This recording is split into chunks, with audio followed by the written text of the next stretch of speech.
Been a while. What was it? 4 days? 4 days. Jesus. Alright. Let me quickly make a tweet.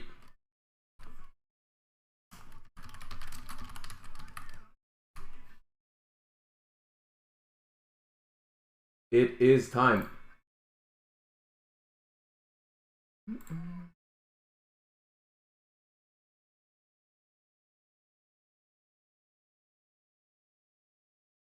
Music is a bit loud. Ooh.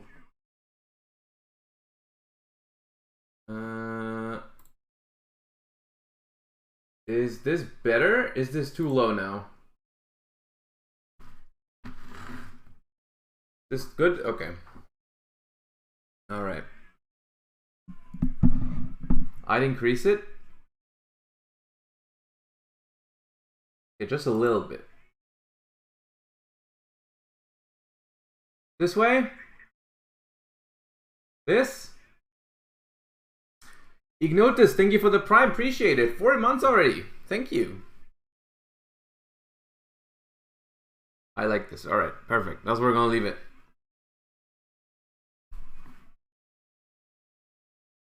This looks fine, I think. It's a little, yeah, this is fine, I think. Lone Fire, today is the day. We will see. It is not today. It's an old card, though. Ooh, hold on. What's up, X Crazy? How are you doing this week?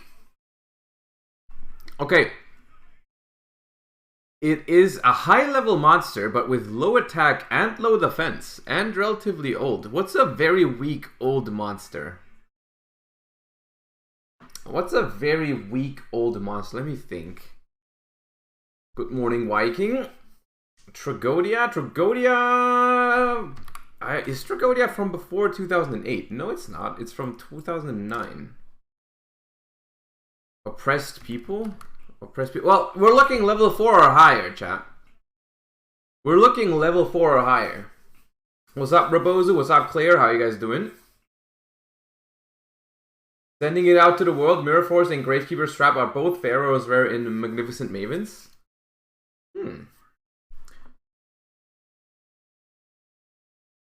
Wicked Avatar. Ooh, it's question mark. It is question mark. Oh, what's a question mark monster?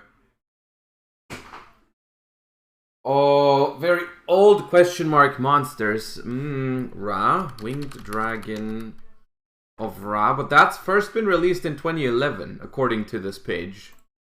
Copycat. But Copycat is level 1, right? We're higher than level 3. Grand Maju is level 3. Perfect information. Let's go, Steven Wonder. Thank you for the 2 months. I appreciate you.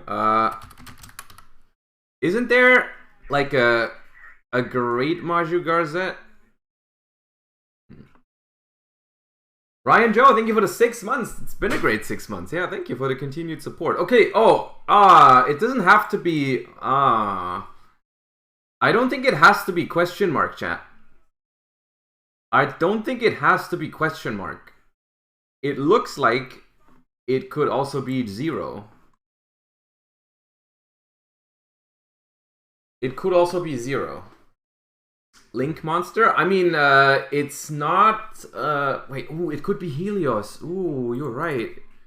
It could be one of the Helioses. But it's not a Pyro. Okay.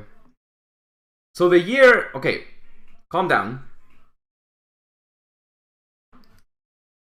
What card would you say is the one card you identify with most? If you'd sign a card, which one is the most iconic for you? I think at this point, the card that most people have me sign is Toad.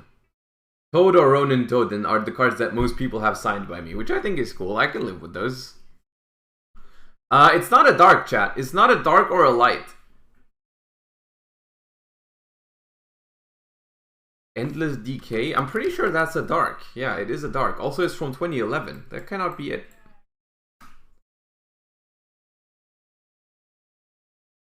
I have a signed engaged by you. I guess that some people do also have that, yeah. Having a signed engaged by me is kind of like the same as people that have a signed Denko Seka from Paleo format from me. Ooh, Fortunately the Earth was not a bad guess, but that's from 2009, so that can't be it. But I guess we can do it for the... It is an Earth monster. It is an Earth monster from 2004 or 2005 with 0 attack, 0 defense, or question marks. Oh, the old dinosaur? What are you? Are you referring to Tyranno Infinite or whatever it's called? Oh, it is that one. Is that what you meant, X Crazy? I think that's what you meant. Yeah, nice. Okay. Easy clap. All right, clap. So it was question mark attack and 0 defense. It was both. It was question mark and 0. Hello, Namaka. How you doing?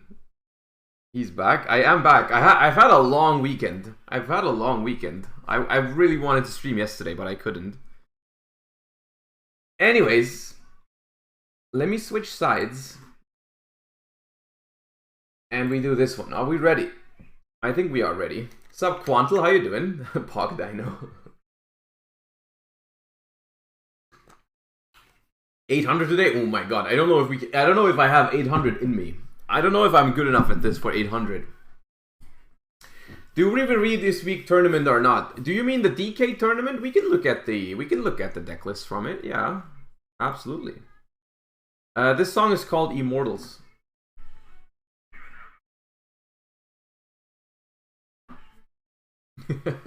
Tilted Bobby, thank you for the 2 months. I appreciate you. I still haven't changed the notification for the subs. I've just been out all weekend. I haven't been able to, but I'm gonna change it soon. There are some interesting lists. Okay, we'll look at it. All right, let's start. Let's get into it. All right. Who do we have?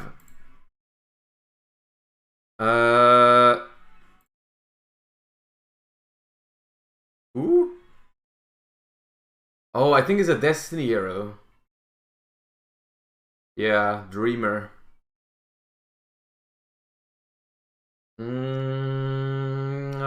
This looks kind of familiar.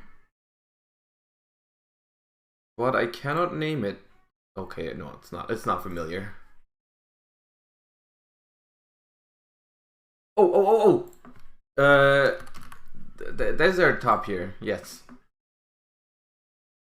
Okay, not the best start. But we can, we can catch up. Super Strident Blaze? What else? Rejas, thank you for the tier 1. Appreciate you.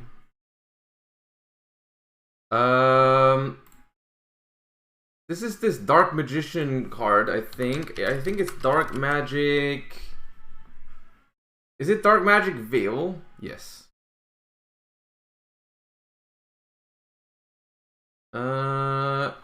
This is the Spiral Gear Last Resort.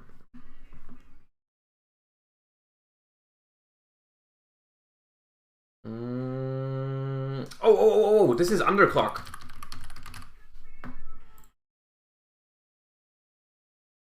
Underclock Taker. This one looks less familiar. Oh no, it's the Chaos.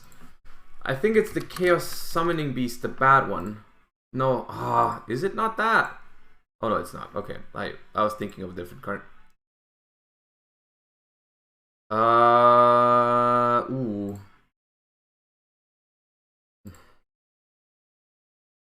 The Rika. Yeah, I thought it was a Rika card. But I couldn't name it. This is Saryuja.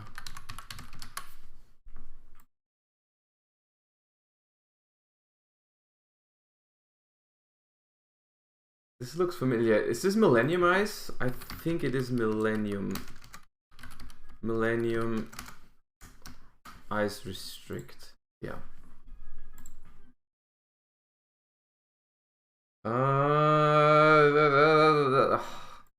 This is an old card. It's a bad card.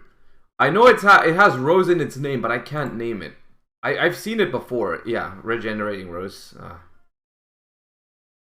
This is a fairy card. This is a fairy card. But I cannot name it either. Sunny Pixie. This screams World Legacy to me. However, yeah, it's one. Okay. What is this? It's cat with tail or something, right? Dark cat with white tail or something? Yeah. This is an artifact. It's an artifact. Let me see if I can guess which one.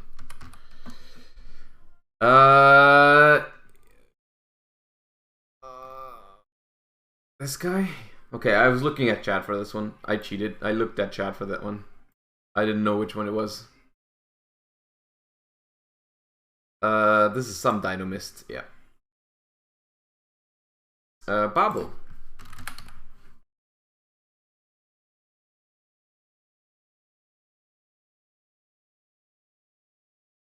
This is like one of the spider egg seeds, like Pain Gainer or something, but it's 7 cents.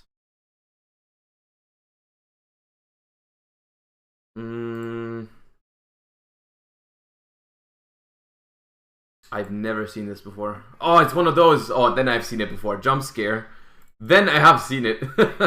But yeah, I didn't recognize it.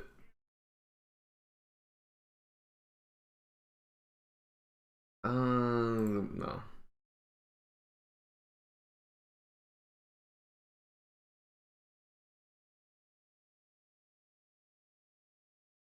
Like Chaos Numeron Gate or something? Chaos Numeron Gate something? Numeron Calling? Numeron Calling, you say. Alright. It's not looking like an 800-point round, I'm gonna be honest. Oh, this is the printer. Or the shredder, something. Yeah, shredder.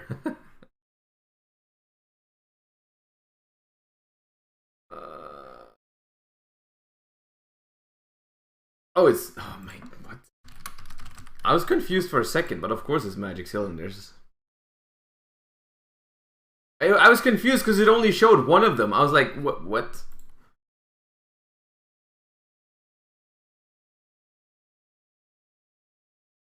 Never seen this one before.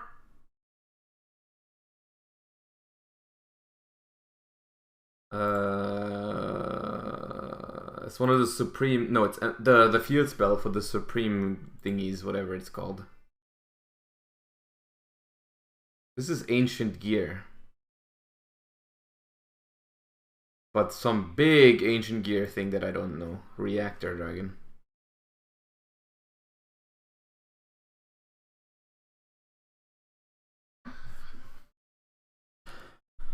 No.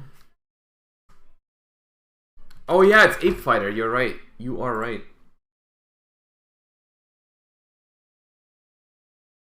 This is Cyber Larva.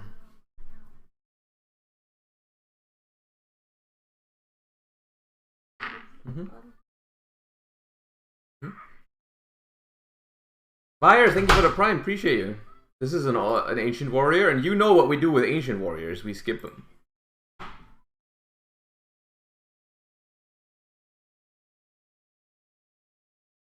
Is this another ancient warrior card? No, Sword Soul.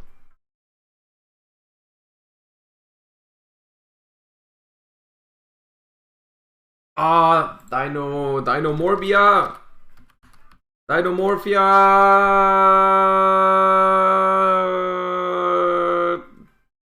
D+. Yes.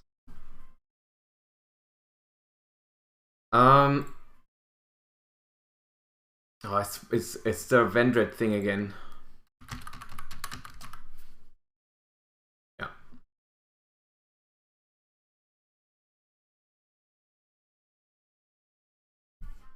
Site? Exclamation mark guessing, I think, is the command for the link.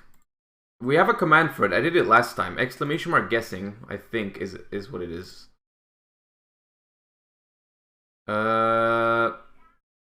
It's some dice card. Dice roll battle.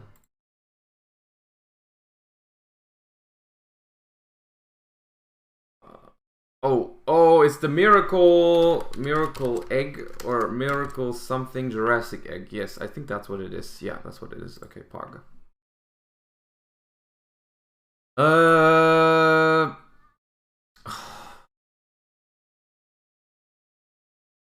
I cannot name you, but yeah. Oh.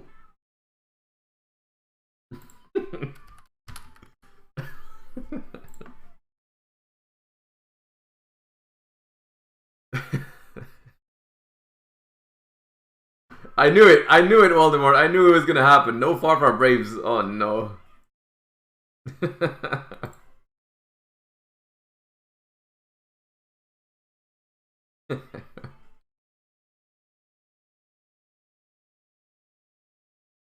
Heavy mech support armor.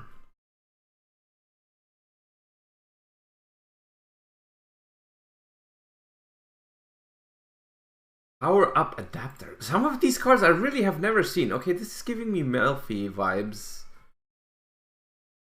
I think this is Wally. And I'll be proud if that's correct. Yeah, it's Wally! Okay, I'm a Melfi main now.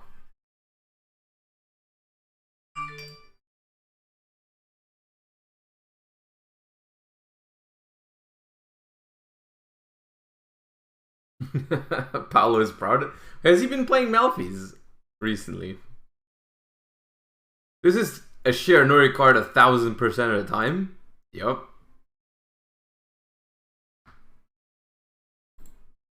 I do not know who you are. Magic Key, alright. Yu-Gi-Oh! Has too many archetypes. This is Wind Up Rabbit.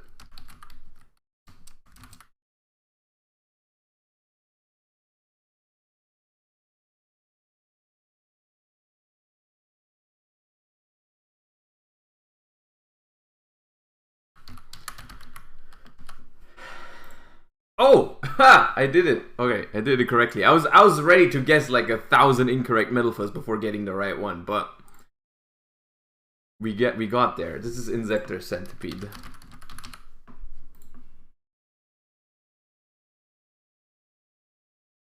Oh my god, this is an old ass card. Something Mask. Yeah, Two-Tan Mask. This is the Inishi, but the legendary, I think. Wait, it's not?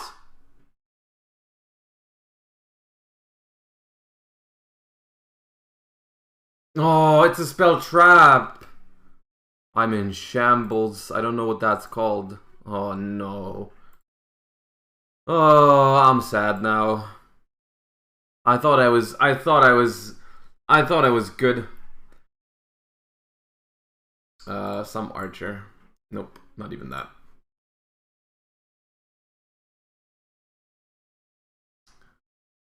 I think it's B Soldier or something. No, it's B List Soldier. That's what it's called. Not even a B Trooper, it's one of the old ones. Ooh, this is Ushio Richie.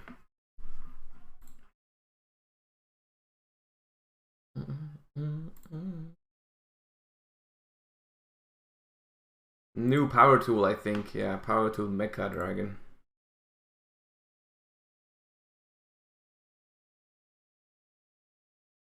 This has to be Earth Arctic, yeah.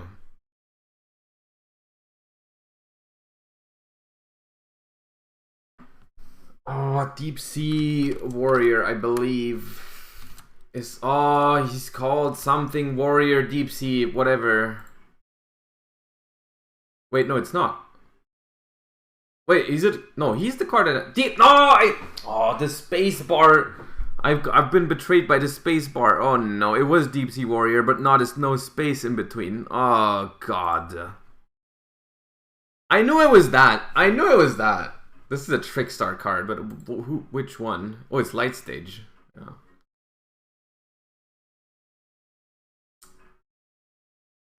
This is Nimble Momonga, and I have no idea why I zoomed in so much, because I knew that on the first or second one.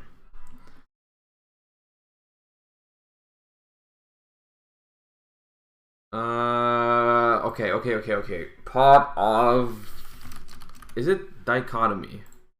It's not. Is it Prosperity? I think it might be. Yeah, it's Prosperity.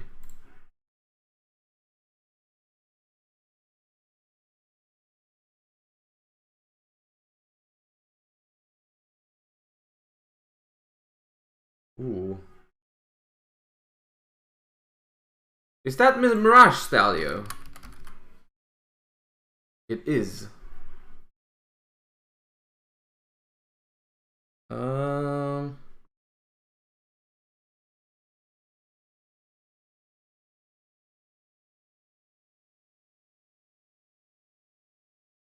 Oh, it's one of the new Thunder Dragon not Thunder Dragon, Armed Dragon support, but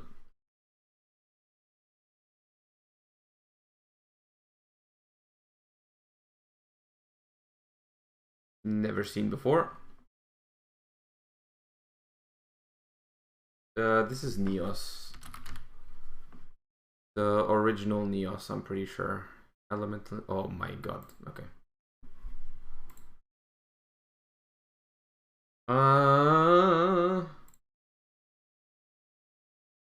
This is an Evil Swarm, but I recognize it too late.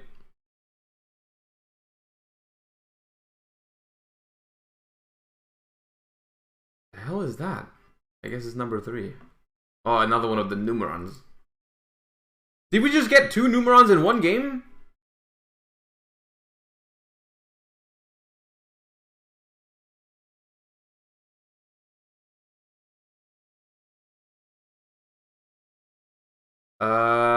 Cyber Dark Edge. Yes.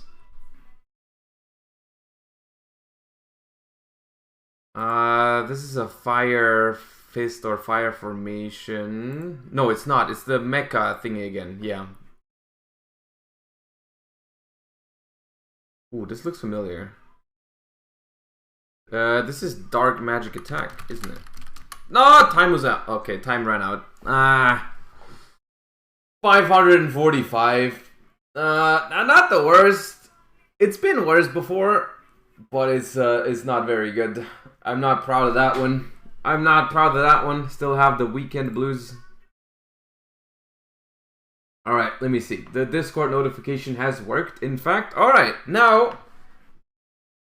welcome everyone. Welcome to the stream. Welcome back. It's been a while since I've been live. Since I've been gone over the weekend, and including yesterday. We have some plans.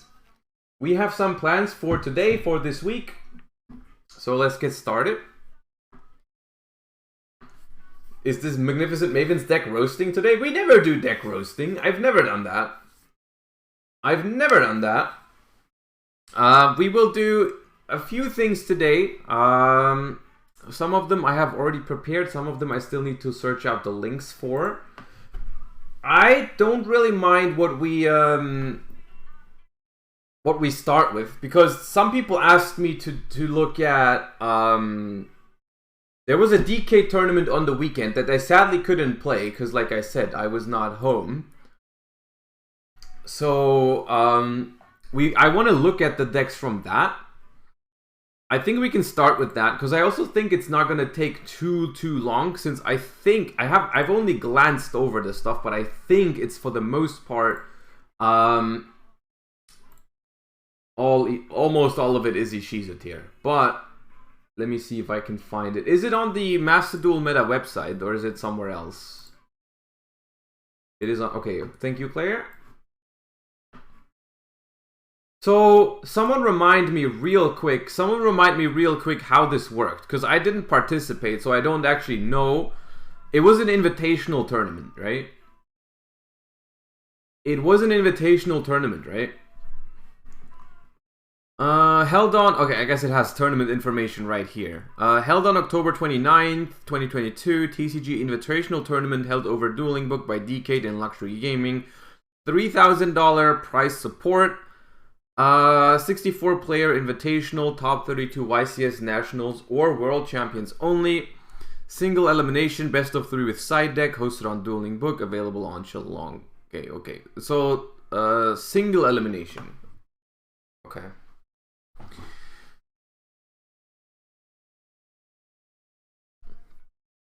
Well, so it's just okay. So it was just a top 64 bracket. That's all there is to it. Single Elim. Single Elim. Okay. Well. And let's see who played.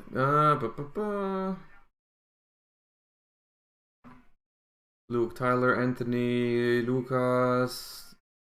Alright, we've got some names. Paulo, Pack. Yeah, alright. Oh, Nesh played. How did Nesh get in here? He doesn't meet the requirements. Pierluigi, Zero, Nico, Blue Master, Jesse. Alright, Herman. Okay, there was a couple people. There were a couple people. I guess he did top nationals. Yeah, alright, fair enough. He did top the nationals. Yeah, true. Okay, let's see if I can get this a little bigger. Alright. Yeah. Alright. First place, surprise, surprise, Ishizu tier. By Matteo Rimondini. 40 cards, triple orange light, 1 diviner, 1 Agido. That's still interesting to me. I'm very much looking forward to. Well, I mean, first of all, I'm not looking forward to this deck at all, but like in general, my first impression was that you would rather play. I feel like you'd rather play these at maximum capacity, but okay. I mean, I guess you have. The deck is very tight. But there's two things. There are two things about this list that I feel like are a little, or 3 things rather. I don't understand why we're playing. Well, okay, 1 Agido I can see. 1 Agido I can definitely see, because he's like definitely worse than Kelbeck. And in the mirror match, if you don't have Dweller, it's like risky to go for the mill 5, or if they mill it for you, you might mill like more stuff for them as well. So it's like, it can be risky. I can understand it. I can understand 1 Agido, even though I don't necessarily know how much I agree with it, right? I don't know how much I agree with cutting the ones that, like, because they just enable your other cards, right? Even if you're not a fan of Agido as a card, it's like, you need to draw, if you draw Mudora, Keldo, or Herald, right? One of these 9 cards, you need to draw them with another fairy.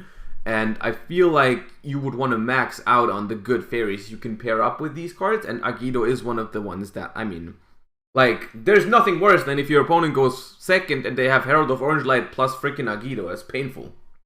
But I guess it's reasonable still. I guess it's reasonable. He is the worst card out of all the Ishizu cards. He's the worst one in the mirror match. Right? He's the worst one in the mirror match, so I can see it. The next weird thing that I thought was the 1 Druid Worm, but I guess the more I think about it, it makes sense to play at least 1 Druid Worm, because you can dark your opponent's Magnamud, right? There's no way there's no dark in here. Yeah, there's dark. Okay, dark is here. So if you go dark on your opponent's Magnamud, you can search a Druid Worm in the end phase. That's a reasonable interaction. I think you can do that. That is fine. I think. Honestly, if I'm already playing Druid Worm, I'm also trying to fit the Magnamuds. But if it's not possible, it's not possible. It's okay. No, I think that's reasonable. That's reasonable for sure. The 1 Diviner is the next thing that throws me off. On the one hand, I understand why we play 1, right? We can go, like, sprint, send it, and then revive it with Elf. On the other hand, that's a lot of work. That's a lot of work to get to your Diviner, right? I don't know how often that would really come up. That doesn't seem super realistic, right? That doesn't seem super realistic. You sent Garura? What do you mean you sent Garura? Because, That is not possible. Garura is not a fairy. Diviner only sends fairy. You cannot send Garura. You send one of the fairies, the Agido or the Kelbeck. I think you just hope to mill it.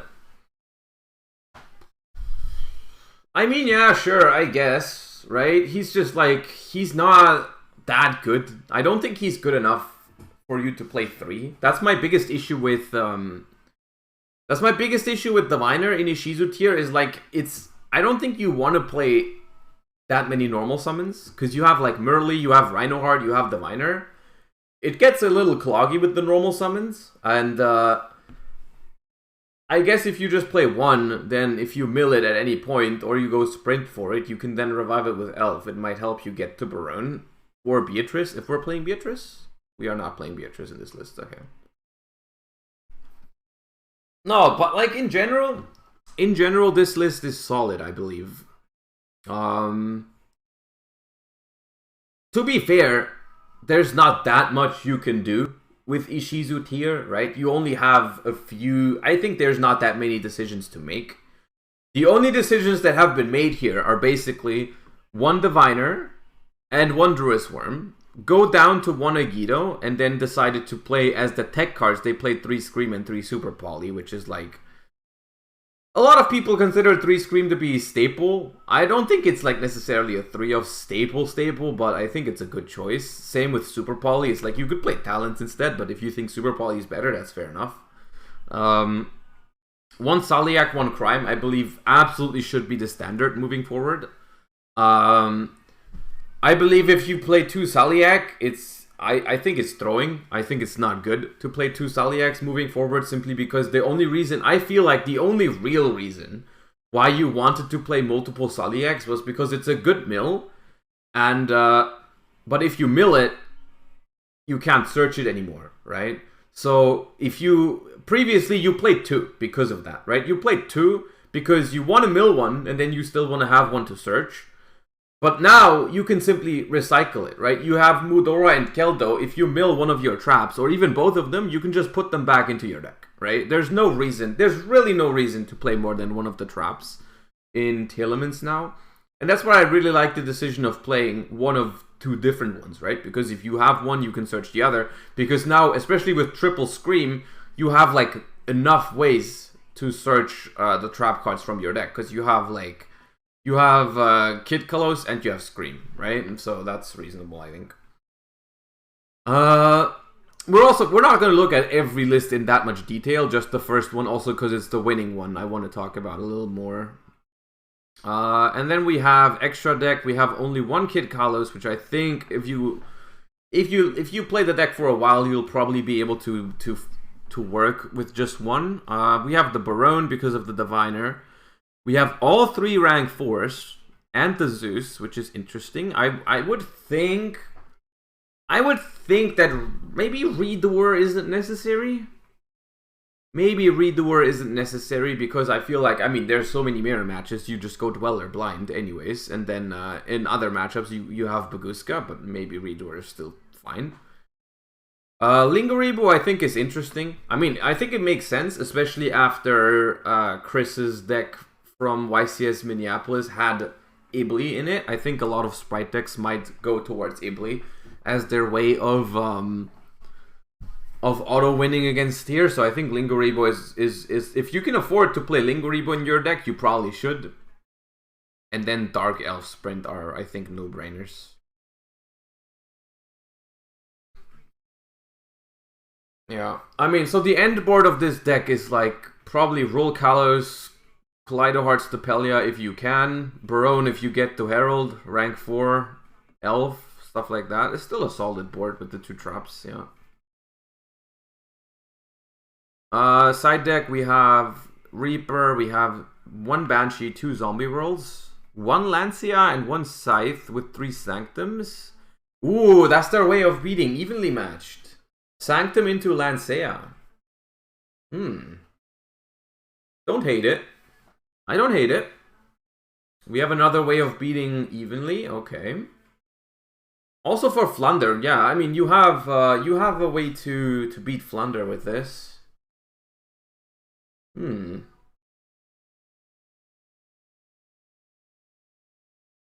This doesn't play Borreload? Yeah, but it still has... It can still out Avermax, right? With Zeus. You can out Avermax with Zeus in this, so I don't think you need Borreload. Need you do? Don't think you do.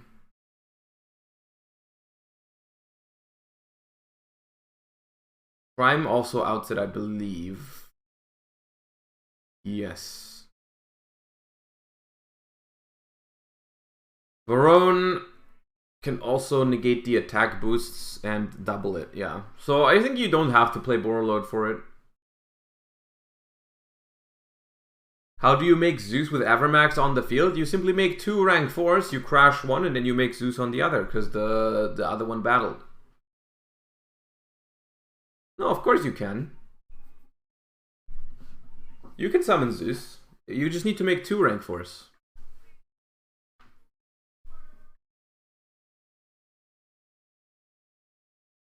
Of course I thought of that. True, okay. Second place, Hani.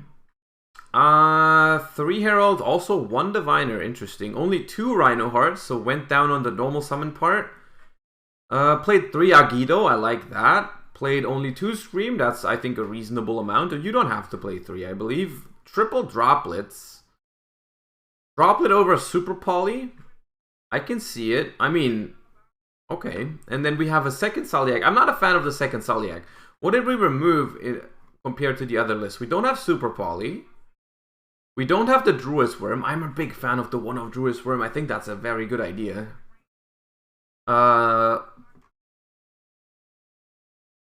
Yeah, but for the most part, I mean, it's Ishizu tier. It's almost the same. Almost the same. The extra deck is also identical, right? No, there's no Lingoribo. Instead of the Lingoribo, there's a second Kikalas. Alright. We have...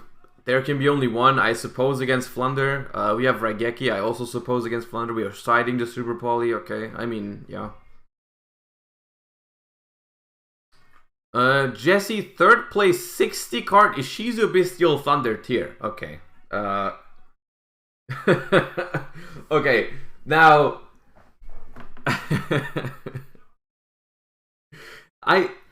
Look, it is based. It is based. I'm not saying it's not based. But... It's a cool deck.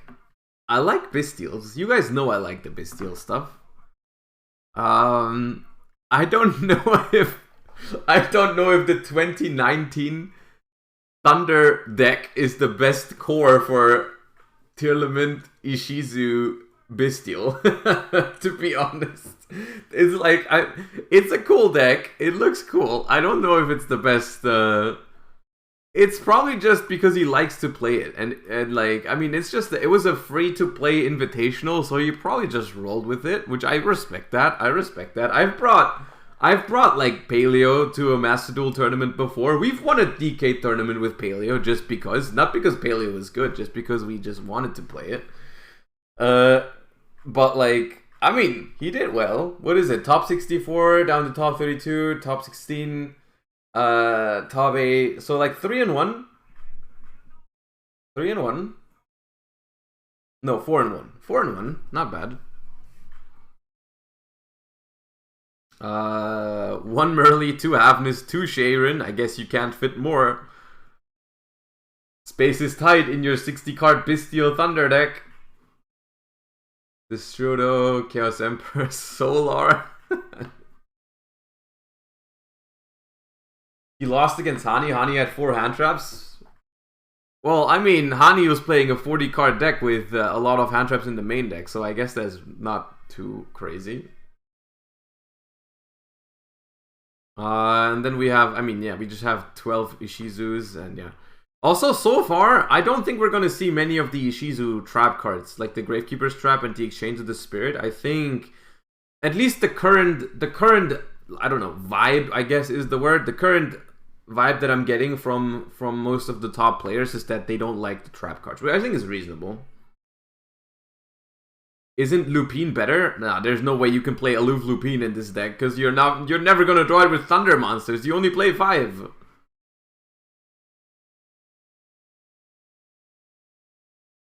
Giacomo Sandri, Ishizu Tearlaments, 3rd and 4th place.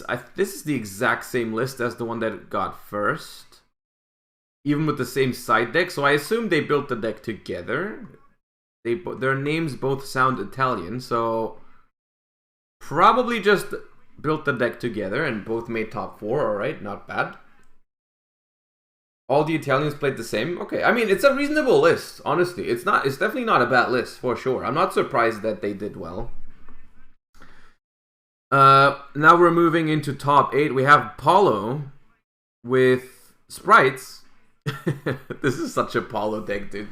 This is such a Paulo deck. Oh my god. There's more hand traps than engine in this deck. We have a triple swap, double angler, triple beaver, triple blue, 1 carrot, triple jet, 1 red, 3 ash, 3 skullmeister, 3 druids, 3 magnamut, 2 Saronir, 3 prosperity, 1 smasher, 3 starter, and 3 imperm. Jesus. Okay. I mean, I love the bestials. I'm not sure if hand traps are better than power spells. Like, I mean, I don't hate the list. I genuinely don't hate the list, but honestly, when we played, it has really been half a year already. Thank you so much for that. I appreciate it. Welcome back. Thank you for the continued support. Alright, talents were so good when we played. Talents were super good. Stuff like, you know, mind control, change of heart. I don't know if hand traps are better, but I mean, it's a Paulo deck, so I wouldn't expect anything less here. What do we have? We have 3 Ash, 3 Skullmeister, 3 Druid Worm, 9, 3, 12, 14, 17 hand traps. Kind of below average. Kind of below average for a Paulo deck. Skullmeister. Is Skullmeister better than Bell? I guess it is. I mean, against Ishizu tier it is, right? Because it can negate Agido and Kelbeck. Also, it's not once per turn, yeah. So if you draw multiple Skullmeisters, you're actually not too mad about it. No, I think it's better than Bell, because it hits Agido and Kelbeck. That alone is like, I was thinking Bell hits like Sprite Elf, but that isn't that relevant, I would think. Sucks that it's dark. I mean, I guess giving them a level 4 dark target for the Dark Charmer could be annoying. On the other hand, what are they really making with that? They probably make like, I mean, I guess they don't make Dweller against Sprite. They make Redoer or Baguska, which can be annoying, yeah. Yeah, I get it. It helps them make Baguska, or like if they can, it's an instant sprint, right? If they go dark into Skullmeister, they can go sprint instantly with any 2 darks, basically. But to be honest, I mean, the sprint isn't really an argument, right? Because I mean, you're playing Sprite, right? They're gonna have a good dark target anyways. It doesn't matter that it's Skullmeisters. I think it can only matter if it's level 4. Otherwise, you can always get Jet, Blue, Magna, Druid, Saronir. Not turn 1. I mean, they mill you, right? They do mill you at some point. Unless you're able to prevent both of them.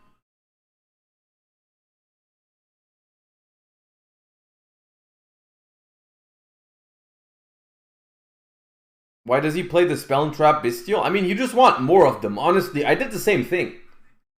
If you remember, when I played Sprite, I added Saronir as well, simply because I was like, Druid Worm and Magnamut are so good, I want more of these. Right? It's just a good card. DD Crow, 2500 body, even without an additional effect, is already strong.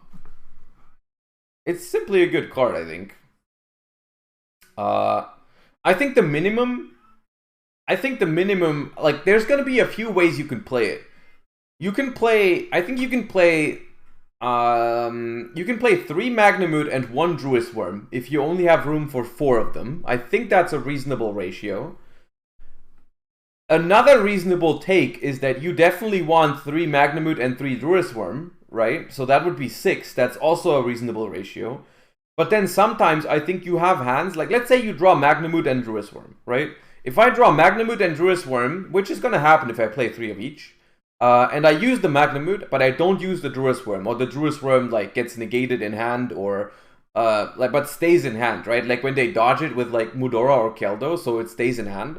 And then in the end phase, Magnamut wants to search something that is not another Druis Worm.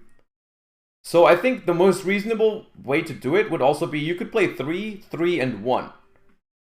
I think that would also be a very reasonable ratio, just to have the Suronir as an additional hand trap and also as an additional search target for Magnamut in case you already have Druis Worm, right?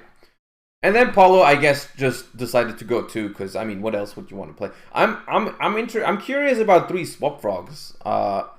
Like, do we actually consider Swap Frog to be a good draw? Because I don't really consider it that. I don't really consider the 3rd Swap Frog necessary or a good draw even. I'm not sure. I guess it's like he plays 3 swaps so he can summon off Toad and standby. I have heard that. Because I mean now it's like it's so hard to play around Super Poly in this meta. I feel like because I mean the deck you're trying to beat right now, the Ishizu tier is so strong. I think if you make a play that plays around Super Poly, your board is probably just not strong enough, right? And so like it's pointless, I think. I think you're throwing away so many games if you play around Super Poly that you would otherwise maybe win. So I think summoning off Toad is not bad. I'm not sure. I mean, okay, I guess the 3rd Swap Frog, you just summon it so you have like a Toad tribute, or you have a tribute for red or carrot, or a smash or banish. Okay, I mean, I can see it. Wouldn't playing dupe be a choice? I mean, but dupe is like a bad draw. Not that Swap Frog is like an insanely good draw, right? But Swap Frog, you can draw it. Like if you draw Swap with Nimble Angler, that's like a nutty hand. If I was to play 2 Swap Frogs and 1 Dupe Frog, and then whenever I draw Dupe Frog plus Angler, I'm like really annoyed by that, right? Is dupe really a factor? I mean, it could be, right? If you think about it, if people play Bystials, Dupe Frog can definitely be annoying. Like, if I make Elf Toad and they have a Bystial, my Toad is gone, right? My Toad is just gone. So I think Dupe Frog could be an option. Dupe Frog, not the worst. Not the best either, though, realistically. It's like sometimes it matters, sometimes it doesn't. Whenever you draw it, you're just unhappy. No Pixies? Yeah, I mean, it's just... I think Pixies would also be reasonable, but I don't know. Extra deck, we have the very standard, all the stuff. We have the Wallow, which I think is good. Wallow is definitely a good card. I think I played Wallow in my list when I had the Soroniers in there, so I think that's reasonable. And then we have both Nightmares. Okay, I like both Nightmares because we have the Anglers and we want to make sure we can pitch them when we go second, as flexible as possible. We have 2 Elves. I like that. We have no IP.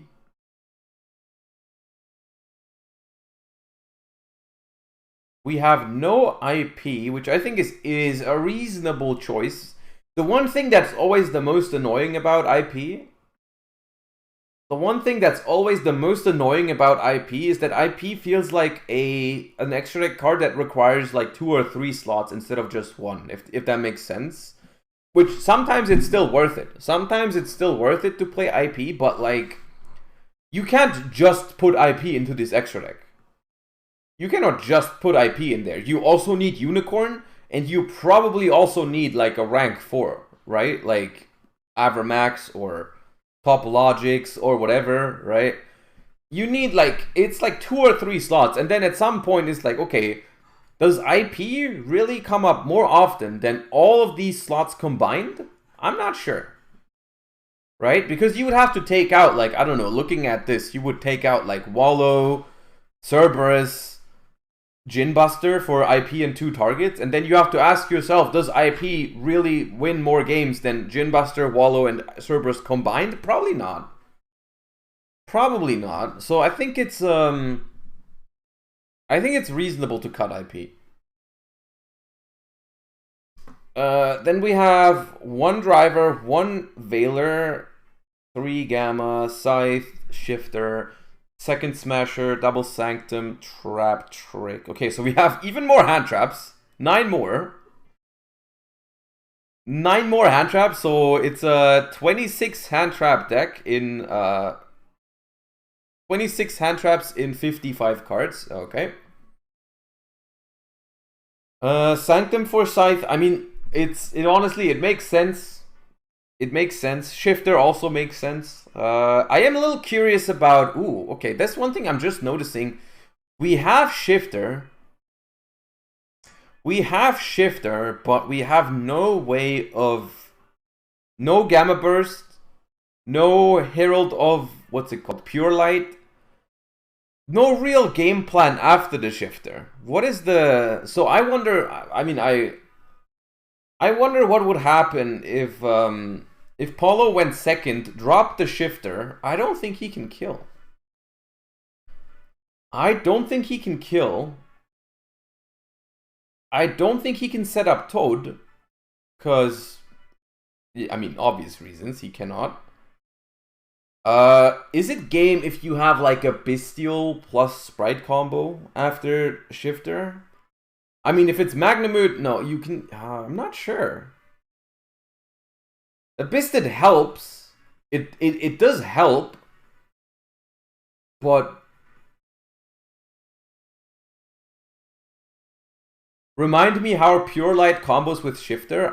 You go Pure Light, you detach, whatever you detached is banished, and then you add back Shifter to your hand, and then you still have an empty graveyard, and then you can Shifter them again.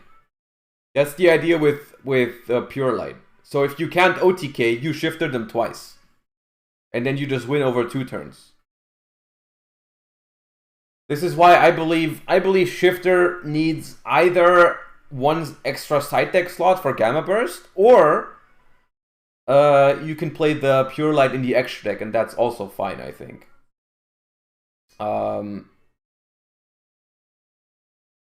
But without any of those cards, without either of those cards, I'm not sure I like Shifter, actually. I'm not sure what the game plan is.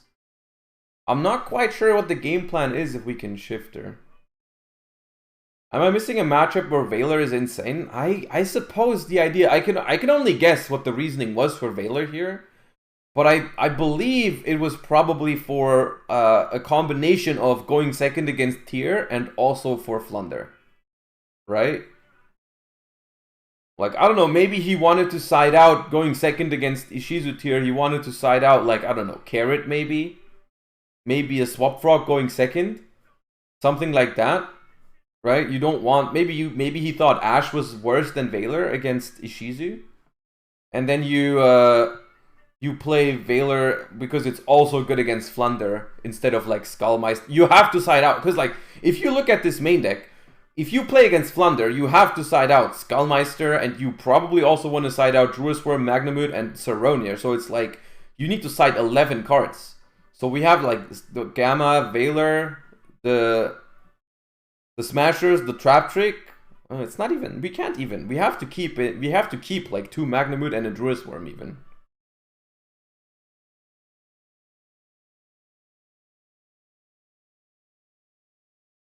Are you going to review some matches of the tourney? I don't know. I want to do the Deck Doctor today, and then we'll see how much time we have left. Why'd you buy an ulti Albas? Because it looks good. Last weekend, the Chelly Slime happened as well. Will you take a glance at the results?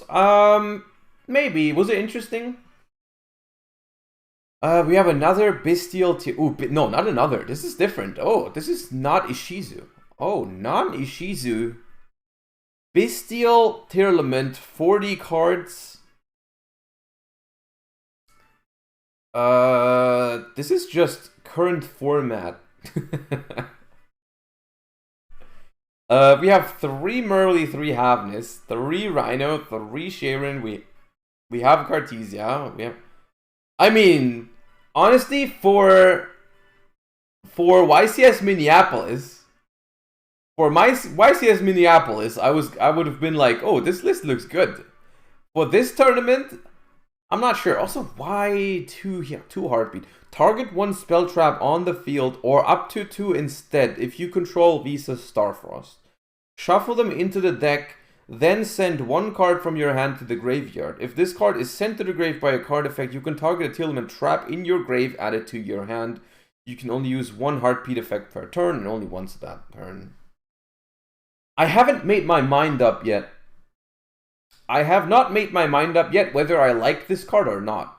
It's not a bad card. It's not a bad card. It's like...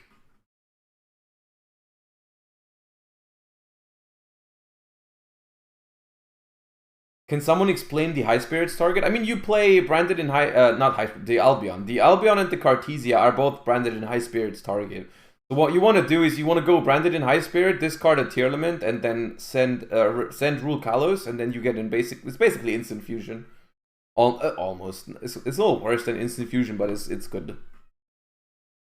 I mean, this is a mine out, yeah. Which the question is, do you need a mine out right now in Bestial tier? Because Mystic Mine is like not that good against this deck. Mystic Mine is not that good against this deck because of Perla Rhino.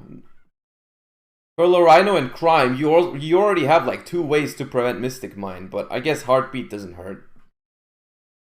The 2 Fenrir is interesting. It's not the worst thing in the world to play 2 Fenrir, I believe. I think it's a reasonable thing to do. But especially because we play 6 Bestials, right? 6 Bestials, this kind of clashes with the Fenrir. How with only Perla Rhino you need to activate monster effects to trigger it? I mean, in Ishizu tier, the way it works is if you have Perla Rhino up, they activate Mystic Mine, you chain Mudora or Keldo to shuffle one of your Tearlaments into the deck from the graveyard. And then on resolution, you can pop the Mystic Mine, right? Before Ishizu, it wasn't possible to out it with Perla Rhino, but now it is, right? You are right, Rosam. It can only prevent Mystic Mine when they just activate it. When it's already face up on the field, this list doesn't have a way to out it anymore. Yeah. If they activate Mystic Mine, you have to have Perla Rhino up on the board or Crime. 2 Mine wins. I mean, not if they have the Crime, which is searchable, right? If they have Perla Rhino Crime, Double Mine doesn't, or Barone, they can potentially, if they have the nuts, right? If they have the nut opener, they have 3 outs to Mystic Mine. Or like, not outs, but like 3 answers. They can answer triple Mystic Mine. You have to hard draw the field spell, but you play 4 copies in a 40 card deck, so that's gonna happen. That is going to happen a decent amount of the time.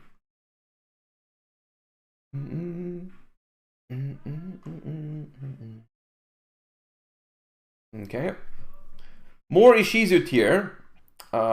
This is the same list again. Also top 8. Not bad. We have another Sprite deck. This one has no Bestials, which is crazy to me, honestly. I mean, look, I like Fenrir, but no Bestials in a hand trap deck? There's no way that's correct. There's no way it's correct. How Bestials are so strong. Bestials are so strong in this upcoming metagame, I think. Skullmeister is cool. I like the Skullmeister idea.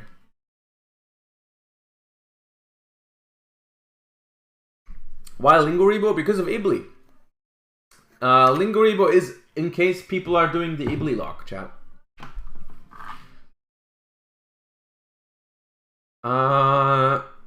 Which is a good idea, honestly. If you have room for it, I think you should play it. Just to be safe. Okay, here we have the 2 swap frogs. That's cool. We have the main deck Veiler and Mourner and Imperm going with the maximum. Basically, the idea is that you want to negate the kit colors whenever it's summoned. The problem with this approach, I think, is it just runs out of hand traps, I think, before they run out of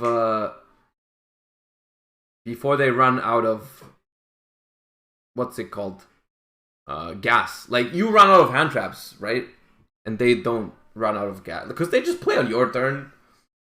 Right? It's like, you hand trap them, and then on your turn you start playing, they have this hue, they play again, and then you don't have hand traps anymore. I don't know.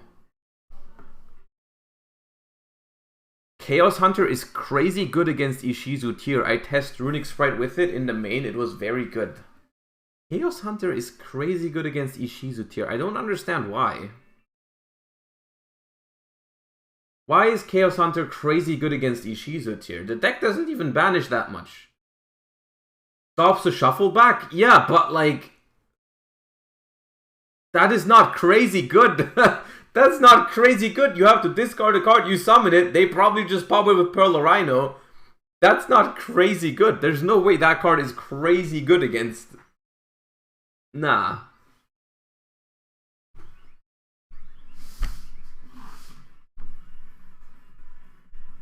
I don't think that's the solution. We have the Double Cross here, which... I do think Double Cross is a very, very good card. I think Double Cross is a very, very good card. However, I'm not sure if I would main deck it, because drawing a trap card currently going second is so...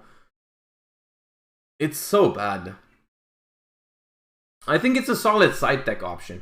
For when you know you can go first. I think that's reasonable. Will the Earth-Shattering Continuous spell be a good side for a Shizu tier, or is it cope? I plan on doing a tech card video, or like, there's 2 things I want to do, and I think we're gonna do both of them on stream together, tomorrow and on Thursday. 2 videos I have planned for YouTube. The first video is going to be I want to talk about like tech cards against Ishizu tier in general, because we've been talking about a lot of different ones on the stream. Some obvious ones like Bestials, some not so obvious ones like, I don't know, Earth Shattering Event or Dimension Fortress Weapon or some weird stuff like that. And I just want to put all of that into one video. So we're gonna talk about that tomorrow. Transmigration Break, maybe. I don't even know what that card is. So that's what we're going to discuss tomorrow. But just so you have an answer right now, I think Earth Shattering is not that great. And then the second thing I want to do is like a meta tier list of... I mean, we're going to put Ishizu tier in the highest tier, and then we're going to talk about basically everything else, which is something I promised to do that in my latest YouTube video, so we're going to do that also probably tomorrow. Yep. Alright, we have more Ishizu tier. This time we have no Herald. We have 2 Keldo and 2 Mudora. Nah.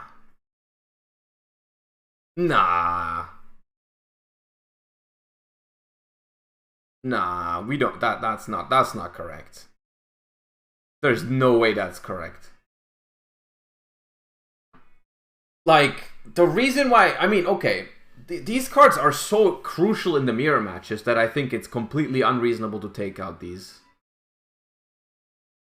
Will we get a Pasadena watch party? We will. Or, I mean, I'll be live on the weekend, but I can unfortunately only stream on Sunday. I mean, it's the more important day anyways, but I'm gonna have to skip day 1. But on Sunday, we'll be watching the last couple Swiss rounds, the bubble, top cut, finals, all that good stuff. We're gonna watch the finals. We're gonna watch day 2 together. But I guess we can rewatch some of day 1 in the breaks on day 2 as well. So, you know, it'll still be cool. Don't worry. See some good old Ishizu mirrors. I mean, it's probably gonna be a lot of Ishizu tier mirrors, but on the other hand, you know, we're gonna have to prepare for Dortmund somehow, right? We have to start testing for Dortmund somehow, start preparing, and also we have to see what the standard is. Apparently, the tiebreakers for Pasadena are really bad. What does that mean? The tiebreakers for Pasadena. We have another one with the exact same deck list in top 16. Okay. Marco Parenti, branded Tearlaments, 60 cards. Okay. I mean, we've been playing around with this. We've been playing around with this on stream last week, and I thought it was a very cool deck. I thought it was very cool, and I thought it wasn't half bad. No Bestials? Ah, so it's a different... It's quite different without Bestials, to be fair. Most of the X2s can't top because they're capped on 1900. Since they are VIP and UDS bites, you most likely can only top with X1. Ooh, that's bad. Yeah, that's bad. I've been to YCSs before where some X2s didn't top. It happened to me once. It happened to me once at... It was YCS London 2017 or 18. The Spiral one. Full power Spiral. I lost like round 4 and round 6 or something like that. Relatively early. 2017, I think. I lost round 4 and round 6. And then I ended up going 9 and 2. Still. And then I just got like 37th or something. Which it feels really, really bad. It feels really, really bad if that happens. It's like, that's the worst thing. I talked to one of the Konami staff back then, and I suggested that they do I suggested they just do an X2 guaranteed cut, right? Because you can do that. They have that in Pokemon sometimes, where it's like, for example, right? If let's say X2s go up to 35th place, right? So you have number 33, 34, and 35 that normally wouldn't make top cut, right? But if they say X2 makes top cut, then they have number 35, 34, 33 play against number 32, 31, and 30 for the top cut spots, right? If that was phrased, we understand? Yeah. So it's basically like some people that only barely make top cut, they have to play an extra round against the people that just missed before the top cut starts. It takes like a little extra time, right? It takes a little extra time out of the tournament, but I still think it would be better for the tournament itself. But I mean, yeah, it feels bad. So I'm always happy when we barely hit the threshold for the next bigger top cut. Like, for example, in Utrecht, I think every X2 topped, right? Because we had over 2,000 and what's the number? 48. We barely hit 2,100 people, so we had 12 rounds top 64, and it made sure every X2 topped. Even some X3s did, I think. I don't actually know the number. I do not know the number of the number of spots we have for Dortmund. All I know is that the tickets were almost sold out last week. I tweeted about it. There was like 250 tickets left last week. So I assume it's going to be sold out at some point. Anyways, back to the deck list. We have top 16 branded Tearlament with Gamma in the main deck. Interesting.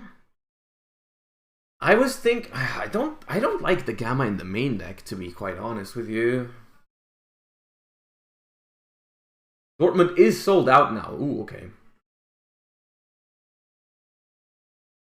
I do not know how much I like Gamma in 60 cards, because, like, I mean, you guys know, I mean, if you've been around my hand trap discussions, you guys know what I think of Gamma. I'm not a huge fan of Gamma whenever my deck doesn't have a way to use it going first, right?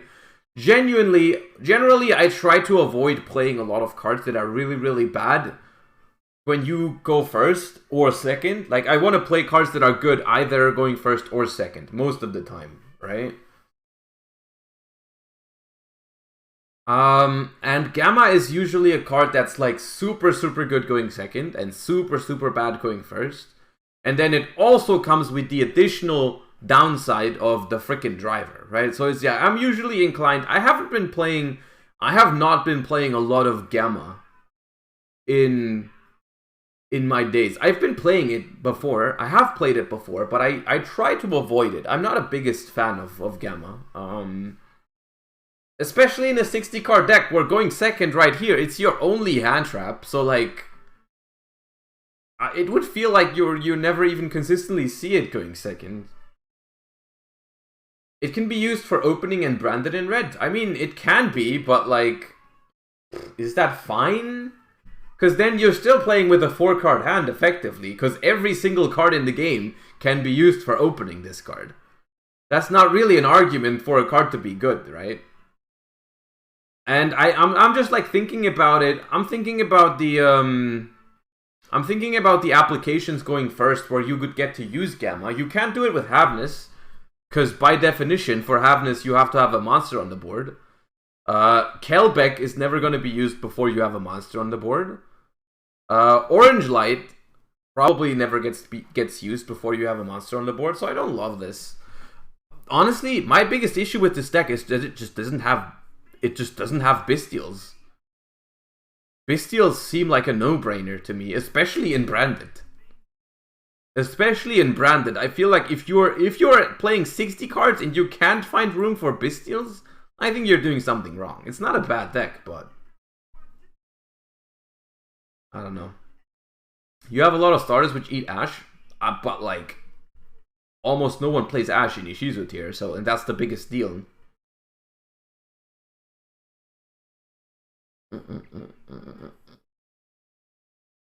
We have another Italian Telement in this one. It's the exact same list again. Yep. Probably all the same. We have another... Ooh, okay. Now, this one is looking more like my style of sprite. We've got some Bestials, 3 and 1. We've got the Fenrir, fair enough, like it. We have Change of Heart, Mind Control, Talents, and Enemy. I like those. We have the Pixies, I like that. We have the Triple Swamp-Rock, okay, fair enough. No, this is solid. I don't agree with Triple Elf. Honestly, when I was playing against Ishizu tier, I don't know about you, but whenever I was playing against Ishizu tier, Elf almost felt like a liability to resolve. We have the Mannequin Cat for Ryo and End of Anubis. We have Chaos Hunter for the Shifter decks. We'll talk about it tomorrow. I am not convinced by this card. I am not convinced by this card at all in against Ishizu tier. But I don't think it's terrible. It just feels like you're nah, I don't like it. I don't like it. I don't think I like it. Speaking of stuff I don't like.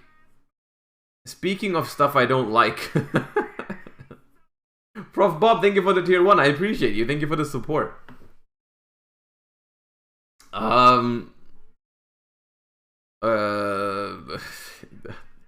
Can we just not talk about it? Can we just not talk about it, chat? Yeah, I think we can. Ishizu Bestial tier. Okay, at this point it starts becoming repetitive. Oh, quick. Okay, that's it. Alright. They only uploaded top 16 lists, not more than that. Alright. I think it paints a pretty clear picture. I think even though it's just a top 64 invitational, right? It was filled with good players, and it had a decent prize pool, so they probably, tried. They probably really tried to come up with good stuff, and I mean, of course, we see 11 Tearlament, 3 Sprite, 2 Flunder. So, yeah.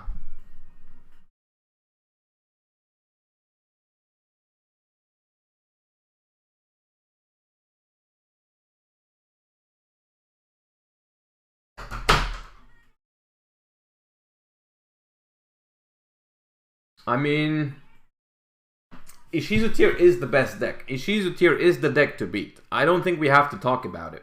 I don't think anyone is surprised. I don't think anyone is surprised by this. This list, okay, this list, I think it's very cool that Jesse played this. I don't see Jesse bringing this to YCS Pasadena. But maybe he proves me wrong. Maybe he brings it. I don't know. I don't think this is going to be a top contender, but it looks fun. Now, for the most part, it's just, Hand Trap Sprite, a little bit of the Power Spell Sprite that we've been testing on stream, which I've seen a couple of people ask it in chat in between. I still believe that Sprite is... I think Sprite is playable. I'm not gonna say it's better. I don't think it's better than Ishizu tier. I genuinely don't think at this point it's better than Ishizu tier. But if you really hate the mirror match, if you really hate the Ishizu tier mirror match and you really don't want to play it, or the deck is gonna be very expensive. I think with you need 3 Pearl Rhinos, you need the extra deck, you need like Barone, Diviner, you need the Ishizu stuff. It's an expensive deck, right? So if you don't have it or you don't want to play Ishizu, I don't think you're completely doomed, right? Like people have been saying, "Oh, it's tier 0. You cannot play anything else." I don't think that's true. I think it's the best deck for now, currently, until anyone these lists are like solid approaches at beating Ishizu tier, I believe. They are solid approaches at beating the deck, even though I don't think anyone has succeeded yet in building like an insane meta call that's better than everything in the room. Don't think that has happened yet. And so I wouldn't call any of these decks better than Ishizu tier, but I think they are playable. I don't think you have like no chance unless you play Ishizu tier. I don't think that's the case. I would definitely not surprised to see a couple of people who really know Sprite inside out do well with it at YCS Pasadena or YCS Dortmund. I think it's possible. Right? And then Flunder, honestly, we don't have to talk about it. We don't have to talk about Flunder. It's like, I hate the deck, but it's not dead. Right? It is not dead. It can still work.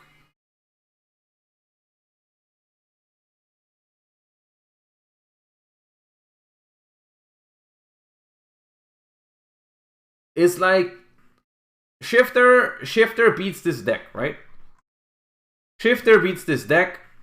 Barrier Statue beats this deck. Which deck can play both of these cards? Flunder can, right? I hate Flunder myself. But like, the thing is, the one thing I don't understand is like people say, "Oh, the Ishizu mirror is so cancer. I have to play Flunder," right? The Ishizu mirror is so terrible, I have to play Flunder. It's not like Flunder is going to give you any better gameplay experience. It's not like you're going to enjoy your time playing Flunder much more. Because, like, Flunder is also gambling, right? It's like, it's more hidden gambling because it doesn't say mill 10 and be happy or not. It still is, I think, awful. In terms of how it plays, right? Because like losing to a break doesn't feel better. Losing because you went second and you didn't draw Shifter also doesn't feel great. I don't know. It's just me personally. I've never really found joy in playing Flunder either. So I don't know. I think one reason why we're gonna see a decent amount of Flunder is because I think it's definitely the best budget deck, right? And I know it's not like super budget. Looking at this, you need 3 Prosperity, which is like $100 or something for the playset, and then you need like, I think this card is also expensive because it doesn't have a reprint. But overall, compared to the other decks, right? Compared to the other decks, it's still relatively cheap, right?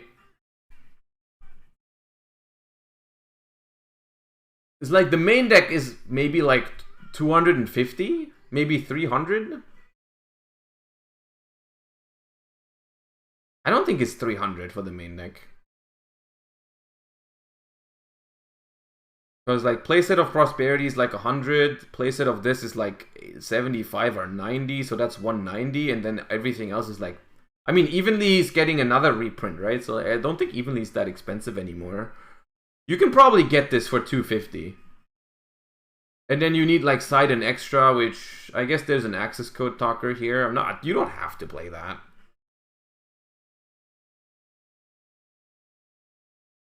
Yeah. I don't think we have to argue about like how much exactly the deck is, but it's like definitely a budget option, I would say, right? Which you can't blame anyone for picking a budget option, because like out of the decks that are not expensive, right? Because Sprite is an option, but Sprite is definitely not a budget option, right? I mean, look at this. You need 3 blue, Magnamut, Fenrir, Tactics, Prosperity. This is not a budget option. Not at all. 3 elf. Sprint is like 15 or whatever. It's not a budget deck. It's not a budget deck. So like, and honestly, out of all the budget decks, Flunder is probably the strongest one, right? Flunder is probably the strongest budget option right now. I hate Flunder, but you can't deny that, right? You can't. I don't think you can argue. I don't think you can argue with that. Yeah, there's no reason to play Exosister over Flunder, dude. Like, if you really consider playing Exosister over Flunder, just compare what one Robina does to what one Martha does, and then think again. It's like there's no way Exosister is better than Flunder. In no way, shape, or form is Exosister better than Flunder. In not a single aspect.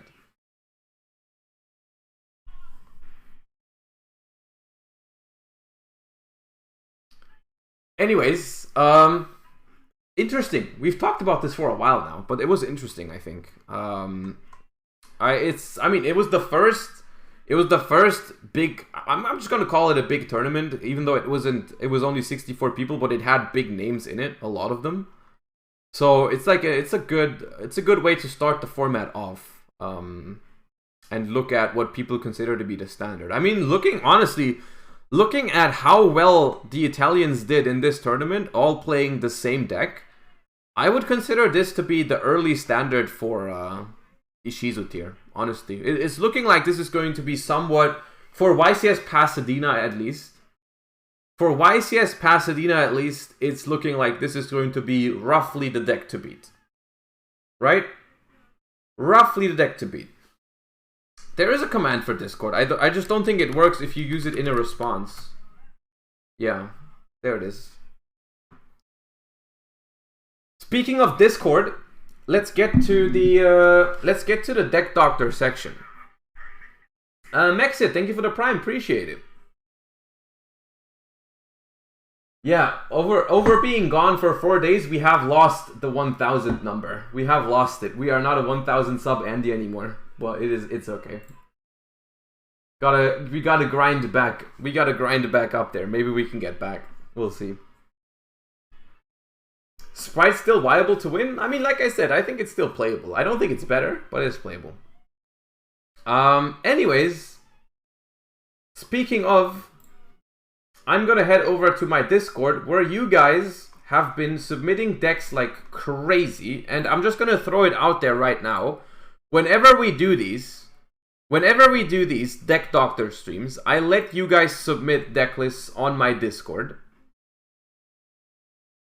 Hakus Poops, thank you for the 4 months. I appreciate you. And we have to see how far we get.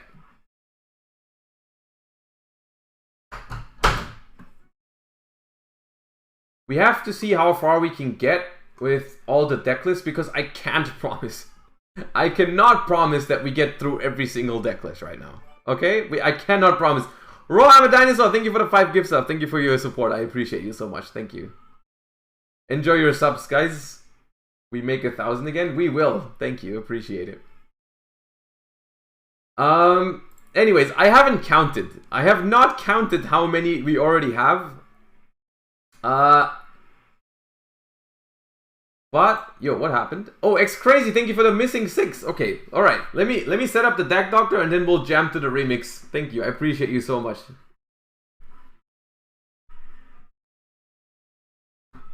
Just for curiosity, for the deck doctor, does it need to be a current format deck or can it have some unreleased stuff? For this one today, we are going to it's only for Magnificent Maven format, right?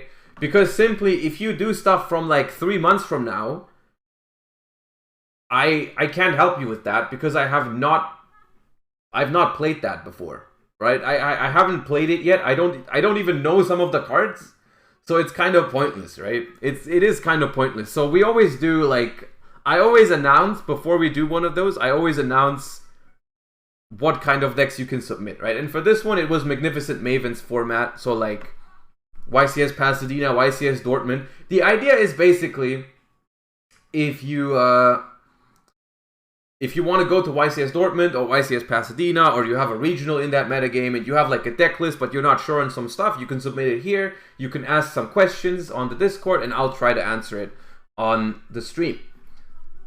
That is essentially the idea.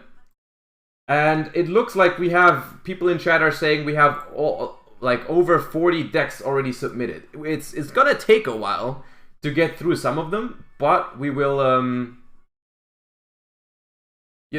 we'll get through it. Before we start though, let me open up the first deck on the I think this is the first one.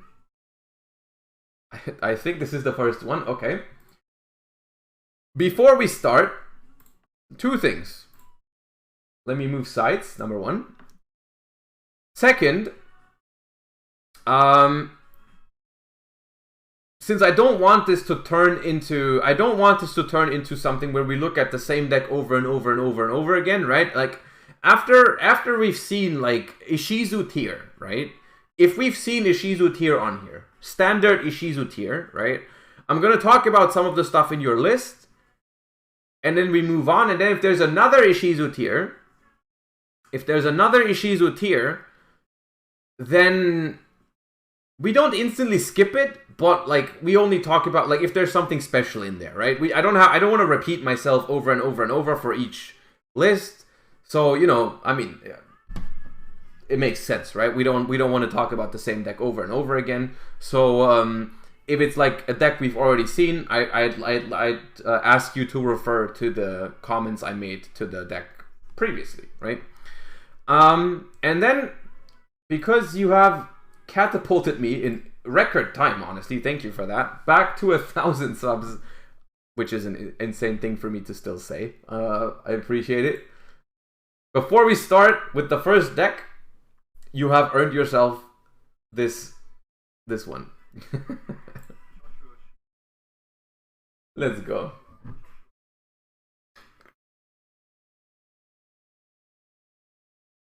Wait, why is Pepe D not working on my overlay?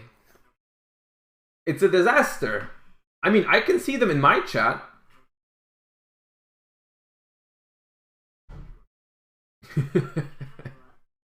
Can you guys see Pepe D in your chat?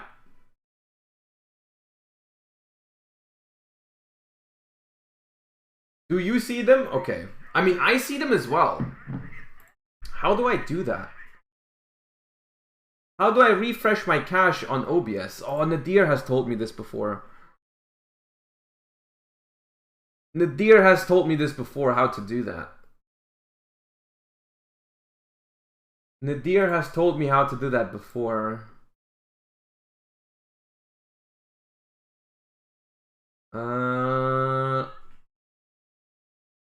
It was something in OBS. It was something in OBS.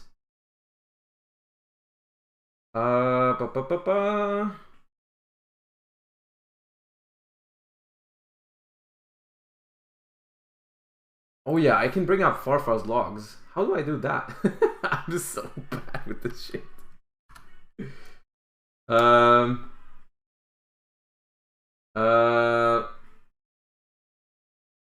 are you looking to do? I want to refresh my user Farfa.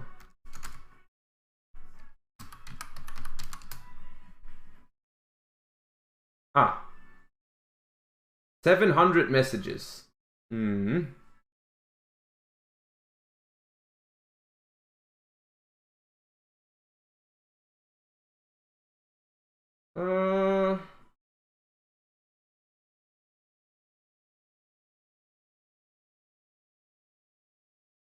Oh my god, when did he do that?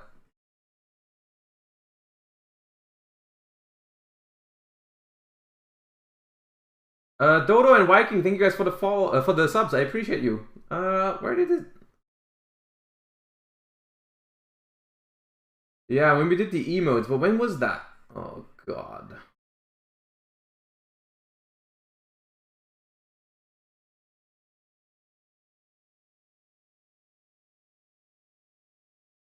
Last week.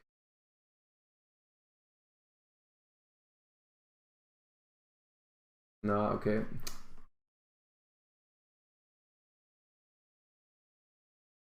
Tuna guy, thank you for the prime, appreciate you.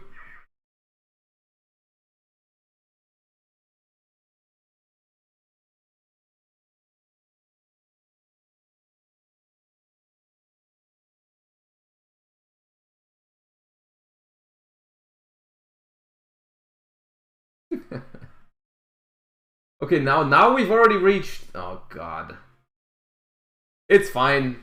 I'll ask him. I'll ask him after the stream. As long as you can see them in the chat, I think it's fine. I think we're gonna make. I don't want to waste too much time on it. I don't want to waste too much time on it.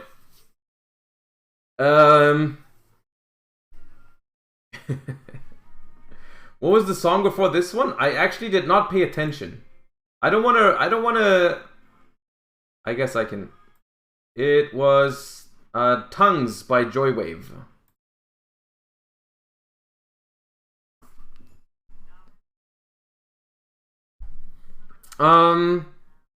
Chat, let's start with the Deck Doctor, shall we? Let us start with the Deck Doctor. And first off, we have an interesting creation, to say the least. We have an interesting creation. Oh, I'm just seeing the Mages work. The Mages work on OBS. It's just the PPDs that don't work. What's wrong with that? The other ones, the no also doesn't work. Okay, weird. Draco Predator, Atla Fayon, and Sir Yora. Thank you for the tier 1 subs. I appreciate all of you. Thank you. Oh, I haven't set a new goal yet. We need goals in life. That's important. Hey, chill. Chill, Twitch. I'm not going to do 1,100. No purse. Alright. We have Spellbook, Bestial, Runic. Which is an interesting pairing. That is an interesting pairing. I'm not quite sure. I mean, I can see the synergy. I can see the synergy between Runics and Spellbooks. I mean, you activate Judgment, and Runics are a lot of spells. I can see that. Did they leave any comments with the deck? They did not. Alright, they just dropped the link, said for the Deck Doctor stream, and left. Giga chat. Okay. Now,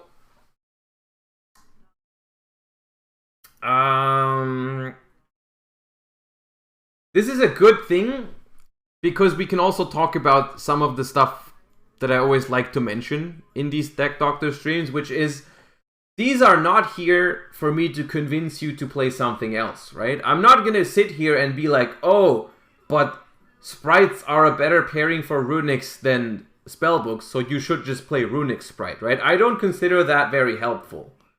I don't consider that very helpful or useful at all, because if he wanted feedback, or if he or she or they wanted feedback on a Runic Sprite deck, they would have sent a Runic Sprite deck, right? So obviously they want feedback on this one.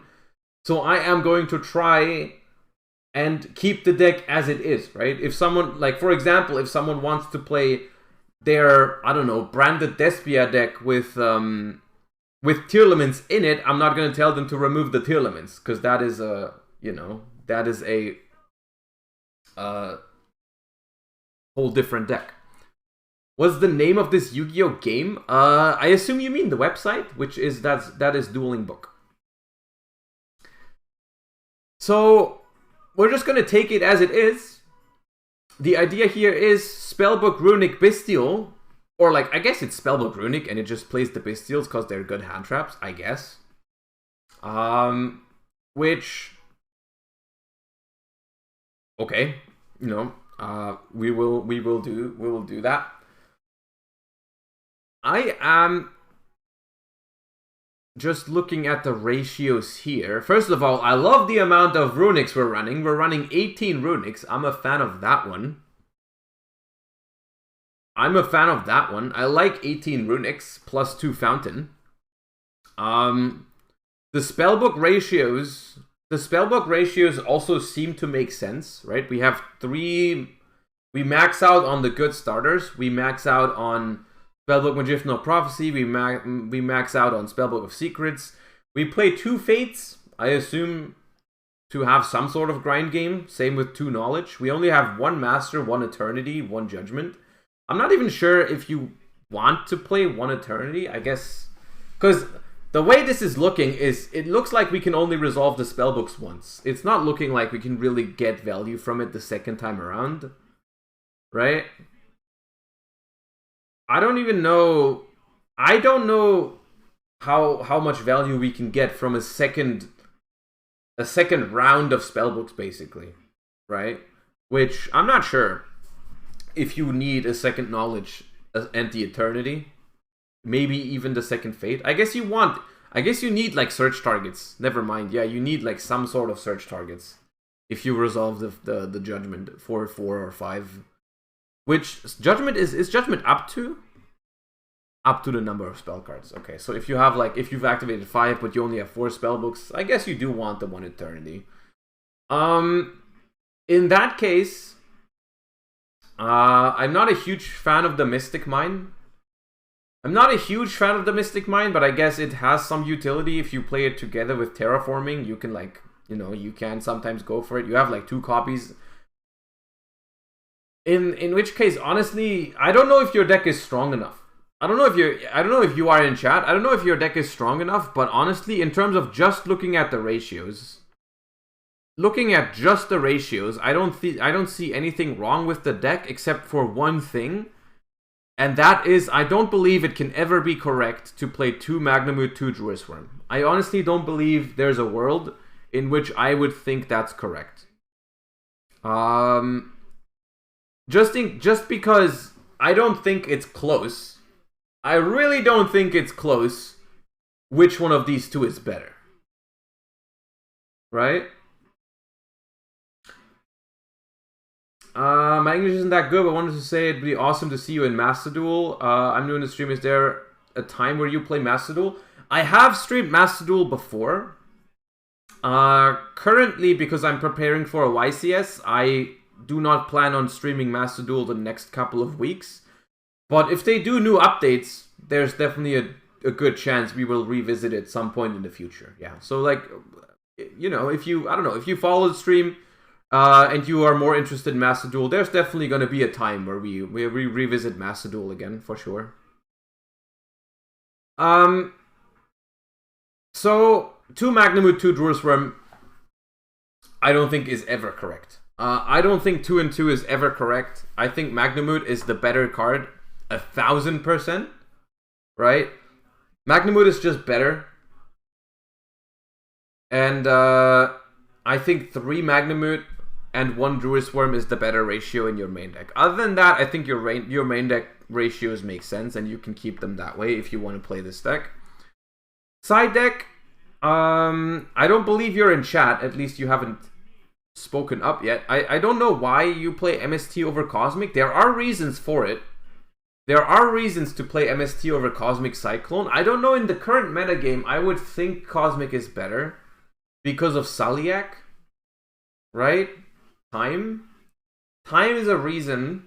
Yeah, it's just like I would the biggest, like, I think a Cosmic Cyclone in this metagame hits Saliak more often than any other back row, right? MST or Cosmic would hit Saliak like most of the time, right? So like, I feel like Cosmic is warranted right now because I mean, like, if you MST Saliak and they get a halveness, that's just like cursed. It's doomed. Cosmic MST is based, and it's honestly it's a good like thinking exercise in terms of understanding a format or understanding the game in general. To think about whether MST is better than Cosmic or the other way around, because Cosmic Cyclone is not straight up better.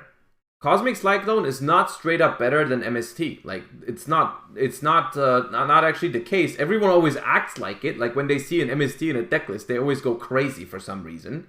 But the fact that you have to pay 1,000 life points matters, right? And if it doesn't matter that if it does not matter that you banish the card, MST is straight up the better card, right? If banishing is important, Cosmic Cyclone tends to be better. If banishing is not important, then of course you would play MST. Why would you play Cosmic if you don't have to banish the card?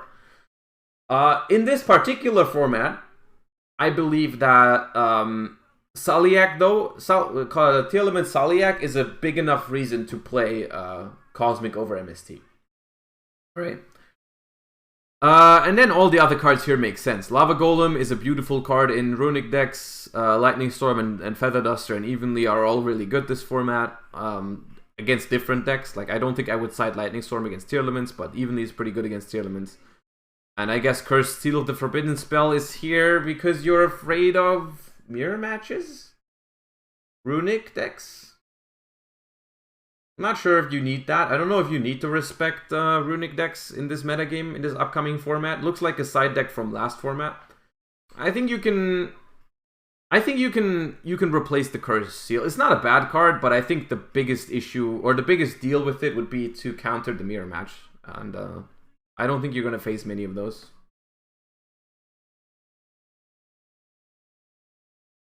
You need to play one Wisdom to probably set up the Jaugen.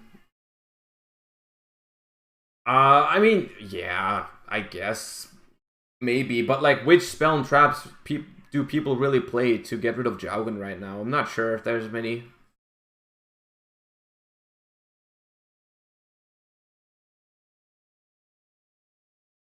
Alright, so that's the first one out of the way.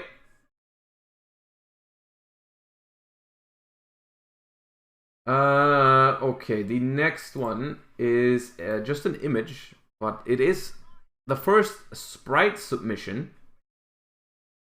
And we have some comments on it by Fridolin. All opinions are welcome. My main dilemmas about the deck are: number 1, 2 or 3 prosperity. 2, Bestial cards or Crow Bell. Sprite double cross in the main deck.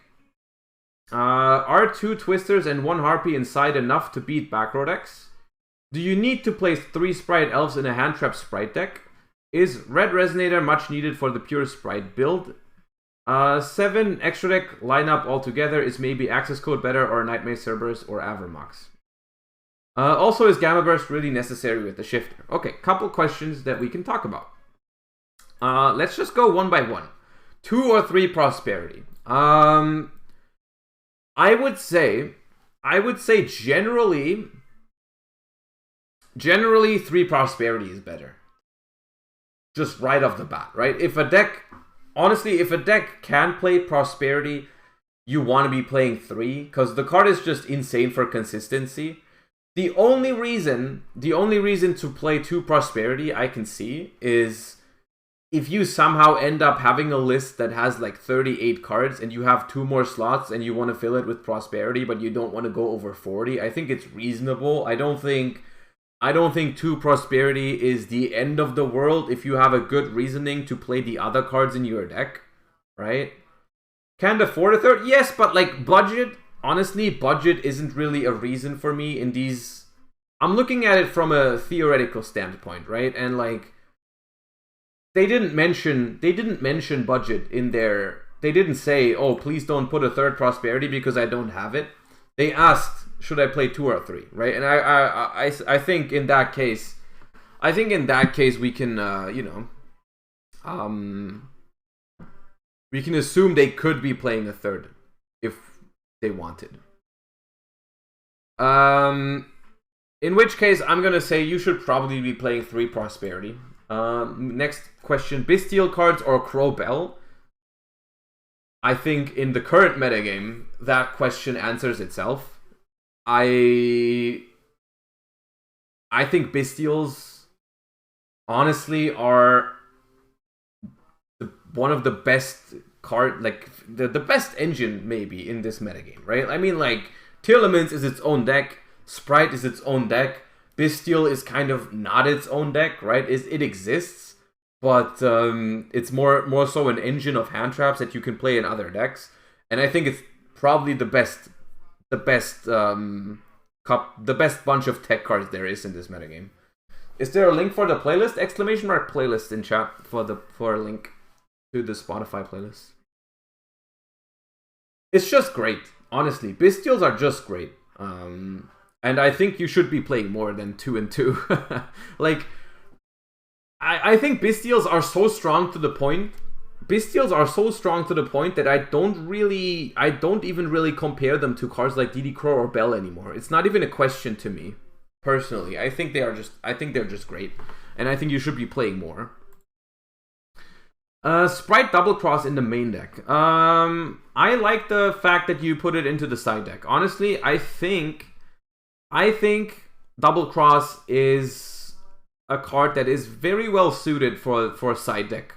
It ticks a lot of the boxes of a good side deck card.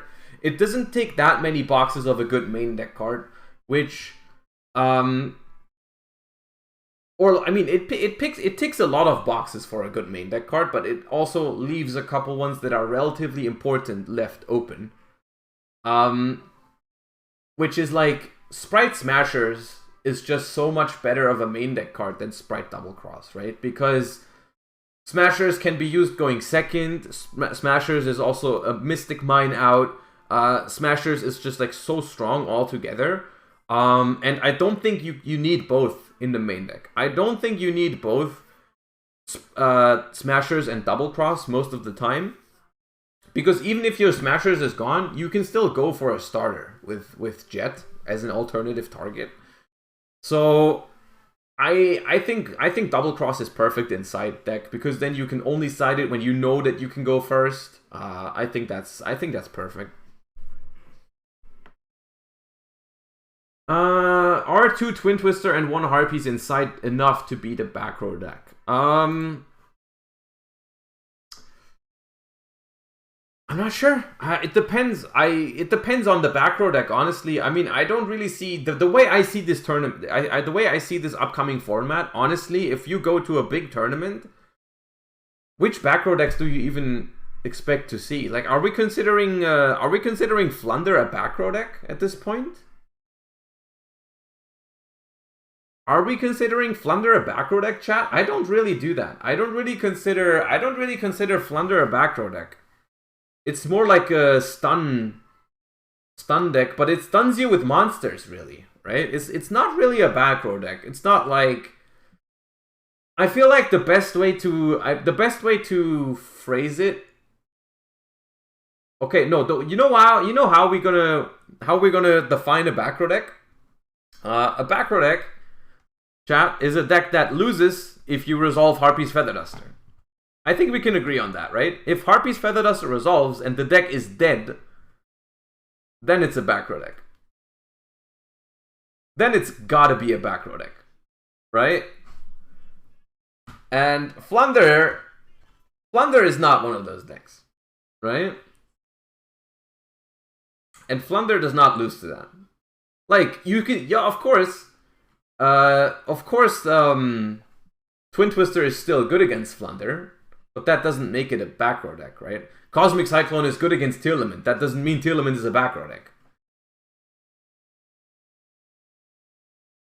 Flunder is like a weird stun. I mean, honestly, nah, Flunder is just stun, but like with monsters. So it's definitely not a back row deck. So honestly, I think as long as you have enough against Flunder, you don't have to be worried about back row decks this format at all. It's been a while since I've really played against what you consider a back row deck in a tournament. Like, okay, Mystic Mind Burn maybe, which, yes, with your list on the screen right now, I would be very afraid of Mystic Mind Burn. I would be very, very afraid of Mystic Mind Burn with this list, right? Because, I mean, you have 1 Smashers, 2 Twin Twister, and a Harpy's Feather Duster as your outs to Floodgates, and that's it. I don't know how much you need to respect something like Mystic Mindburn, which I guess Mystic Mindburn is the most realistic, real back row deck that you might face in this upcoming metagame. There's definitely going to be some people that are frustrated with the metagame and are going to pivot towards Mystic Mindburn, as it's happened in the last couple of weeks already. I faced the Mystic Mindburn at YCS Utrecht.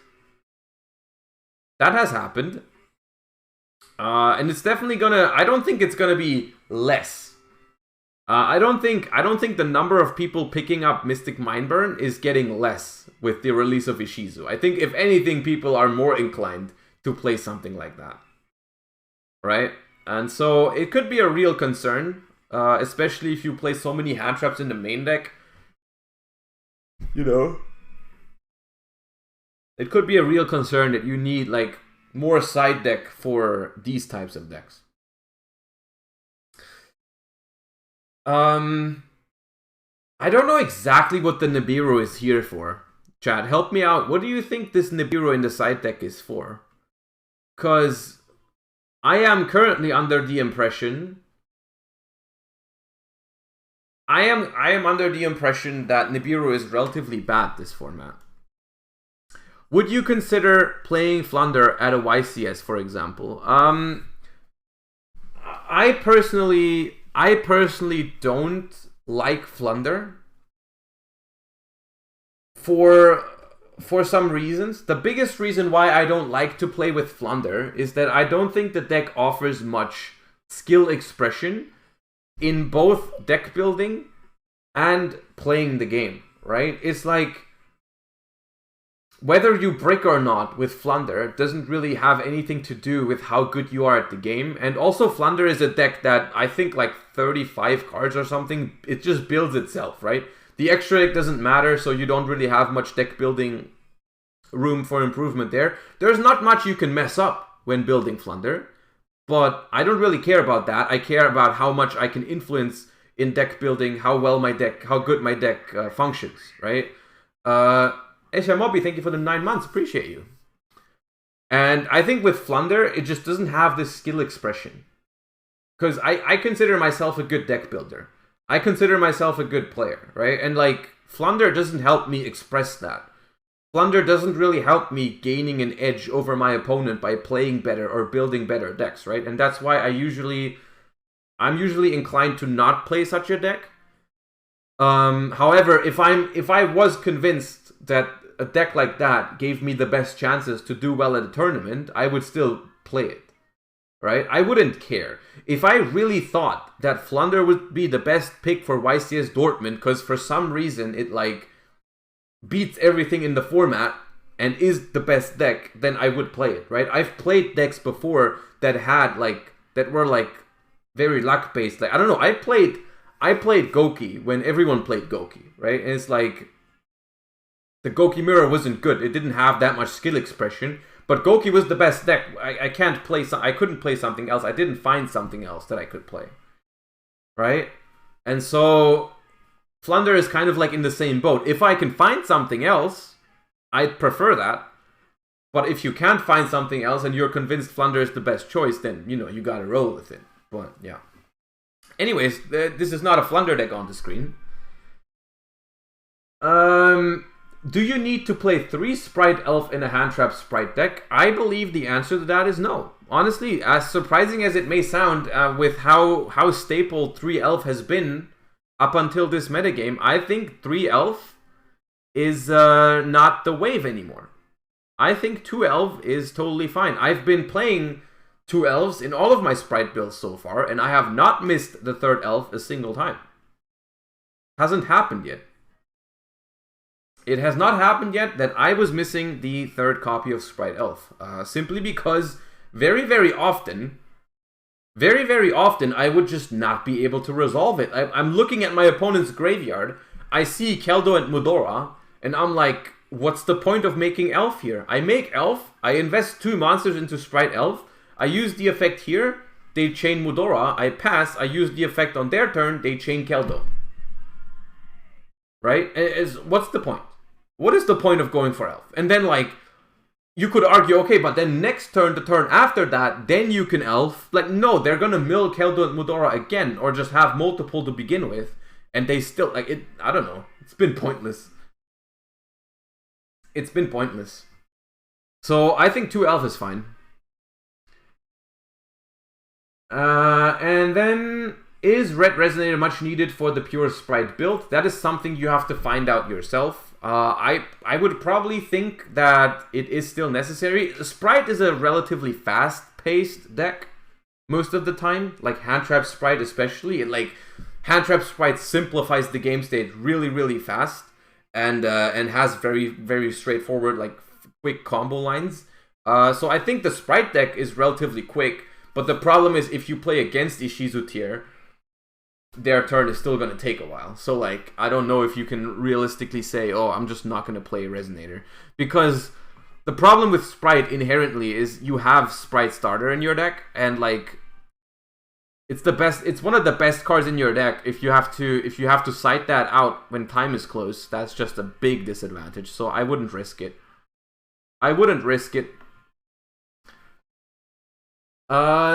The extra deck lineup altogether, I think your extra deck looks fine. I think it's reasonable. I think you could replace the Elf with another utility card.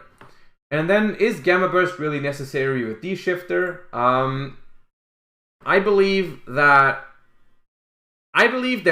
needs to be 1 card paired with Shifter for it to be worth it in Sprite. I believe that if you play no Gamma Burst, or no, there's other options though, but I think if you play just Shifter in Sprite, I personally don't really see the game plan after that.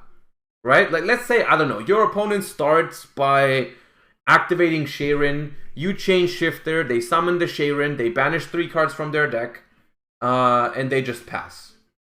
Right? Do you even banish for Sharon when Shifter is changed? Doesn't matter. They summon Sharon, they pass, because they can't play, right? And then you draw, you have 5 cards in hand. They don't, okay. You have 5 cards in hand against the Sharon. You have 5 cards in hand against the Sharon. I don't think Sprite can kill.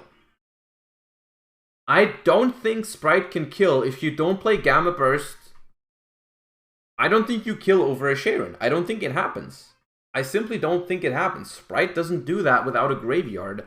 Unless I'm missing something extremely obvious, but I don't think there's a way to kill them.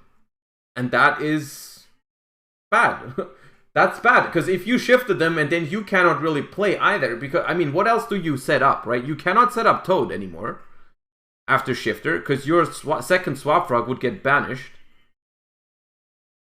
You know. Can you check mine too today? I'll see how well I can get through Digifox, but probably, yeah. So I don't think, since you cannot kill after Shifter, you cannot set up Toad after Shifter. So what do you do? Right? What do you do? Number 1 option that most people have been going for is Sprite Gamma Burst. Sprite Gamma Burst allows you is an easy OTK, basically. It's a very easy OTK after Shifter. That works. Another option, which I guess, let me see.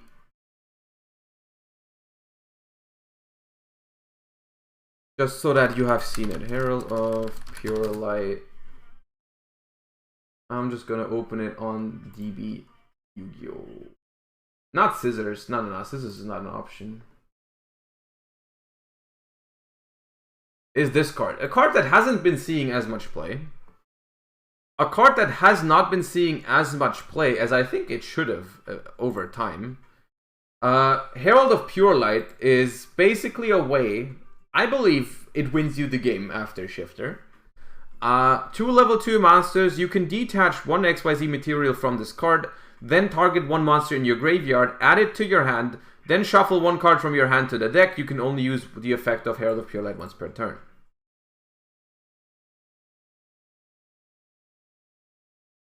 Thank you, Subtroop. I appreciate it. Welcome back to month number 4. Appreciate your continued support as well. Glad you're enjoying the stream. All right. The way this works is very simple. This card has great synergy with Dimension Shifter. I mean, Shifter says you cannot have cards in the graveyard. The way it works is, if you make this card going second after you've Dimension Shifted them, you detach a material from this card, which is banished because Shifter is active. And then you add back the Shifter from your graveyard to your hand, you shuffle a card from your hand back into the deck, and then you just punch them for a bit of damage. And then on their turn, you just shifted them again. You simply shifted them again because you have no cards in the graveyard, right? And if they, then you probably kill them over 2 turns. Which I think is very cool. It's basically a way to... You basically have the decision here. Do I play the Gamma Burst, which is a card in the main deck? It can ruin some draws. It takes up slots in my side deck. Or do I make room in the extra deck for the Herald of the Pure Light? I think both are very, very reasonable. Both are very reasonable options to incorporate Shifter in your deck. You don't have to play the Gamma Burst. You can play the Pure Light in the extra. So it's your choice, right? It's your choice. Do you go for the side deck slot? Do you go for the extra deck slot? Whatever. You could cut the third elf for the Pure Light. You could do that. If you wanted to play Shifter and you wanted to play Pure Light, you could take out the Sprite Elf. You would gain a side deck slot from the Gamma Burst. You could play a third Twin Twister or whatever if you're afraid of back row decks, like you mentioned in your Discord comment. So I think that'd be reasonable. I think Herald of Pure Light is a good option. But then before we move on, because we have gone over all of your questions, I still want to give some general feedback. I think you should be playing, once again, you should definitely be playing 3 Magnamood, 1 Druid's Worm. There's no way 2 and 2 is correct. Also, Droll and Lockbird, I think, is not a good hand trap. Just throwing that out there.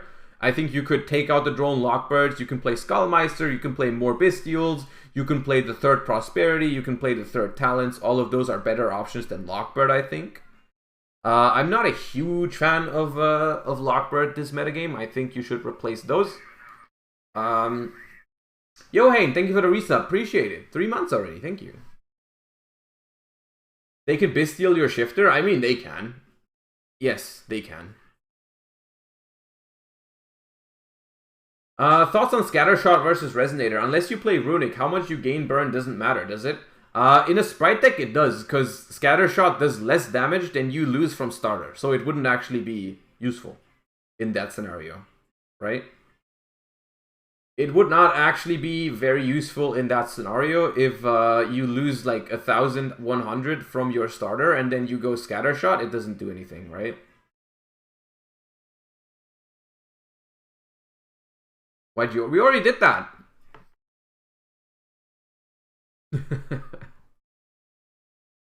But thank you, Eugen.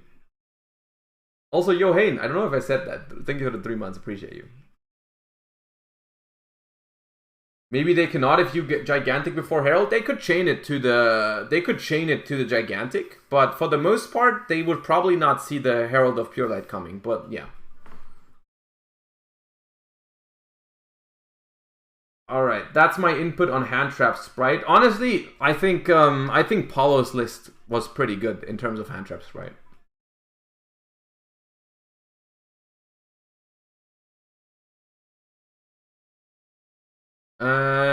We have ooh. What is this?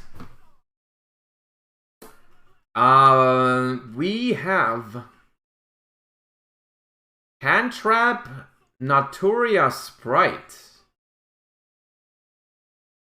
which I have to look up the Naturia card in here. One of those I don't even know.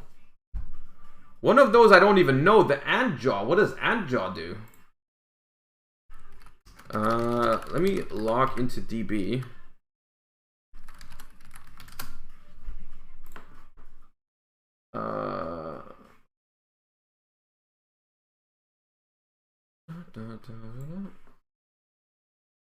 Antjaw.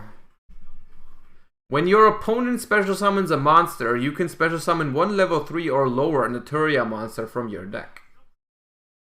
That is not once per turn. And oh, okay, I just Naturia or Needle.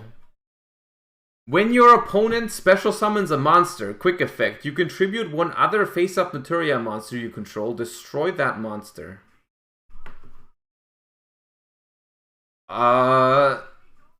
Okay.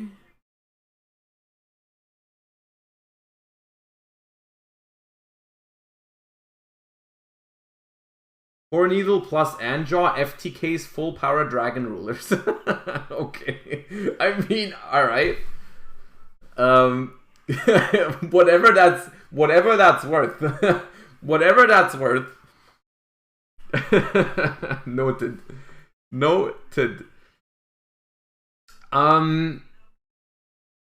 I am a little confused as to what the goal here is. Let me quickly recap. Camellia.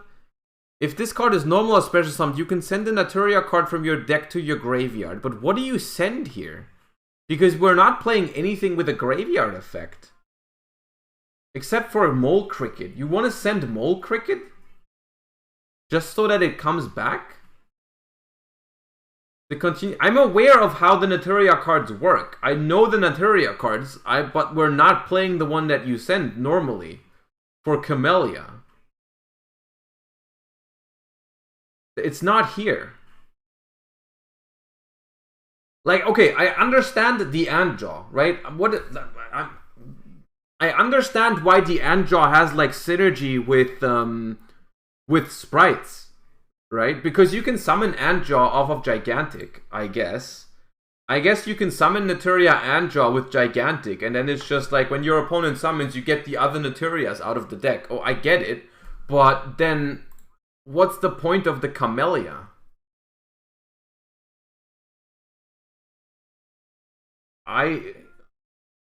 You send Antjaw to summon back with Elf? Yeah, but then you're normal summoning Camellia. How do you start your sprite plays if you go normal summon Camellia? You need starter then.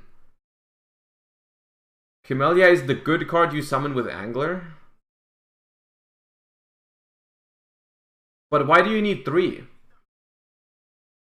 Why do you need 3? You can just play 1 for that.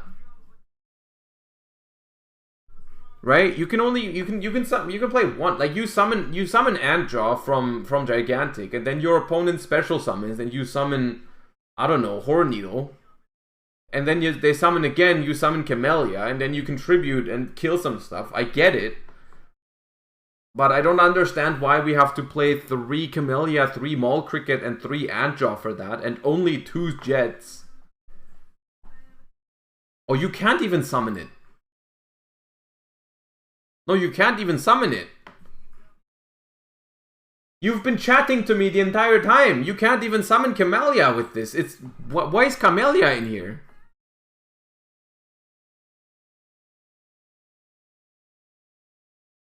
The card has literally 0 synergy with the deck.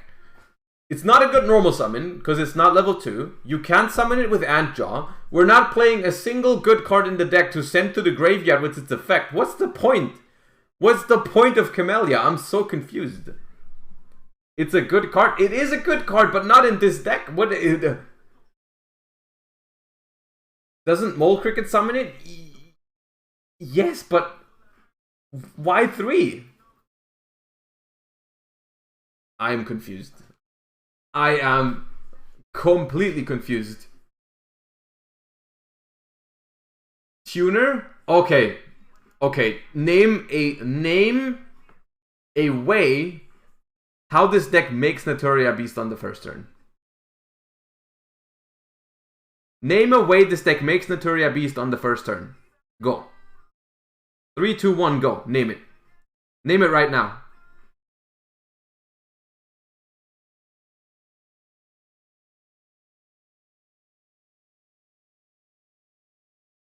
Normal summon Mole Cricket does it turn 1. Okay, randomly garbage. You have 30 seconds to write a combo in chat. Going first with normal summon Mole Cricket that makes Naturia Beast. Go. 30 seconds or you take 24 hours off.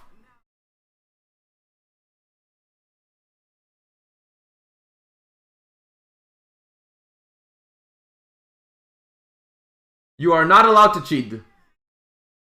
You are not allowed to cheat.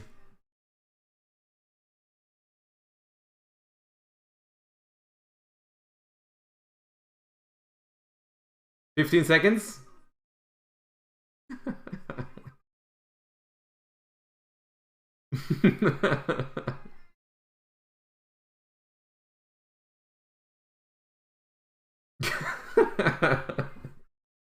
All right. We've been silenced, I see, huh? Maybe have we been chatting without looking at the list? Is that something that may have happened?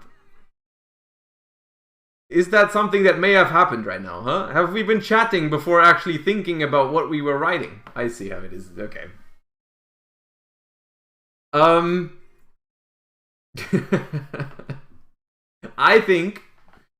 I think the Naturia cards are very good. I don't quite see the amazing synergy with sprites.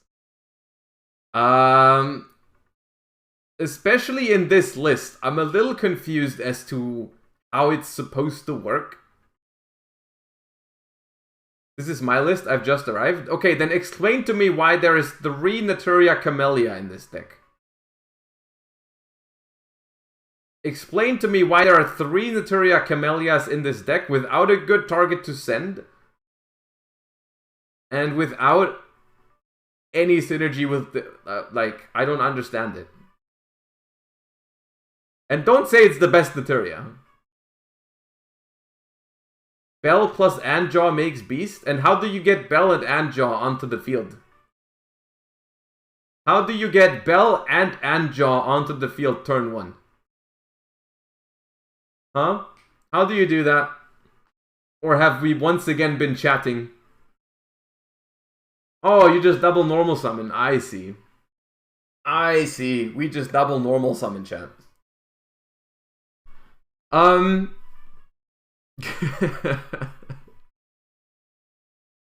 Yeah, I am unaware of the concept of this deck.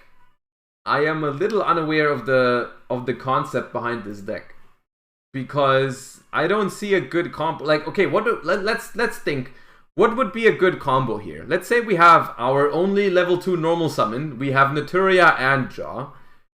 And we have a sprite card, right? Best case scenario. Best case, we're super happy, right? We're playing a sprite deck. We drew our level 2 normal summon and we drew a sprite. Surely that's insane, right? Surely that's crazy. That has to be crazy, chat. That has to be insane. So we go normal summon and Jaw, special blue, special jet. Get starter for red. Make gigantic. Gigantic summons what? A second Antjaw? I guess. Second Antjaw. Or we could summon Carrot. I don't know. But we don't even play red. Oh my god. There's no red?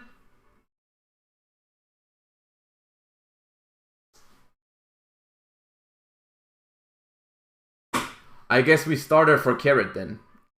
I guess we started for Carrot, and then we go Gigantic Summon Sunflower? So we end on, and then we make elf bring back the carrot or whatever. So we have elf, carrot, and jaw, and sunflower. Elf, carrot, and jaw, and sunflower. When your opponent monster effect is activated, tribute a Naturia monster, negate the activation, and destroy the card. The problem with all of this is you already have X negations with sunflower. That's why you see no red here. Okay, in your equation, I'm very curious as to what X equals. What is X in your equation? How many negations is X negations? Because that's like a Triff kind of statement. We have X negations. Infinite? It can't be infinite. X is variable.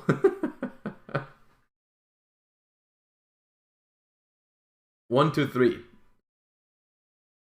I mean, the problem is for each of those negates, you have to wait until your opponent special summons, right? You have to, like, let's say your opponent activates a Tearlament effect to make Kid Kalos. They then proceed to make Kid Kalos, you chain to the summon, and then you have to let the Kid Kalos resolve, and then you get another Naturia, and then you have a negate after that. If they somehow forget that they have a battle phase, right? Everyone always asks, what is X? They never ask, how is X? True. Sag. Coon5, thank you for the 2 months. I appreciate you. I don't know if this is the way to go. I'm a little confused by the concept of the camellias. But sure.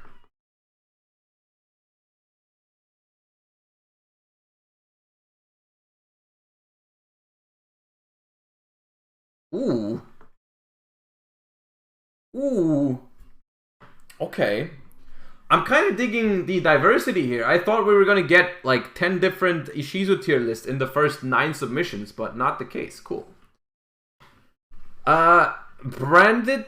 Ooh, you've managed to put branded Bestial Tearlament into 40 cards. That is impressive. Although I'm not sure if I'm a fan of the idea. To be fair, I have not played that much of the Bestial branded deck since we played it on stream last time. Or like last week. I liked it last week. I thought it was cool. 1 branded fusion is a crime, I think. I am considering calling the police right now because there is 1 branded fusion in this deck. That is something. There is also no instant fusion. There are 2 Druid Worm, 2 Magnamut, 2 Saronir.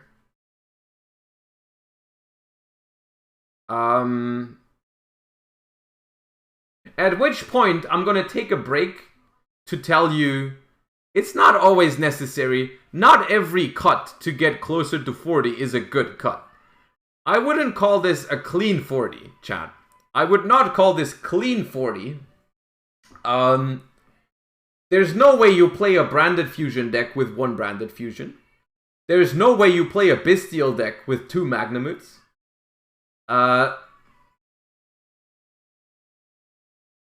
There's no way you play a Tearlament deck without instant fusion. So I think at this point, you would probably be better off if you played... No, 1 Albaz is okay. 1 Albaz is okay. There's definitely cards you can argue about cutting down, right? You don't have to play 60, but like there's no way you play... You have to add 2 branded fusions to this. You absolutely have to add the 3rd Magnamut, the 3rd Druid Worm, and instant fusion. Please. With those 5, if you sent this as a 45 card deck with those 5 cards added, we could talk. We could talk. But yeah. The other ratios, honestly, are fine. It's fine to play 2 Tragedy. It's fine to play 2 Aluber. Even though I don't even know if you want 2 Alubers. You're not even playing Branded Opening. Like, why is there even Aluber to begin with instead of just playing the triple Branded Fusion? Because you're always searching Branded Fusion, pretty much. Dark Hole in the side deck? No, Dark Hole is fine. Dark Hole is a fine card this format. I don't know why people hate Dark Hole. I'm guessing no Lubellion due to budget. They didn't say anything like that when they submitted the deck. They didn't say anything like that, so I'm not sure if that's the reason. There are other, like, it's fine to, it's totally fine to not play Bestial Lubellion and the Branded Beast trap card. You don't have to play that. You don't have to play that to play Bestials. Absolutely not. But, it's probably better if you do. So the idea behind Dark Hole, I guess the most confusing thing, I guess the thing that confuses most people about Dark Hole is like they think, why is Dark Hole better than Raigeki ever, right? And it's you need to think a bit ahead. You need to think a bit outside of the box for that one. But there are a few scenarios where Dark Hole could actually be better. There are a few scenarios where Dark Hole is actually better than Raigeki. The most common ones right now are Ibli.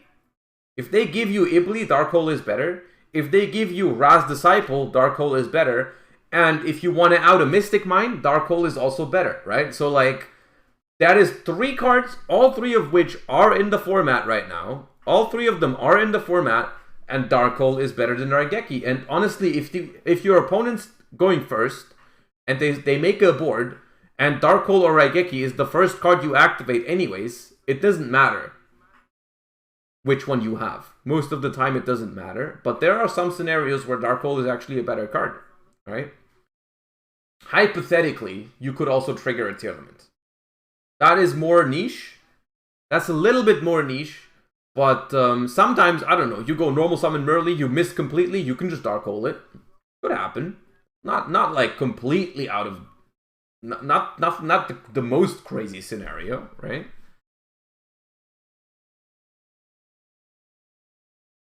So, yeah, that's a couple of things I have to say about this one.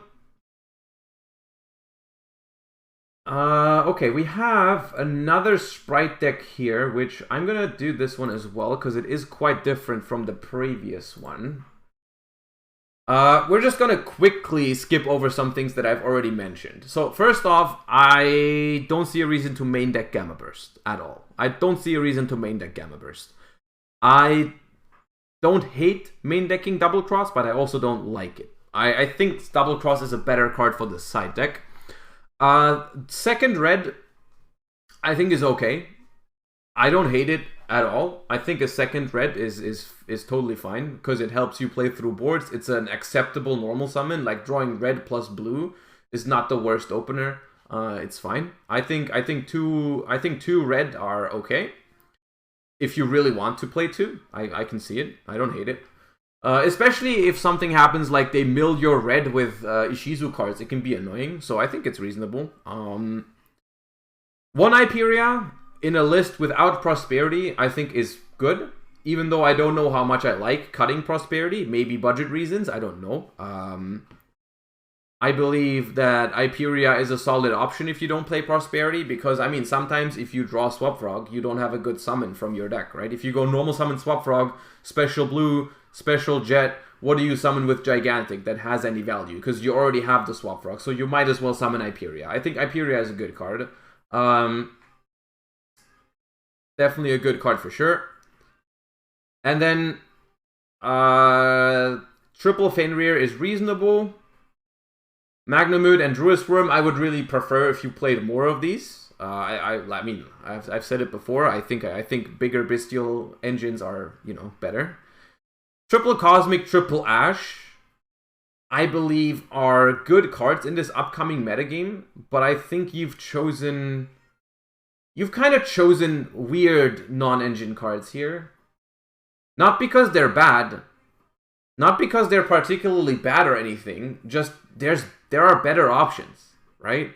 It's like, by including Cosmic Cyclone in your deck here, you're specifically saying, oh, I think Cosmic Cyclone is better than Triple Tactics Talents. I think Cosmic Cyclone is better than Super Poly. I think Cosmic Cyclone is better than more Bestials. And I think none of those are true. I think Talents is better than Cosmic next format. I think Bestials are better than Cosmic next format. I think, you know, Super Poly is probably better than Cosmic. Although maybe you don't have room in the extra. And the same for Ash, right? Ash is a solid card next format, but is it better than Talents? I don't think it's better than Talents. So, not a bad decision, just doesn't feel optimal for me. Could you give me a logical reason as to why you would play Bestials with Fenrir in the main deck? It's a good point. It's something that I haven't made my mind up yet completely about, whether I would want to play these cards together, right? The thing is with Fenrir and with Bestials is that going second, these cards clash, right? Because you summon the Bestials to your field, and then Fenrir is dead in your hand. It's a real downside. It's a real downside to playing them both together, right? Because, you know, they clash when you go second. The reasons why you would still play them both together is because individually, both Fenrir and Bestials are incredibly strong cards, right? They are both incredibly strong cards. It's kind of like a high risk, high reward kind of decision, right? Because if you draw only one of them, you're very happy either way. You draw only Fenrir, great card. You draw only Bestials, great. Absolutely good cards in my hand right now, right? Or you go first, you can even draw both, right? You can draw Fenrir, use it going first, and then have Bestials in hand. Also really good, right? So the reward is very high, right? The reward is very high because, I mean, some games you get to use both, and just like you have a higher density of powerful big monsters in your deck in general, right? You just have like a big, you just have a big number of cards that are like really impactful, and that's good, right? So your reward is relatively high by playing both of those cards. Like, the possible reward is insane, right? Like, imagine going first, summoning Fenrir, having a Magnamut in hand, plus Sprite combo is like really strong.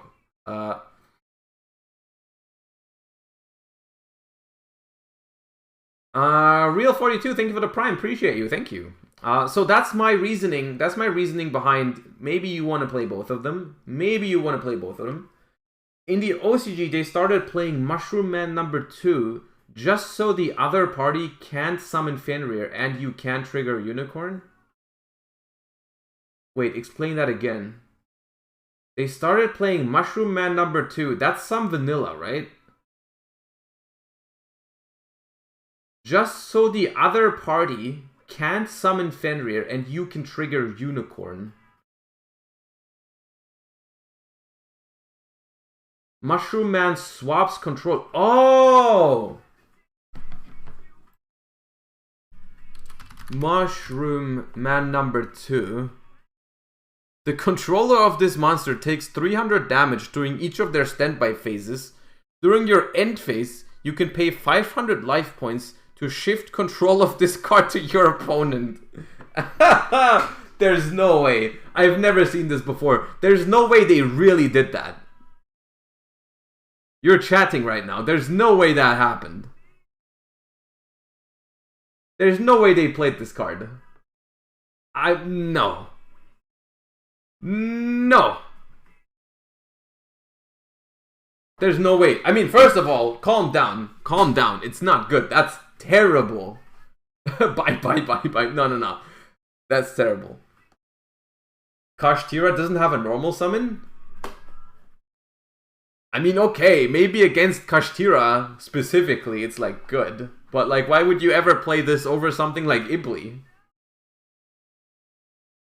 Why would you play this over Ibli?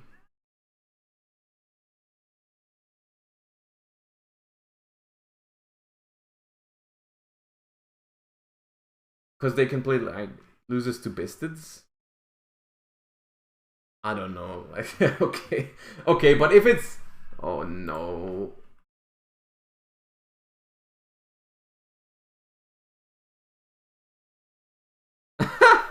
There's no way. It's in there. Oh my god. There's no shot they do that. The OCG is wild, dude. It's a wild place. Oh god, okay, anyways. I don't think that applies to the current discussion. I don't think that applies to the current discussion of should we play Bestials and Magnamut together.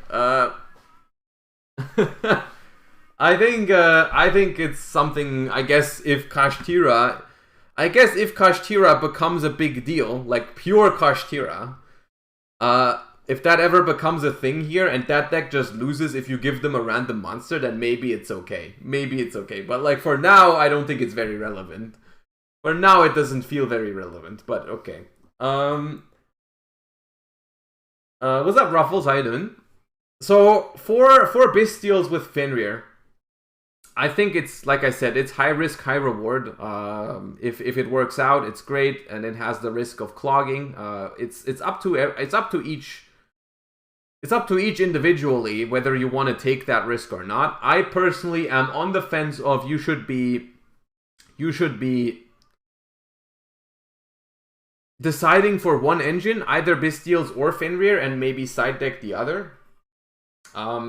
But like on the other hand, like Fenrir is so much stronger against Rogue, right? Fenrir is so much stronger against Rogue. Like, think about how good this card is against some Rogue decks, as opposed to Bestials being like kind of dead in some Rogue matchups, right? So like, you know. But I personally am on the fence. If I was playing against Telemans, right, I would like to have more Bestials instead of Fenrir. So, yeah. But it's a very individual decision. There's nothing completely wrong with playing them together, I believe. I hope I got that point across.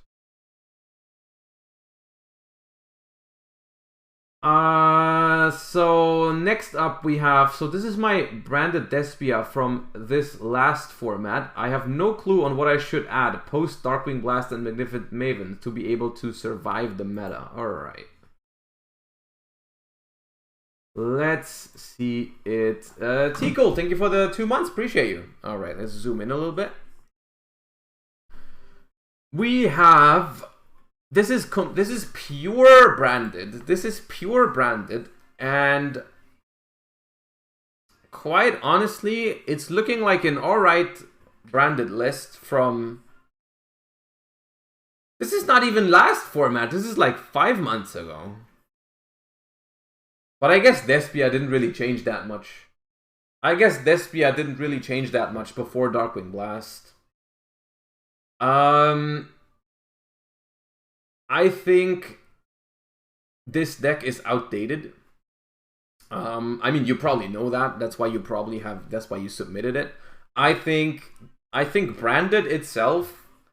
Honestly, when I played branded Bestial last week, it felt like a deck that can compete. It didn't feel like it was the savior of the meta game. It didn't feel like it would be crushing everything, but it felt like it was playable. So instead of deck doctoring this entire thing, if you're in chat right now, I suggest you go to the VOD from last week. I believe it was last Tuesday.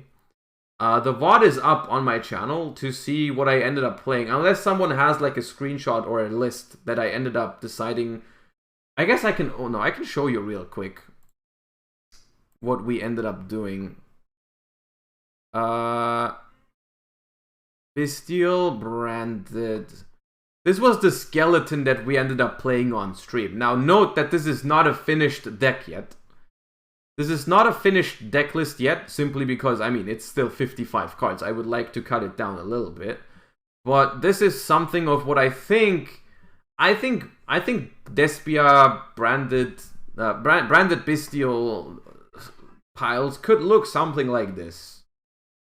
I think they could look something like this. I don't think it's possible to play this deck at 40. I don't think you should feel bad for this deck to be a little bit over 40, simply because look at what you would have to cut. You would have to remove something, right? You cannot play 40 if you want to play the Bestial package, the Branded package, and the Patchwork package.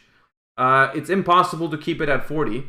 But I also think it's completely unreasonable to take out like the Edgim stuff, because that makes the deck so much better. Like, remember the war crimes we committed with Fight for Patchwork going second? Like, that's a crazy thing to take out of this deck. That it's so good. Even going first, sometimes they would go like Havness, make a couple of fusions, and I would just go, okay, Chimera, draw 2, pop your board. Like, it's not okay. Like, you need Patchwork in this deck, I think. So yeah, honestly, I don't have a perfect list yet, so I can't give you, I can't spoon feed you like a perfect list. But I do think that a Bestial Branded deck of some way, shape, or form, and you can start testing with this list and see what you like and see what you dislike. I think that could be something. Is 2 Edgimp and Patchwork enough? I mean, I want to see it in every hand. So if I'm playing over 50 cards at this point, would you play 2 and 2? I don't think I would, if I want to see them in every hand.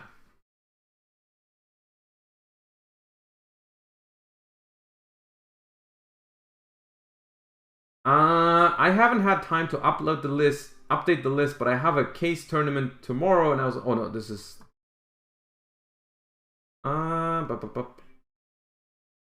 help, please, I want to improve my list.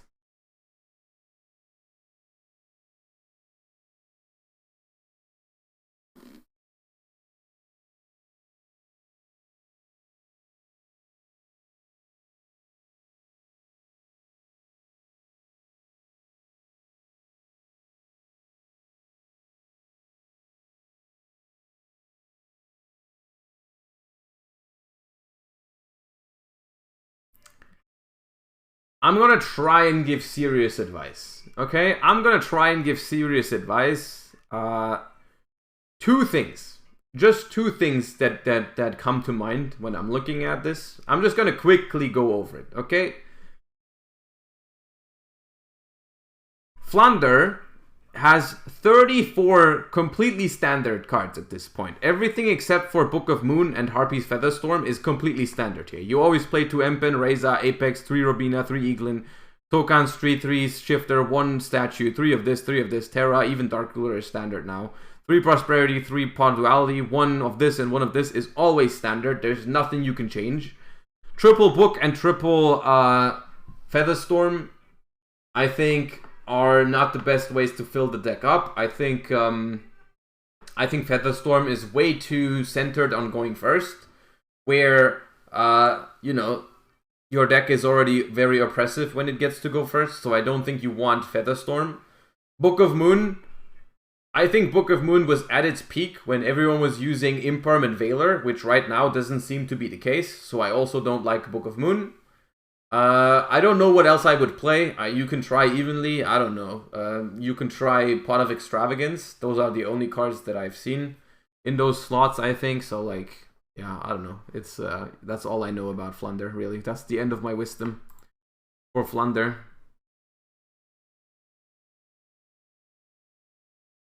Two statues is important versus Ishizu Mills? Yeah, maybe. Maybe you need a second statue. I don't know. You can play Talents as well, possibly.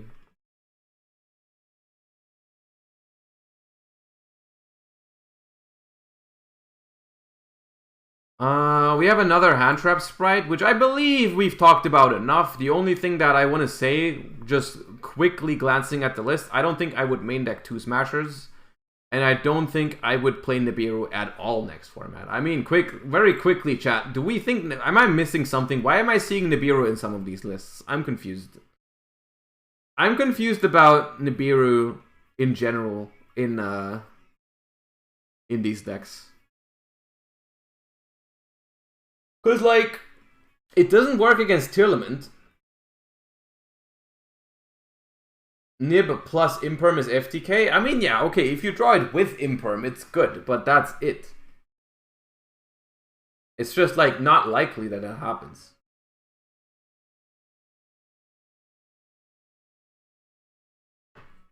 I think it's, if anything, it's a side deck card, but even there I don't like it. But they said something. Keep in mind, my regionals is about 100 players, where about 10 of them are top players playing meta decks like Tier and Sprite.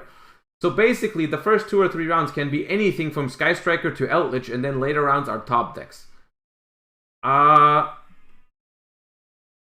then, even more than, why are we playing Nibiru then? Because the decks you mentioned are like Sky Striker, Eldritch. You know, it's not even that good against most of the rogue decks. It's not even good against most of the rogue decks, right? Because what is rogue right now? What is rogue right now? Like, Flounder, Exo Sister? I guess it's good against Exo Sister. You just play other hand traps, I think. Mathmech? It's not that good against Mathmech, though. It's like okay against Mathmech, but not great. Heroes? I guess it's good against heroes, yeah, but like, eh. Nah, you should replace the Nibiros, I think.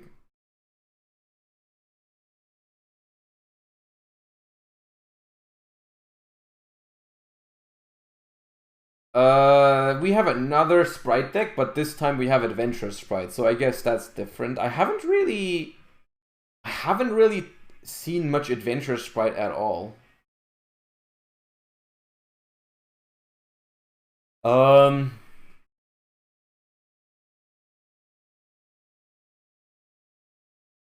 Yeah, Adventure is kind of weird in Ishizu format, isn't it?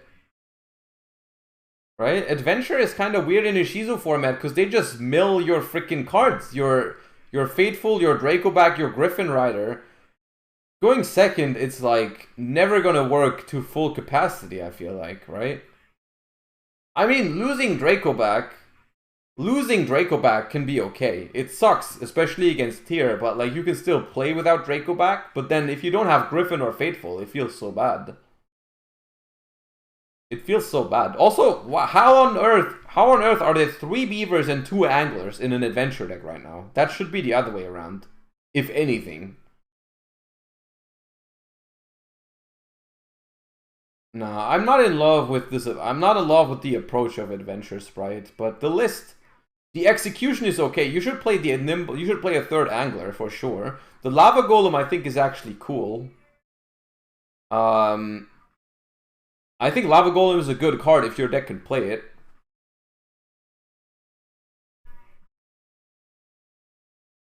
What do you think about anti-spell next format? I don't think that is particularly good, is it? I've seen a couple of anti-spells in the side decks, but I'm not convinced. I'm not convinced it's that good. Maybe 2 Faithfuls in a Shizu format? Maybe. What if the metagame forces us to play some stupid stuff like 2 Fateful, what if we just move on and play something else? How about that? What about that idea?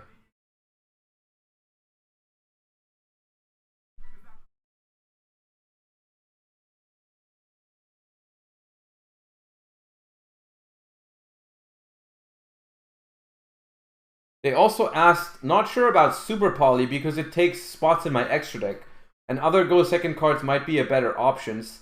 Still hesitating about inserting Triple Tactics Lava Golem enemy controller. Now I will say one thing. We should probably do a separate discussion about all the going second cards. Like I've done that in the past. I've done that in the past where I talked about the different tech options, the different board breakers, which one is good, which one isn't. I think we might also turn that into a YouTube video at some point. So we could do a discussion like that on stream tomorrow. But just for now, I think it's reasonable to not play Super Poly in this deck because of extra deck space. Talons should probably be in here. Can Eldritch still compete in this format? I mean, it's not dead, but it's not good.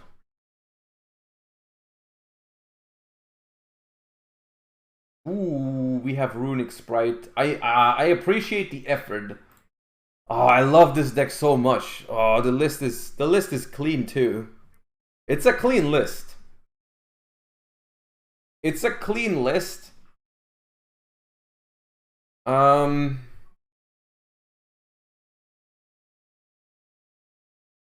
Yeah. Pog, I got a sub. Congratulations. How good of a card do you rate Fenrir? I think Fenrir is a great card. It's like a 9 out of 10. Or 10 out of 10 card. It's just the format right now, because everyone is playing Bestials, it kind of clashes with Fenrir. That's why we're not seeing so much of it. But eventually this card's going to take off. It's a very clean list. I wish it was good. Yeah, actually insane. It's like, I would take out the double cross. But that's it. I don't think you need to main deck double cross in Runics, right? But other than that, it's a very, very clean deck. The problem of this deck is not how to build it. I mean, because it's almost my list from... It's my list from Utrecht. Take out 1 Hyperia, swap Lava Golems for Sphere Modes, take out Talents, add Fenrirs, and then what is the double cross in instead for? So 1 Hyperia and 2 Talents go for 3 Fenrir. Oh, Kitten is gone. Ooh, Kitten is gone. No, add back the Kitten.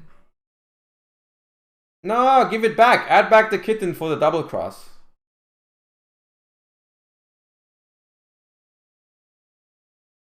Add back the Kitten for the double cross. The problem with this deck is not how to build it moving forward. The problem of this deck is not how to build it. The problem of this deck is simply I've tried this deck on stream. We've tried it. You were here. Most of you were here last week when we tried to make this work. We were able to get like a game or two out of Ishizu tier. It wasn't like the worst in the world, but the problem was we never resolved Fountain to draw. Never. It's so hard to resolve the Fountain draw against Ishizu tier. It's almost impossible. And at that point, you gotta ask yourself, why am I playing Runics? Why am I playing Runics if I'm never getting the Fountain draw? It's like so hard to draw cards with Fountain in this deck. It's almost impossible. They always shuffle back your targets, yeah. They always shuffle back your targets. It's so tough. It's so tough to get a Fountain draw. I mean, honestly, all of these being like crazy utility cards and summoning level 2 extenders is still cool. It's still nice to be able to summon a level 2 whenever you want. But without Fountain to draw cards, it kind of falls apart really quickly. You just run out of cards too fast with the runic stuff after Ishizu, because you simply don't get your draws. Other than that, I mean, the list is clean. You know, I like the execution. Sphere mode over Lava Golem can definitely work. I like the inclusion of Fenrir. It's a great list. Just unfortunately, I think the wrong time for it. Yeah.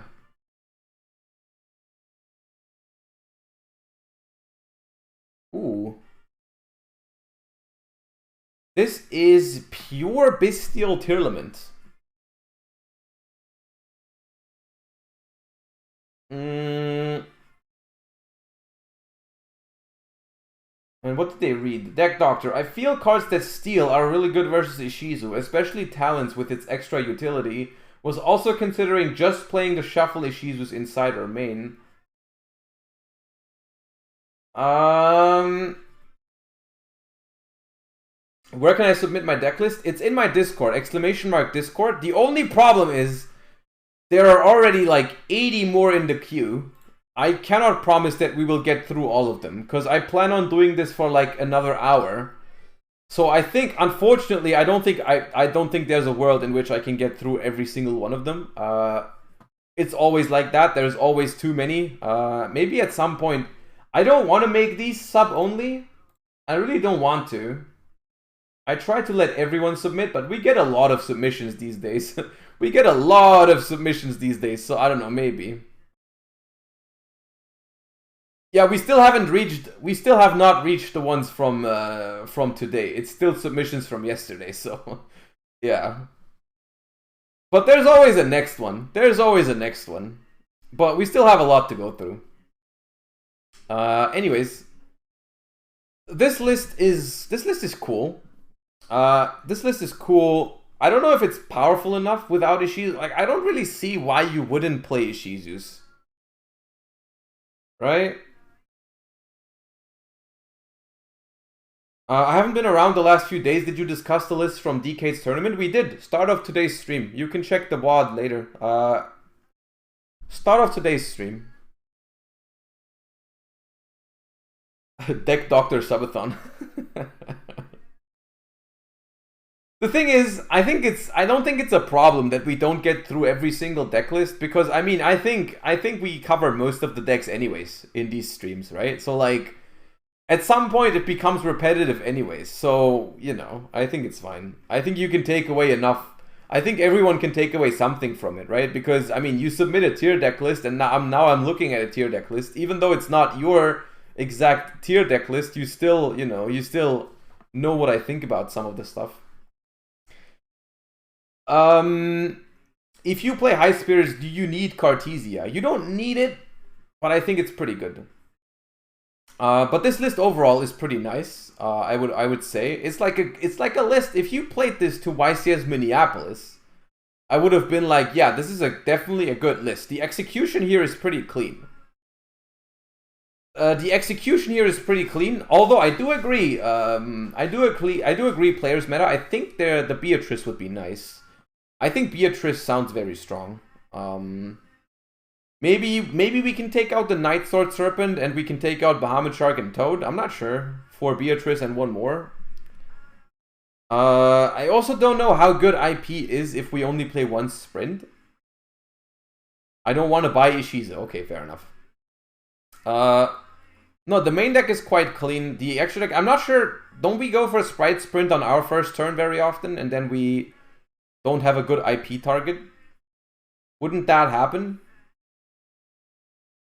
a decent amount of the time? Because I felt like the whole point of Chris LeBlanc's like IP into Sprint was that you play 2 Sprint for that.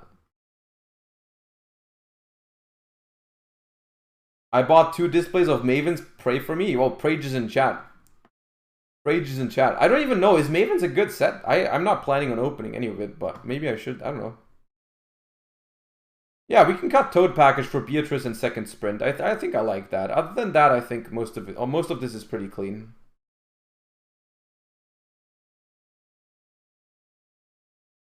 Okay, this is the first one. Oops. I think the next one is the first one that I have to skip, because I literally... oh, they added a replay as well.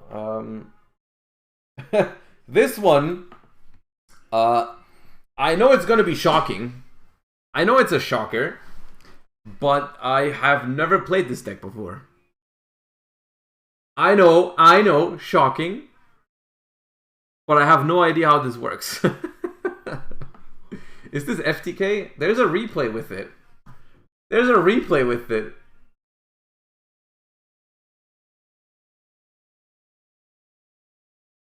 Boom, boom. Alright, movie time, chat. Movie time.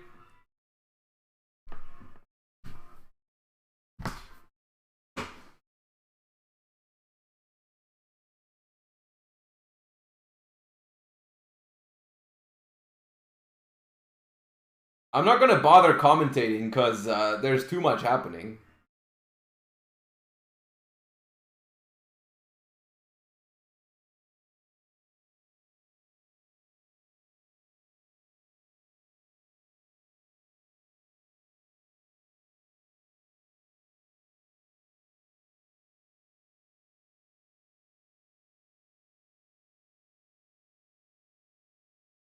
That's it? Well, what happens now?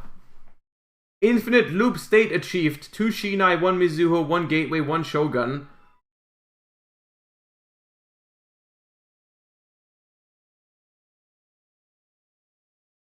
Okay, so we have an infinite loop with Cowboy? How do we recycle Cowboy, though? What's the FTK? We have one, we make Cowboy, and then what? Oh, Omega. And how do we make Omega?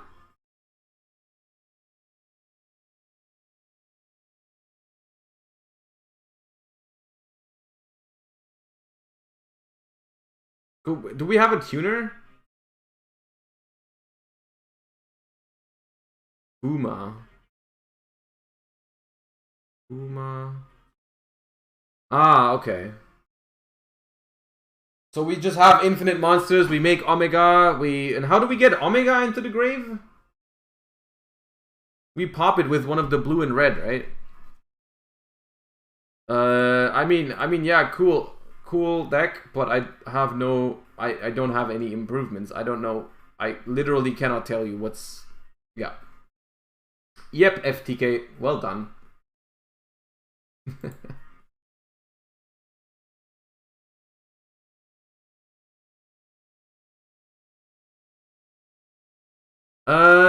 Tier branded.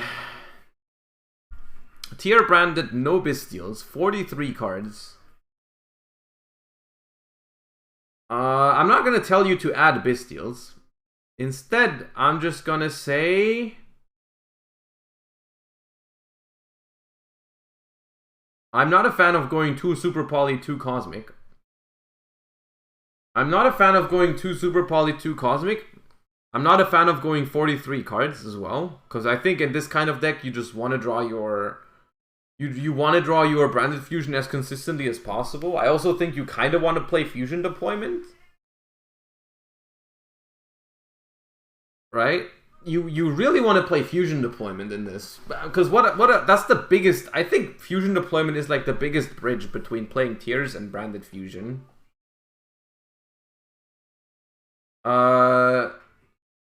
Isn't 3 Scream better overall? I do think Scream is a pretty good card, yeah. I do think Scream is very good. The question is, how much over 40 do you want to go? The cards that are cuttable, I think Droplets is cuttable here. Honestly, I'm not a fan of Droplet at all, chat, in this meta. In this deck, at least. Like, in some decks, it's fine. Like, in Ishizu decks, I can see it. In Ishizu decks, it's okay. In this deck, I don't see a good one. There's not even one really good card to send with Droplets.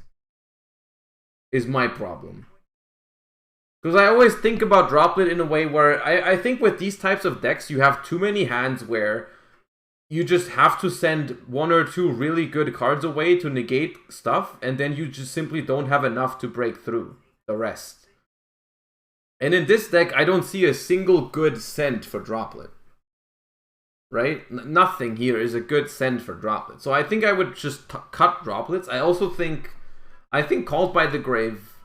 I think Called by the Grave is very weird in the next format because of the Agido and Keldo. They can dodge Called by the Grave if they mill them, which is like, you really don't want to engage in that type of variance, I think. So I think you could take out, I think my suggestion would be take out 3 Droplets, take out Called by, decide between Super Poly and Cosmic, so take out one, add a third of the other, so that is -3, -4, -5 cards. Add a Scream. And add one more card. What would we add, chat? At least, I guess, try to fit some amount of fusion deployments. Yeah, I think add some amount of fusion deployments, whatever you feel comfortable with. I like that card.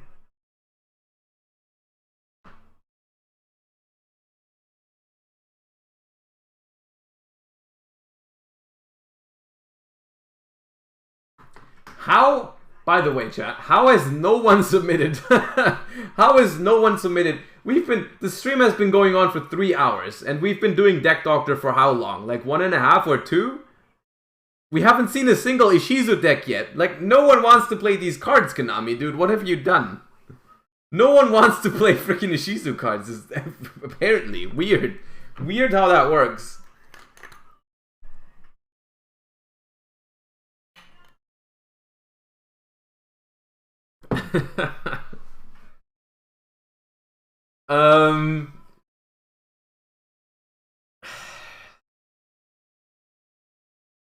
Shadol,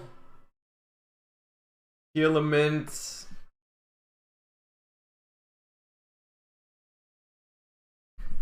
It seems like such a 2020 deck. Yeah, I mean, we have branded fusion and elements. Gentleman's agreement. Nobody plays Shizu at YCS Dortmund. Yeah. If only we could do that. You think Zombie World could be a good tech card versus Ishizu? Why would it be a good tech card versus Ishizu?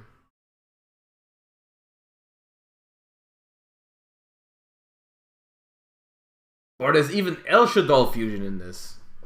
Okay, so we're not going to judge the deck. We're just going to give advice. I think this deck should definitely be at 40. I think you should take out the Called by the Grave. And... what else do we take out, chat? We take out Called by the Grave.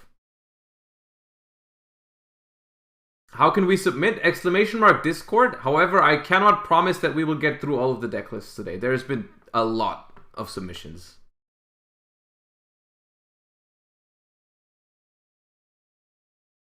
We could take out one El Shaddoll Fusion or one Albaz. Or honestly, we could... I think this deck is like perfect for Bystials as well. I think this deck is perfect for Bystials. Like, take out these hand traps. Like, take out these 5. Okay, I have it, chat.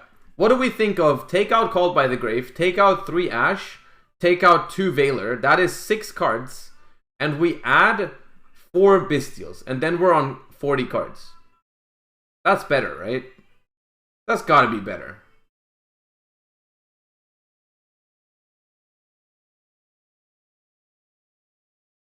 Need to keep a light for Construct.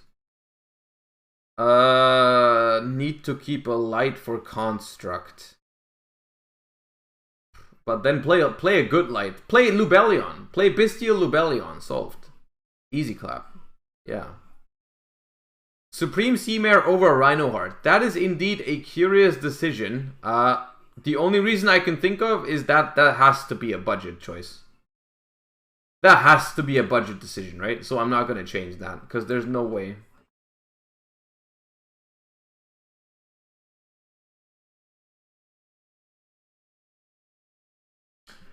I'm thinking to add Baguska. Oh, this is the first Ishizu deck. It's the first Ishizu tier deck. Pog. Well, I don't know how Pog. It depends who you ask, whether that's Pog or not, but...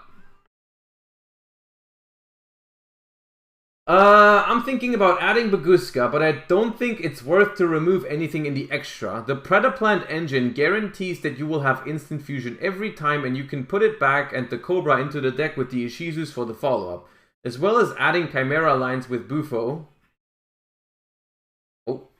Oh, that's a self-report.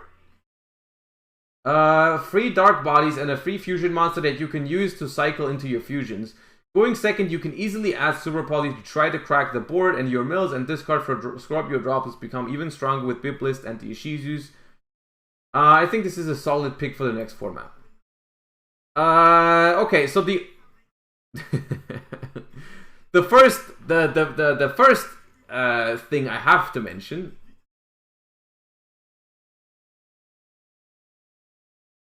Bufolicula fusion summons a dark fusion monster from your extra deck using monsters from your hand or field as fusion material.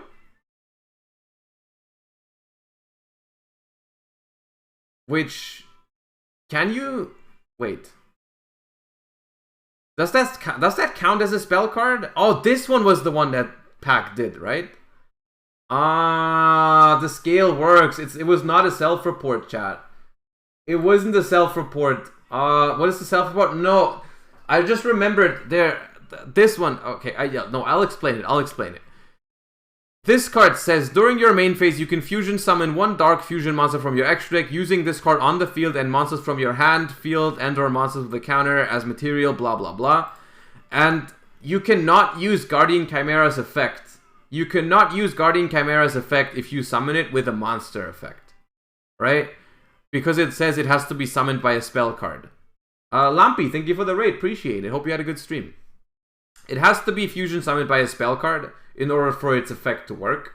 And I thought they meant make it with this. But if you make it with this in the scale, it actually works. So, you know. Because the scale is considered a spell card. The scale. So I was chatting. I was the chatter in this instance. I was the chatter. Okay, you were right. Looking at this deck, looking at this deck, I think your ratios are very solid. I think going one Rhino Heart makes a lot of sense in this, because, I mean, you have, like, your other normal summons here. 3 Pearl Rhino, 2 Scream is like, I guess you didn't want to go 45. I still think, I mean, if you're at 44 already, might as well add the... It doesn't work? No, it does work. A Pendulum in the scale is not a monster. No, it is not a monster. It is a spell card if you place it in the scale. It does work. So I would really like this deck to be 40 cards, but on the other hand, I don't know what you want to take out here. I mean, you can go lower on Agidos, you can maybe go lower on Biblis, but for the most part, this looks like it makes sense. Other Predaplant monsters, good mills. I think this one is a good mill. If this card's sent to the graveyard, you can add a Predaplant from your deck to your hand. So, like, if you start milling and you mill this, you can just get Orpheus. It's like, it makes sense. It's not. It is a spell card. A Pendulum in the scale is a spell card. Stop chatting. It is a spell card.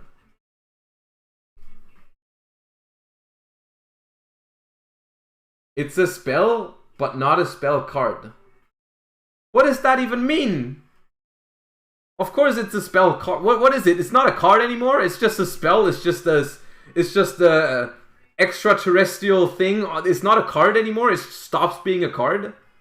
Oh god. Like, actually stop chatting. What the hell? Also, yeah, I mean, not even to mention that if this card is fusion summoned by a spell card or effect. Nah, we stop the chatting right now. We stop the chatting right now.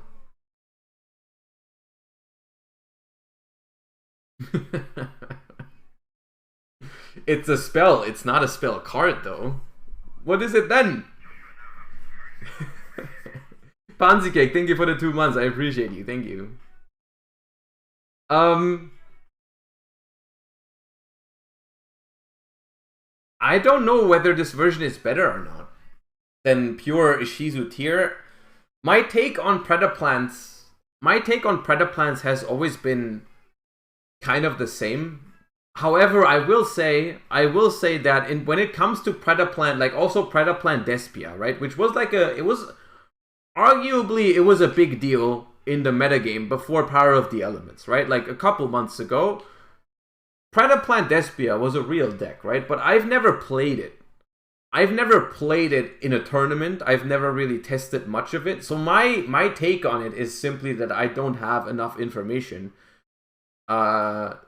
I don't have perfect information, one might say, about whether the Predaplant version is better here or not. It doesn't sound bad. On the other hand, it doesn't really sound like it solves that many problems that the deck has. I don't know if this makes the mirror match any less, you know, what it already is. I don't know. But your ratios look solid, is all I can say. There's nothing here that I'm looking at and I'm like, no, that definitely needs to change, right? Most of this is fine. Or like all of this is like fine. So I guess that is literally the best. That is the best feedback I can give you right now. There's nothing else I can do. But you asked specifically for what can you cut for Baguska. So I guess we can take a look and I can just, but once again, I don't think you can cut this. I don't know if you can cut Chimera since it only comes up from the scale. Maybe you could. I think Baguska might be better than Redoer though. I think Baguska could be better than Redoer because like if we talk about like mirror matches, you always want Dweller. You always want Dweller, but if you play against like Flunder or something, you always want Baguska. Redoer is kind of like the thing in the middle, right? So, like, I think you can take out Redoer. I think Baguska might be better than Redoer.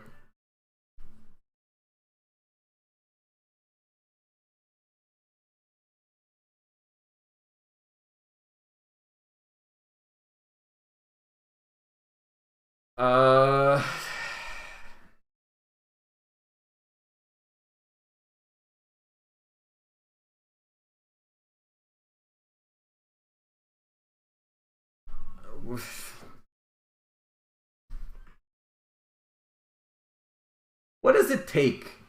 What does it take for people to give up on Sky Striker? At this rate, I don't even know what to tell you. Sky Striker is... You guys know I like Sky Striker. You guys know I like Sky Striker, but the deck isn't viable anymore. The deck feels so fair. What is dead may never die. True. It's so fair.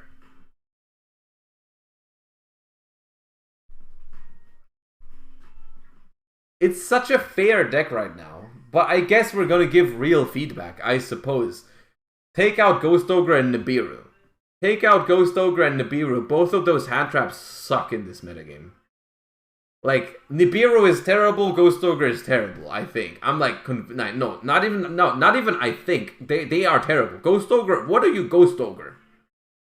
What are you Ghost Ogre? Kid Kalos? Merly? Sprite Elf? What are you Ghost Ogre? I don't get it. Map. Okay. This deck will beat Flunder. Yes. This deck will beat Flunder. Ghost Ogre Fenrir. Ah, yes. Take out Ghost Ogre and take out Nibiru. I don't even know what you add. What do you add instead of Ghost Ogre and Nibiru here, chat? I don't know. Maybe Mourner? Maybe Mourner, maybe Bystials. I have no idea. Bystials don't seem that good with mine. Maybe Demise of the Land, something like that. I have no idea. Maybe Prosperity. I don't know, dude. But my more important and bigger advice is give up on Sky Striker. Please. Please. There is a time and place for everything. Right now, 2022 is not the time for Sky Striker. Maybe Skullmeister, yeah. Never give up. No. Absolutely know when to give up. You have to know when to get... This deck is not fair anymore. It's not good anymore. It's way too fair. It doesn't even feel good. Oh, God.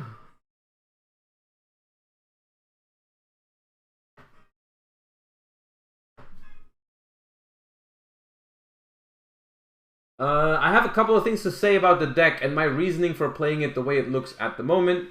If it is too much to go into on stream, I would appreciate if we look at some other time, as I'm really keen to know if my deck building and reasoning behind it is good, bad, or flawed. The deck is specifically built to be played at YCS Dortmund. Everything that is below the normal 40 card threshold is not in the deck, but rather are cards and options I'm still considering. Okay. So it's supposed to be a 40 card deck, chat. You can stop chatting, because I'm sure someone has already said, oh no, it's 45. So it's supposed to be a 40 card deck, but some stuff down here is options.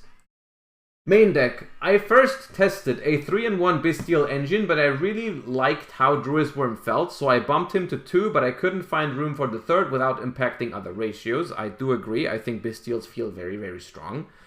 Fenrirs seem to be too flexible in testing and too much of a threat to not main him, even with the conflict with the Bystials.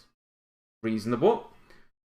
In addition to that, I also don't see me having the space to side them. Okay.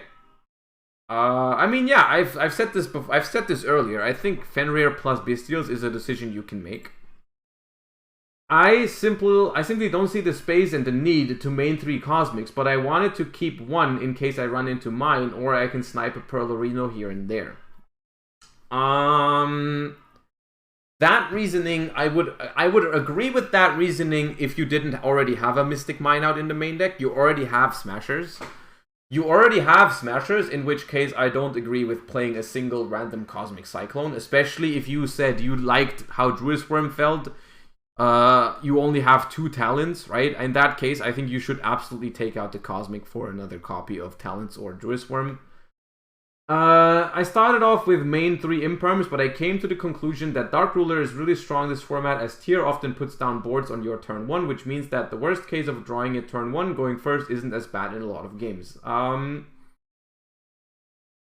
is also true. I have noticed that cards like Dark Ruler, cards like Change of Heart, cards like Mind Control, even cards like Enemy Controller to an extent, where like solid in testing against Ishizu tier. Even when I went first, it was like sometimes they would just make a board because I mean, you know, it's my turn, but what do they care? And then you still take their stuff with mind control, change of heart, talents. Dark Ruler is like okay, but what can you Dark Ruler? What can you Dark Ruler on your first turn that's really worth it? Think about that for a second. It's like if they make a Dragostapelia, does it really feel good to Dark Ruler that on your first turn? Because you can't get rid of it. You cannot get rid of it. And it's still gonna negate your stuff on their turn. Kaleido? Next thing, Kaleido Heart. What's the point of negating Kaleido Heart on your first turn? Because, I mean, it triggers on summon. It has already resolved. It doesn't do anything, right?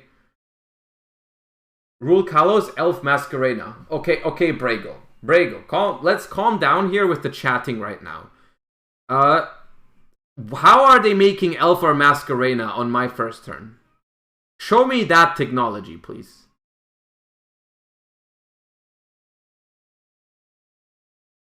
Show me that technology. How they make Elf or Masquerena on my turn 1. Because that's what we're talking about. I missed the part of first turn. Unfortunate. Dark Ruler I don't think is as good going first as a card like Talents or Mind Control would be. So I think Dark Ruler is still fine. You can definitely play Dark Ruler, but for your reasoning, I feel like you would rather play cards like Talents, Mind Control, you know. Imperm, I don't hate Imperm, but you know, if I was looking at this main deck, I would probably take out Cosmic Cyclone and 3 Dark Ruler. So that's 4 cards, and I would add a 3rd Druid's Worm, a 3rd Talents, Mind Control, and then 1 other card. I don't know what else that would be, but I would like those. Maybe the Swap Frog. Considering, I really like Cosmic, but I don't have space for the 3rd in the main or the side. I'm also torn if I even should side the 2nd one. Yeah, Cosmic is like I'm in a weird spot about it. I'm in a weird spot about Cosmic Cyclone. Where Cosmic Cyclone feels like a good card to me. Cosmic Cyclone feels like a good card to me. However, it doesn't feel impactful enough, if that makes sense, right? It doesn't feel impactful enough. So I think Cosmic in the main deck is probably just not the move this format. I really liked Imperm, but it seems not impactful enough versus tier to justify playing it. I do agree, and I do think it's the same as with Cosmic. Imperm is a good card. Imperm doesn't feel bad, but it doesn't feel like Imperm ever has the impact that you want from a non-engine card. Especially if you don't play a heavy hand trap build, where it's like Imperm is always your only hand trap, except for Bestials.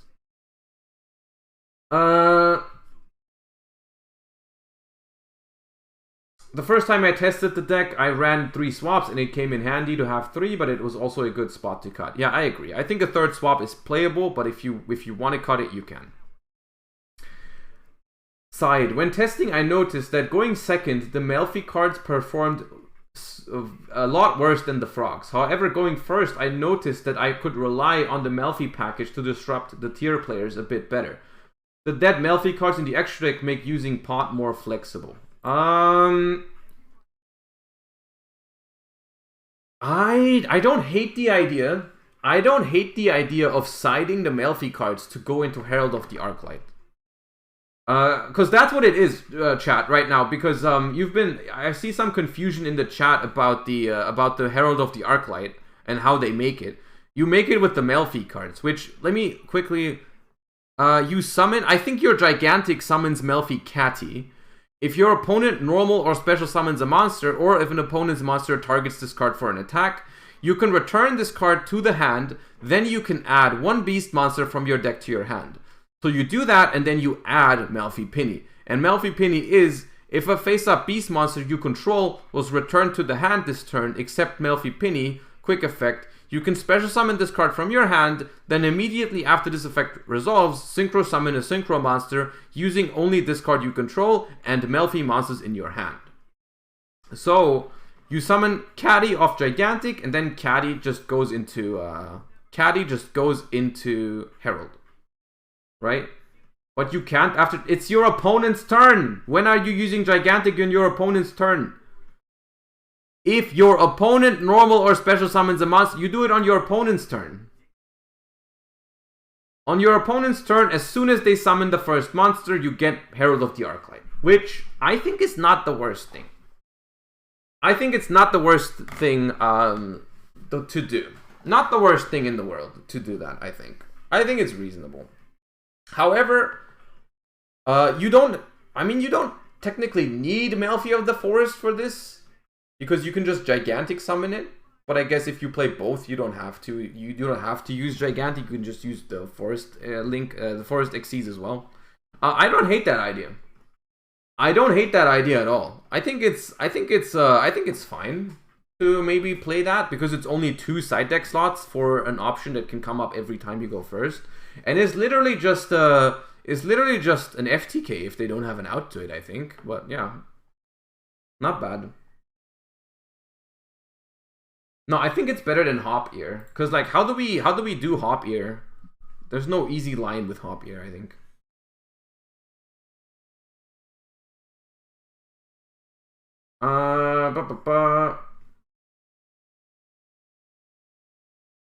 I'm unsure if I focused too much on the tier matchup and made myself weaker to other decks. That is one of the main points where I'm caught up right now. I mean, let's see it. Your main deck matchup against some... I mean, okay. What decks do we expect? What decks do we expect next format? Ishizu tier? Maybe Ishizu Naturia? Maybe Sprite? Flunder? Maybe some branded Bestial Despia stuff. That's it. Literally, these 5... If you're prepared for these 5... I would think all of these, if you cover at least like these 5 decks, you're doing everything right. The random rogue stuff, I think, is something you can disregard in the upcoming metagame for the most part. Of course, it's nice if you have cards like Lightning Storm that's also good against like back row Eldritch or whatever, right? It's nice if you have cards like these, but if you cover those 5, then you're good to go. Your thoughts about Exo-Sister in Ishizu format? Exo-Sister is just worse than Flunder. Literally. Flunder is the better anti-meta deck. I don't like Flunder, but Flunder is better. So like, as long as you have enough against those decks, which I think you have enough against... I see plenty of stuff that's good against Sprite and Tier.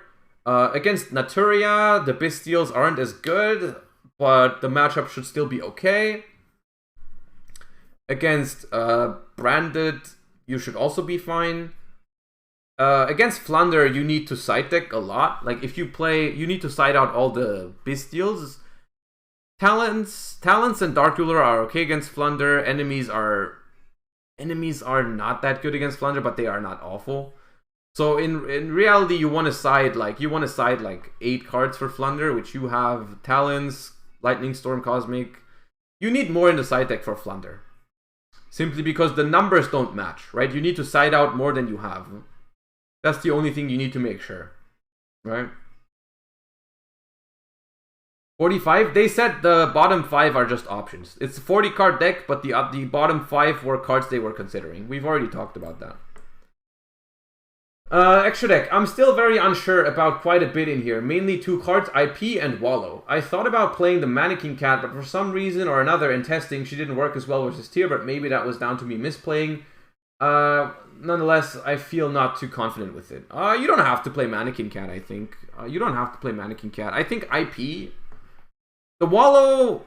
If you play the 3rd Druid Worm like I suggested, I think the Wallow is fine. Absolutely playable, I believe. The IP with just Unicorn is also fine. You could also play Pit Knight early, or you could try and you could just play Djinn Buster. I don't think there's anything wrong with it. I suggest you simply test and see which of them would be better in that spot, right? Like, go first, test against your friends, make IP, and think to yourself, would Ginbuster be better? Would Pit Knight early be better? And then just see, right? I think that's fair.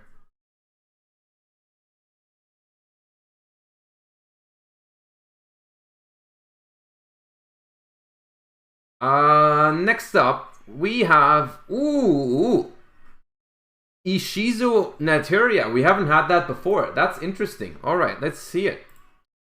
I don't know if 43 cards in this deck isn't too many. I would play Thief Fenrir's if it didn't cost as much as it does, so I play Revival Golems instead. I'm considering switching Naturia Vayne to Horneedle. I have one spare slot in the extra deck, Stardust Dragon. Okay, that's not supposed to be here. I was thinking of swapping it for Dulgares.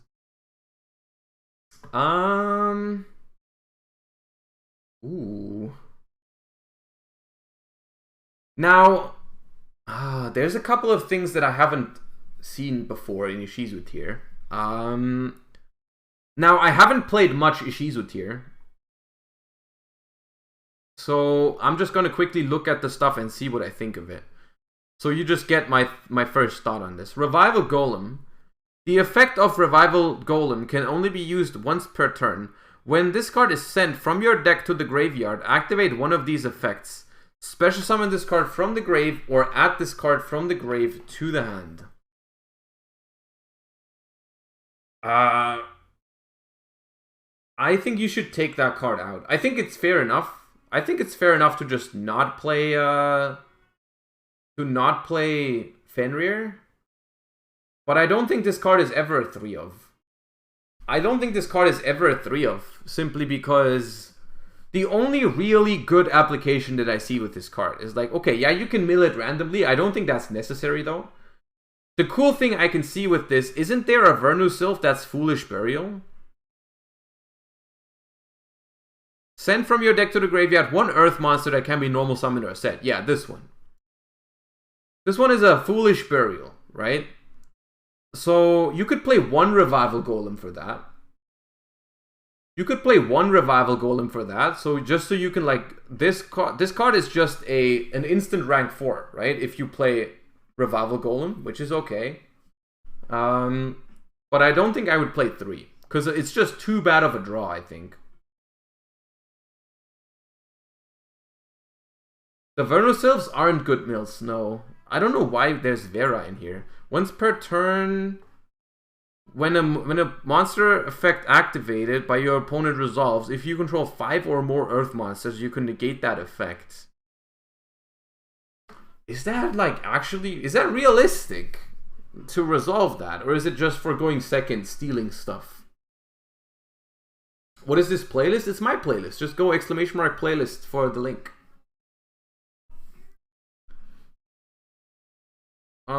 Okay, I guess one of is okay. This one, I guess this thing is just nutty if you draw it going first, right? Can you search this card? Can Vernusylphs search the True King?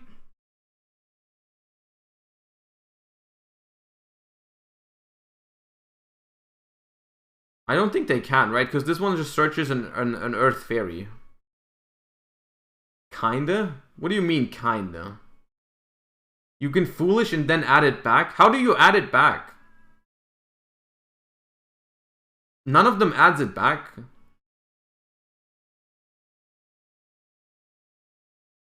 Which card adds back? Bunny? Oh, another... Okay, we're not playing that one, though.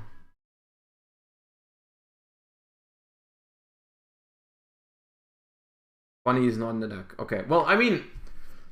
Only because it's not searchable doesn't mean you shouldn't play it. Because, like, if you open this card... If you go first and you open this card in a deck that's full of Earth monsters, it's still almost an FTK. Like, look, if you pop 2 Earths against Tearlaments and you steal Kid Kalos, Kaleido Heart, and I don't know, what else do you even steal? Like Garura or something? They don't play. They do not play. Right?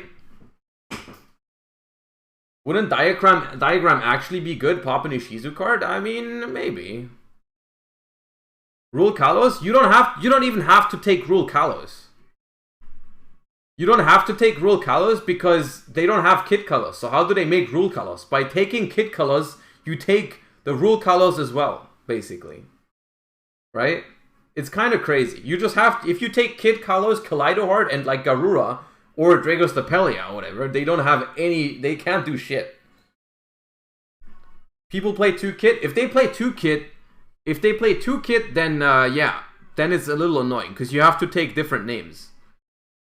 But then you just take like, I don't know, Rule Kalos, Kaleidohard, and Garura, and it's still really annoying.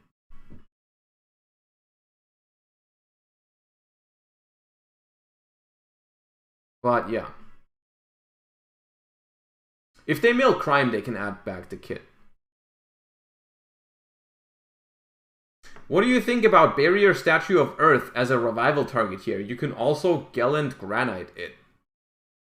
That's the thing. I haven't played enough Vernusylph Naturia Ishizu yet to give you an answer about that. I think that sounds like you could try it in the side deck for going first. I don't hate that idea. I'm not opposed to that idea. Yeah. Statue of Earth loses to Fenrir. Yeah. Yeah, they said they don't have Fenrir and they don't want to spend the money on it, which I'm gonna respect that. We're gonna take out the 2 Revival Golems and make it a 41 card deck, though. I think we can agree on that being better. I don't think you'd like, because you said you play the Revival Golem instead of Fenrir. I don't think they do the same thing. I don't think they replace each other. I think you can play 1 Revival Golem if you want it as a target for the Awakening Forests. That's fine. But other than that, I don't see a reason to play this. The Thoughtscaper, just as like a link material thingy, helps you with some levels for the Synchros. I think maybe it's okay. You could also cut that and make it 40.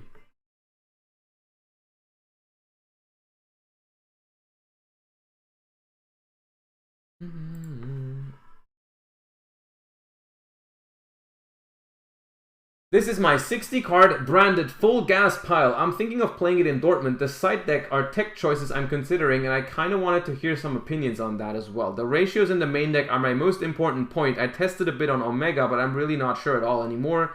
The Bestial Lubellion, I only have 1, and I don't think I could get another. For the rest of the cards, I can decrease the ratios. The traps in main deck can be more put into the side, but there are tech choices for now I'm considering, so they've been put into the main deck. Okay. So, the other Albaz. Ooh, Albaz the Ashen. This card's name becomes Fallen of Albaz while on the field or in the graveyard. While a level 8 fusion monster is in your grave, this card gains 200 attack for each monster in your grave. Also, your opponent cannot target other monsters you control with card effects. If a monster you control leaves the field by an opponent's card effect while this card and the fusion monster are in your grave, you can special summon this card. You can only use this effect of Albaz the Ashen once per turn. I don't like this card. I don't really like this card.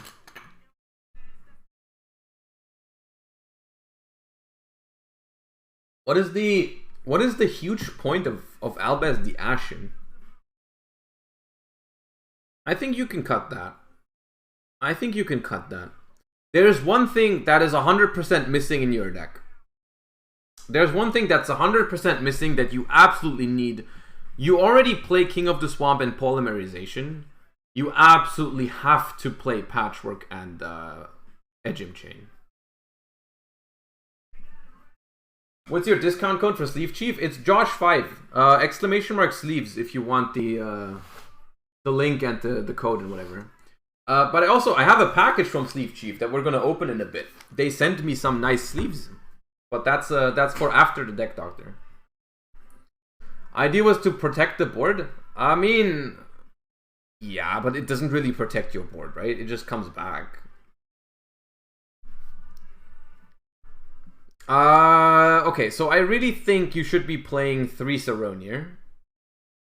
You should be playing the Edgem package. My problem is right here. What do I even tell you to take out? What do I tell you to take out? I played this deck without the tier limits even because I had trouble fitting it all into 60, which sounds so crazy if you think about it. It sounds so crazy that I'm sitting here telling you I'm having trouble fitting the stuff into 60. I don't think you play both trap cards to begin with. I don't think you play both trap cards to begin with, and I also don't think you play Scream. I think this package is flawed in 60 cards. Because you're gonna draw Scream a lot. You're gonna draw Scream a lot without tier limits. Because you play 10 tier limits in 60 cards, so very often you're gonna not have a tier limit for Scream. Oh.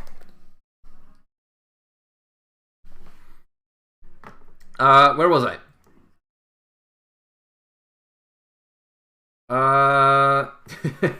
Strong, okay.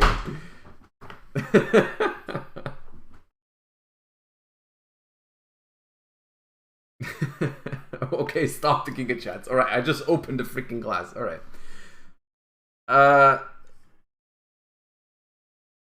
What was I gonna say? Scream, I think, doesn't make sense with 60 cards, simply because you're not gonna draw it with tier limits.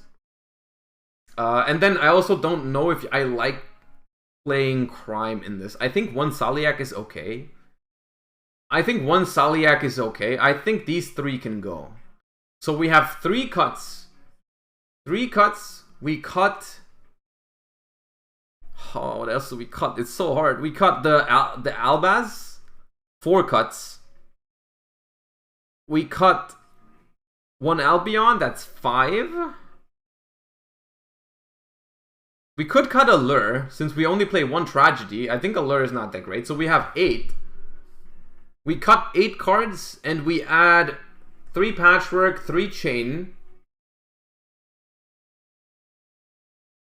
The third Poly, the third Poly maybe, and then like Talents, you know. We could play Fusion Deployment. It's so hard to build this deck, to be honest. It's so hard.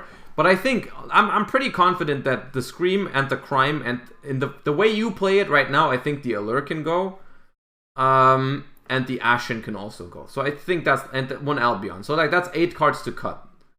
Oh, and you also need the 2 Saronier. So for a start by adding 3 Patchwork, 3 Edgem Chain, and 2 Saroniers. That's 8 cards. That's 8 cards. And what else do we have? Okay, the side deck is not a real side deck. Those are just the options. Now, in 60 card decks, siding in 60 card decks is a really interesting thing because it changes quite a bit. Because the value of certain things goes up and down if you're playing a 60 card deck, right? How does this out mine? It does not. I guess, no, Branded Beast is a main deck out to Mystic Mine. It does have a main deck out to Mystic Mine.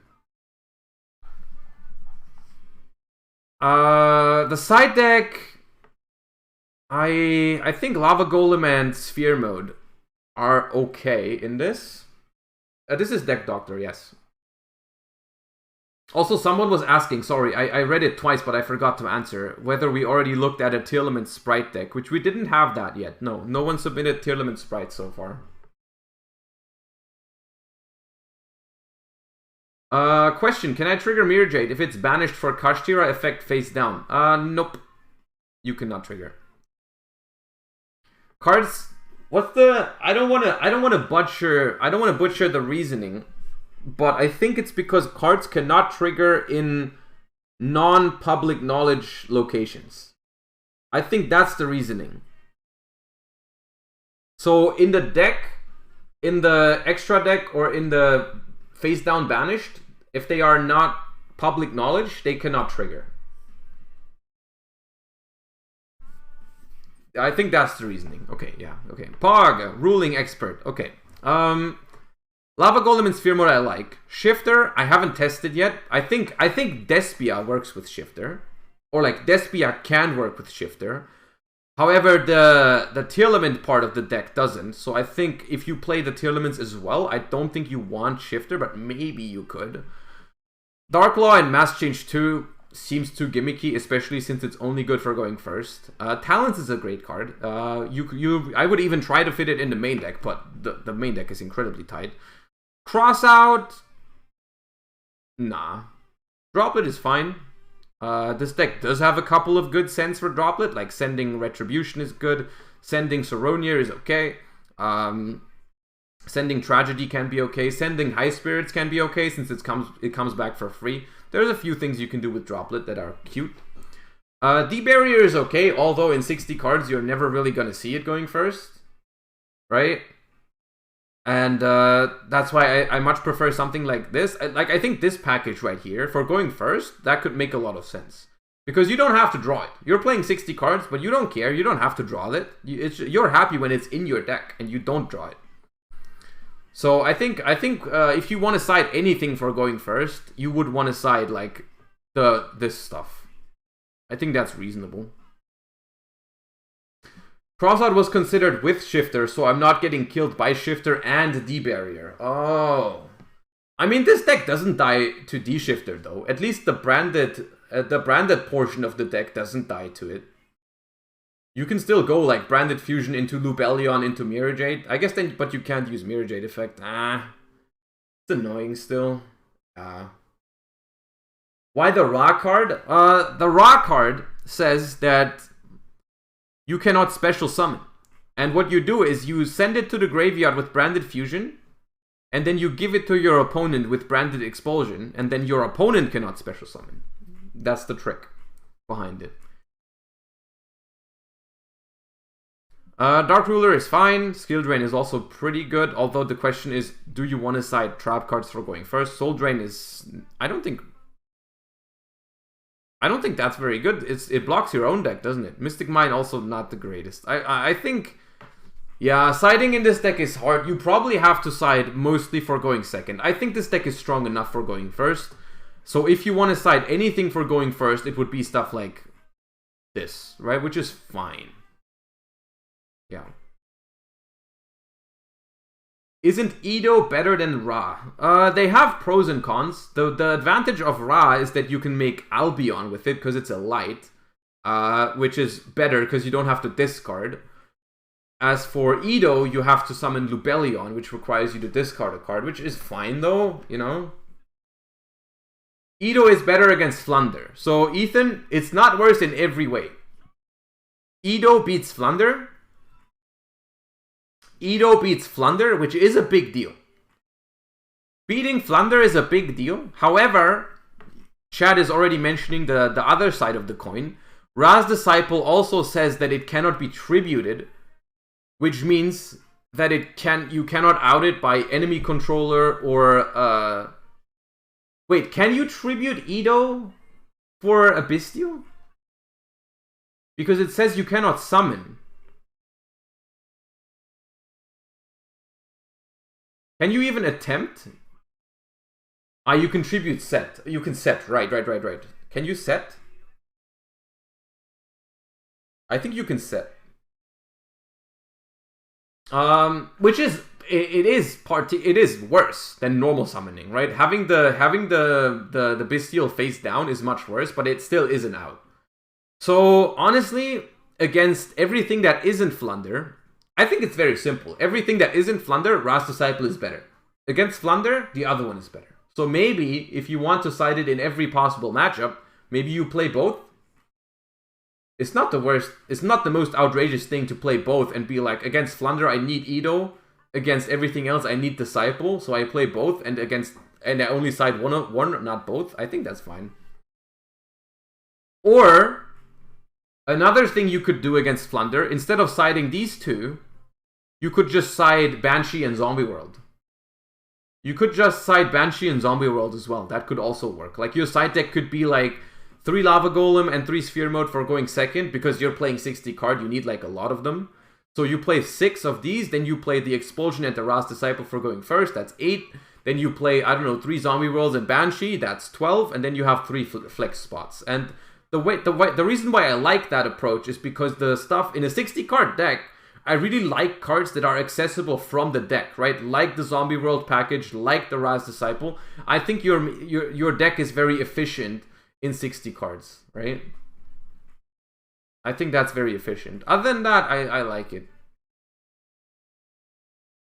So yeah, it's gonna be, honestly, my take on this, my take on the whole archetype of branded Despia is actually branded Bestial, Despia, tier, whatever, pile dot deck, I think will be playable for Dortmund and Pasadena. Is genuinely my take. It might be a good pick.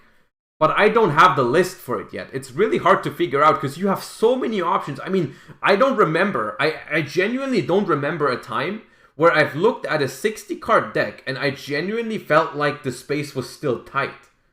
That's been like, it's so crazy to me that I'm looking at these decks and I'm like, this is tight. Because there's like so many more cards I want to put in here. I want to put more Alubers, more Tragedies. I want to keep playing Allure because that's a good card. I want to play the Edgem package. It's crazy. I want to play more Lubellions. Like, it's actually insane. Right? It's actually insane how tight a deck with 60 cards can be. I've never experienced that before. And honestly, I think it just comes down to, very simply, it comes down to will someone figure out a list for this archetype before the YCSs? Because then I think it's a good pick, possibly. So yeah, I cannot give you a perfect list for this because I don't have it yet. But I hope I gave you some inspiration on what to improve. Because I think there's a couple of things you can definitely improve for now. I think the Scream package and the traps don't make that much sense in the 60 card Despia version. The Albaz is not great. And yeah, we talked about all the side deck options. Okay, I think that's sufficient.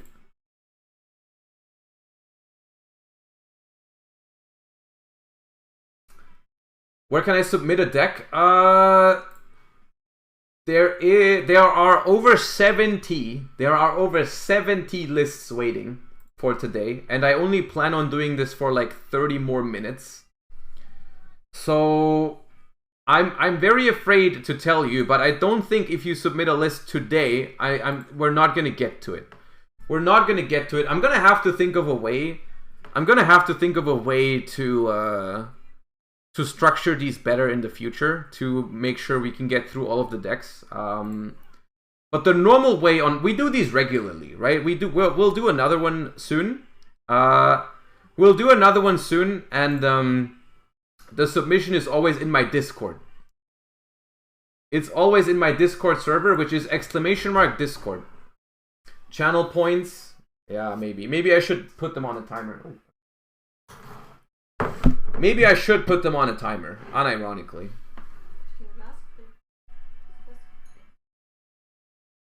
Or I don't know if I want to do them. I don't know if I want to do them sub only. It feels kind of, I don't want to sell out like that. I do want to give feedback to everyone on my Discord, but yeah, I mean, it's just like not possible with the amount of lists we're getting. We'll see.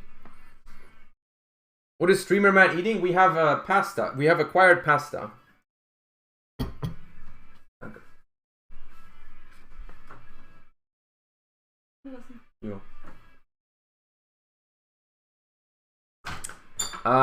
Anyways. No, it's not gnocchi, okay? Stop. Subs first? That's actually not a bad idea. Gigantic? Yeah, we could do that. I could set myself a timer and be like, yeah, we're gonna do Deck Doctor for like 3 hours.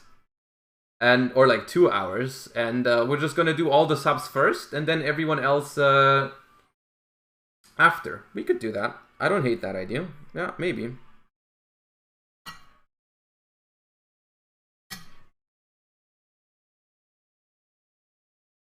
Just don't announce it? No, that doesn't work. The problem with that is most of the lists are actually from on the spot, right?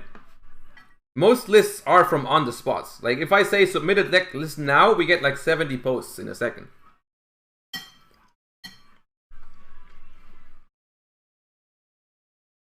There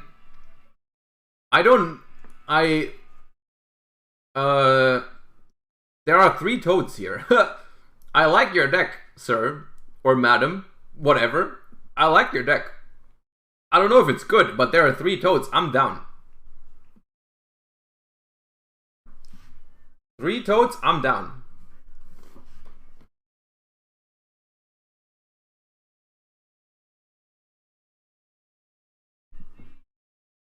Do you think MathMech is playable post Magnificent Mavens? I mean, it's not dead, but it's not good. Pretty much how it was before, to be honest. Deck Doctor streams are not the best streams to eat in between, because I need to talk so much.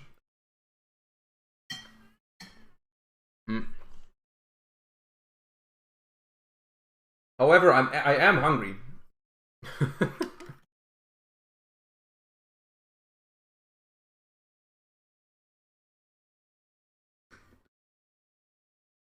Play a vid? Let's do this deck and then maybe we'll do a short break. I don't know what to tell. Deep Sea Artisan. If this card is added from the deck or grave to your hand by an effect of a water monster, you can reveal this card. Look at your opponent's hand. Period. If this card is special summoned, you can send the top card of your deck to the grave, then target 1 level 4 or lower water in your grave, special summon it. But negate its effect. You can only activate the effect of Deep Sea Artisan once per turn. Stare at their hand.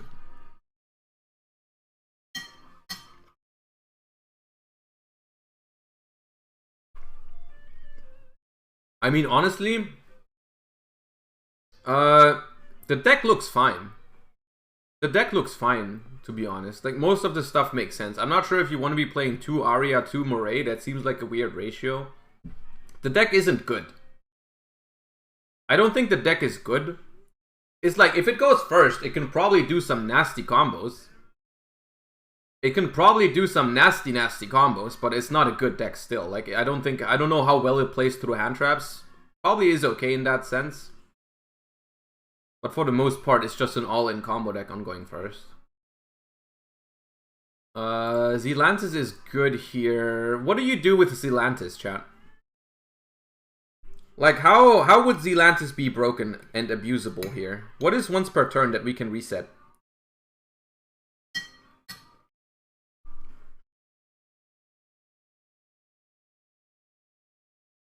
Yeah, I mean, hand looping tier is a problem. Like, hand looping with Mooling Glacia is an issue. Yeah, Mooling Glacia is not good against tier.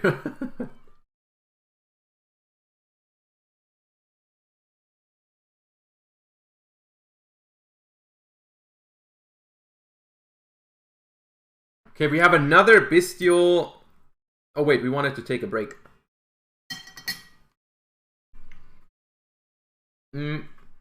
I need to eat. What do we watch? Is there something interesting to watch? Okay, chat, we have a dinner date now. We have a dinner. No, I said dinner again. We have a lunch date. We have a lunch date. What are we watching on our lunch date, chat, today?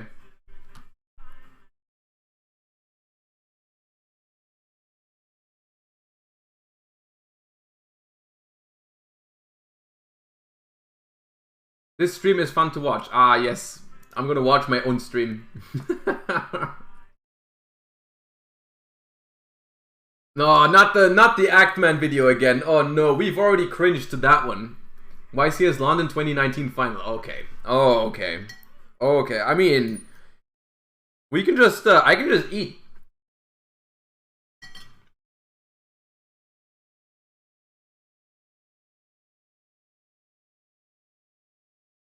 Top 8 regional post Darkwing Blast. Oh, right. Is there a... I mean, okay, I'm down. Let's do a deck profile. Why not? Why not? A deck profile is fitting. A deck profile is fitting anyways. For a deck doctor. Bortle here at Tulsa, Oklahoma Regional. My goodness, with... Whoa, please introduce yourself to the world, man. What's up, guys? Roman Kelly, Team PCD and Guaranteed Cards. Hey, so what place did you get? We got 7 today. Okay. What you use today, man? We're playing some good. We're playing Fabled Runic with Hop Air Squadron. My goodness, what made you decide to use this, man? So in OCG, when Runic came out, there was like some test theories on it. So we were at YCS Minnesota, and I was labbing it all night, and then we just got the ratios right, and it was fun. How about the TV Total episode? I mean, it's in German, though. Zebi-kun, appreciate it. Thank you for the tier 1. Spicy. It's a chat. There's a we're gonna finish the deck because I want to see it. But there is a video of me and 2 other, Norman and Michel, being on a German TV show. It's like 7 years ago. It's a pretty big TV show. It was like the biggest late night TV show in Germany. But it is it's in German, so I don't know if it's interesting, right? I guess we can do subtitles if they're available. It was nice and fun. Okay, sweet. Any shout-outs before we begin? Yeah, shout out Team PCD, shout out my man Dante, D, the guys I test with, Javi, Colin, James, guaranteed cards, go buy a card off TCG. Yeah, that's really it. All the guys, shout out Fayetteville. That's what's up. Without further ado, please show us the goo. Yes, sir. We'll start with the monsters we got. First, we'll start off with the boss monsters. Fenrir, this card's just nuts. If you know, with Runic, we don't really get into a boss, so he's kind of like our boss monster right there. Thins the deck out. All right. We got a small Bestial package. Was almost cut these cards, but they're too good. Even the package of I thought 3, it was seen Runic them all Synchro. day, and every time I seen them, basically won, they performed. And then for the goo, we got small Fabled package, 3. Oh my. The Fabled Sororo. Yeah, you discard that off a Hugin or Hugin and anything else we got for discards, and it's just a huge Hugin. plus. It comes back, gets us into our synchro plays. We got Lava Golem to break boards. He's nuts. And then the second boss, Hence Hopper one. Squadron, because we love playing during our opponent's turn. Hence the What use exactly of one does it lava do? golem, because While he you is play Yeah, so hop here. So what you do is you declare this, you pick one of your monsters on board, and instantly go into a synchro with it. So on your opponent's turn, a couple times we'll have the Bestial. We'll have the Bestial out, and we'll go hop here and go into something. You get like a Draco Berserker, Omega. The Fenrir, after it's dead, you got another one in hand. So I'll show you what we go into with that. There's a couple lines of play you can do a hop here. But yeah, card's goated. All right. And that's it for the monster lineup.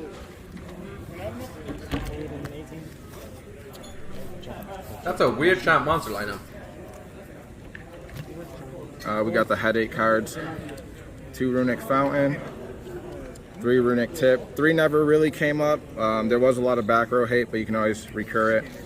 2 Golden Droplet. Not the best Runic card, but you got to play it. It's a name. Triple Freezing Curses.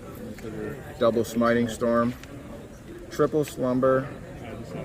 Flashing Fire. I think we got 3 of those there. Oh, I was about to Triple say, Flash oh and my Fire. This god, I card almost was had actually heart nuts attack. today. Oh Usually my the performance god, for today was that actually goated. I almost We got stopped the reading. Runic Destruction. I almost stopped MST, reading. I and thought then my one man showed me Dispelling, 2 golden because it's a droplet name. and 1 flashing We fire. got for 2 a more second. spells. We Oh got the my God card, God. Mystic Mine. Oh It's man. nuts. Search Mystic Mine. Oh god. All right. Then we've got 3 traps. Wait, I'm out there. Tikaboo. Search Mystic Mine.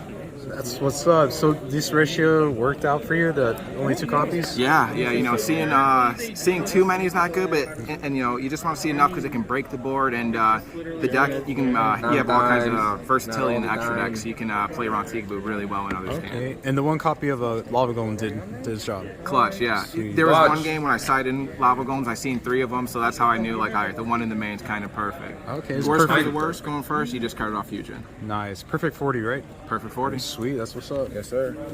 Clean. Mostly stays there something. Then we got, you want the side or the extra? Either or. We'll go with the extra deck real Alright. quick. We got, start with the Runic Engine.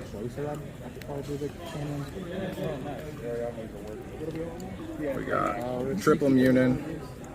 Cards nuts. Allows you to go into good synchro play. Searches the field spell. How do you call it this Protects all time? your cards. Allows you to go. We got Triple Munin. Newman? What? Cards nuts. Allows you to go into good synchro play. Searches the field spell. Protects all your cards. Yeah, you can't ask for anything. We got 1 Frecky. He comes up in some synchro plays, but he's just good. Simplified game state. You got to get a field spell or a quick play back to your hand. He does that, and he can beat over spell canceller and things that they try to bring out on you. I don't think you really see this one being used much, right? Yeah, not many people use it, but when you get spell canceller enough, you gotta get over it, or at least try to have it. I don't think Bortle knows that he's new. He was just like, oh, I've never seen this before. He's like, yeah, it just came out, dude. on board if you catch a whiff that they got it. Gary, this That's card's crazy. nuts. No one played that. So- No one played that at Utrecht. Ooh. For anyone, like, if you don't know this, I'm gonna tell you right now, you break boards with this card. If you want to play Runic, you just go battle phase, you bring him out, and his destruction effect takes care of problems for you. Okay. One Munin because she protects you from targeting things. She's big defense, just a great card all around, of course. Okay. And then for the synchro package, we got the 4s. We got Arclight for the tier players, and it's an Omni. So today, they'll go Chainlink 1 kit, Chainlink 2 Merely, and we go Hop Air Squadron, go into this. So all the monsters, all the 8 cards, if they're monsters, they get banished. He did prove that he read the card. No one, after watching this profile, no one can say he didn't read the card, because he did just say what's on the card, right? Protects from targeting, huge defense, very good card overall, hence we play. Since the Arclight's on board now.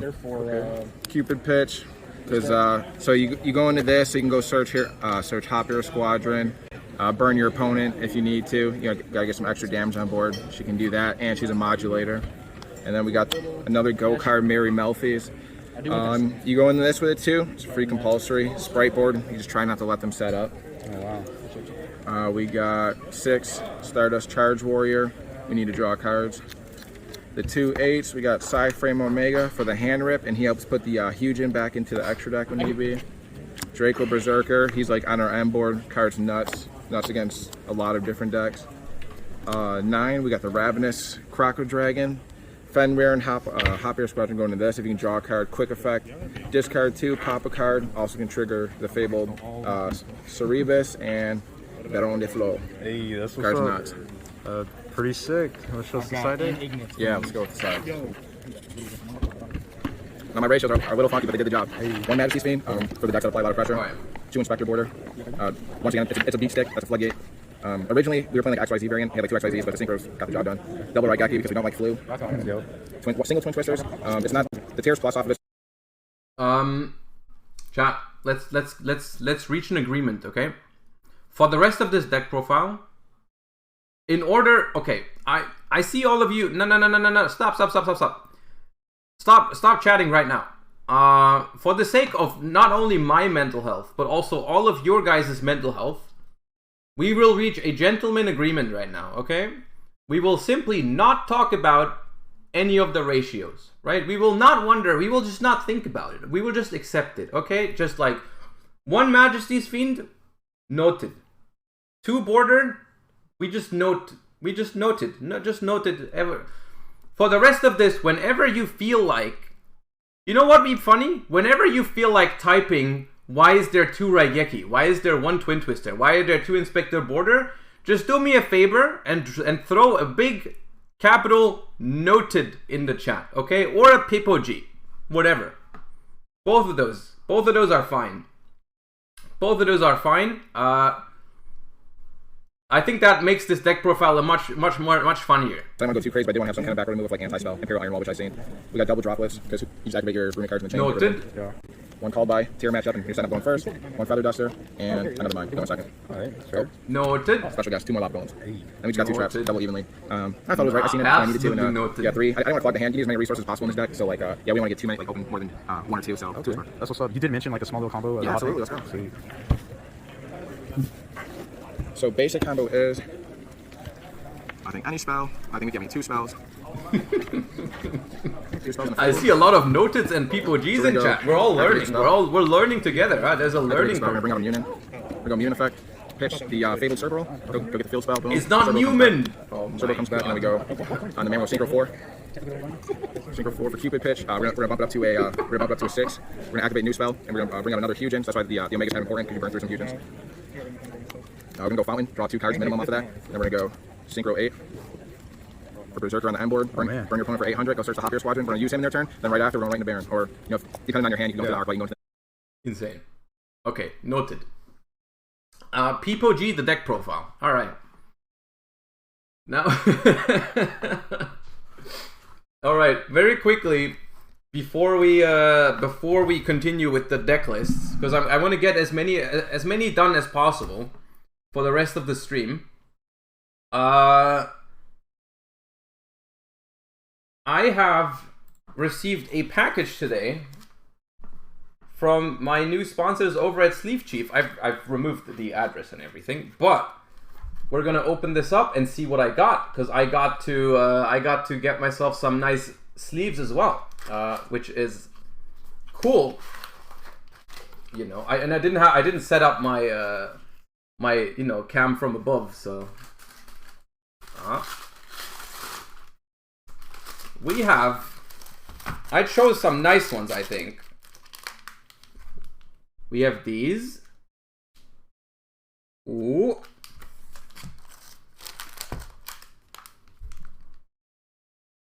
These.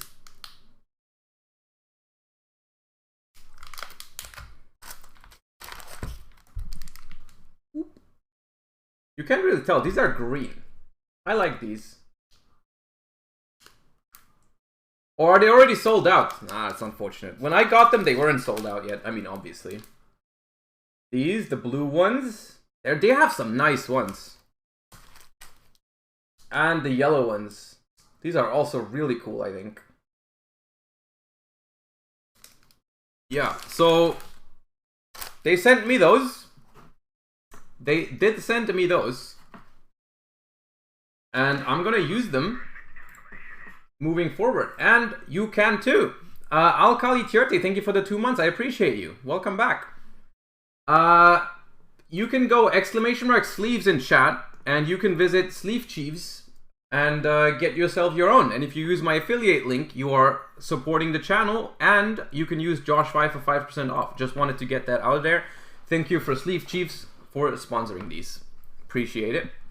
And yeah, I got you a nice promo code as well, so you can get them a little cheaper. Anyways, back to the main content. Pop. Are you part of the team? I am a part of E-Man Games, yes. And now, let's make a deal. Let's make a deal for the rest of this Deck Doctor stream, because I have to cut the stream at 5 p.m. today. I have to stop because I have to go somewhere on 5 p.m., which is also exciting. It's also for the stream, by the way. I'm going to get a capture card for my Nintendo Switch so that I can also stream from the Nintendo Switch, because I plan on streaming the new Pokemon games, which I think is gonna be hype. I know you guys watch me mainly for the Yu-Gi-Oh, and it's always gonna be mainly Yu-Gi-Oh, but I do also want to stream some other stuff, and so I got myself a capture card. I tried to go for a used one because I don't like to buy new stuff when it's not absolutely necessary. So I found myself someone who's selling a used one, and then we're gonna be able to stream some Switch stuff at some points when I feel like it, especially when Pokemon Scarlet and Violet comes out. I really want to do that, and that's why I have to leave earlier today. Well, not earlier, it's my normal time, but I have to leave at 5 because I'm meeting up with the guy that's selling the capture card today. Anyways, please finish it. Oh, don't worry. I think I'm a decent Pokemon player. I have experience with Pokemon. I don't think it's gonna be that hard to watch as a Farfa Pokemon stream. Don't tell him I said that.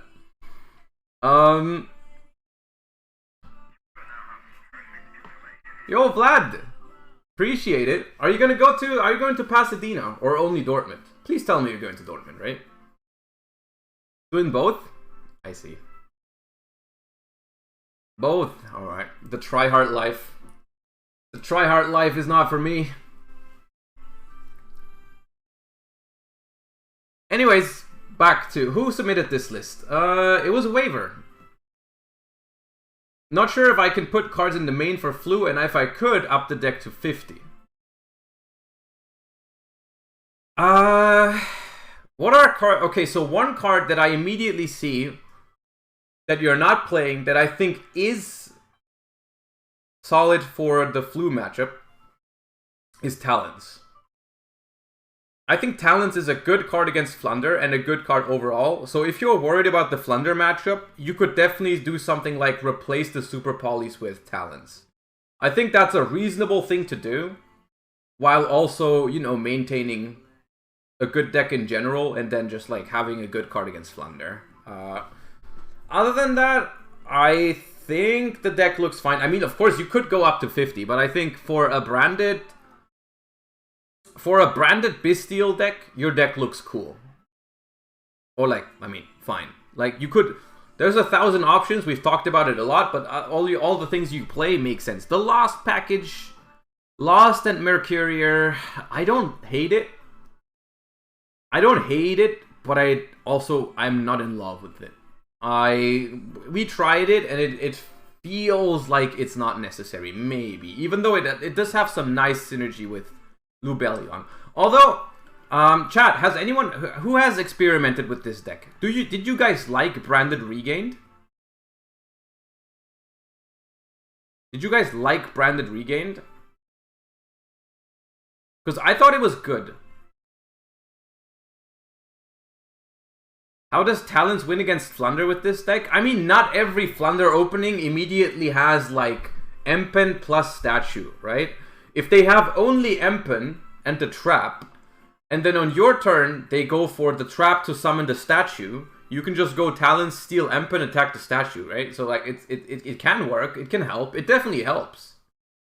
I mean, it doesn't auto-win every time, but, like, it can definitely work.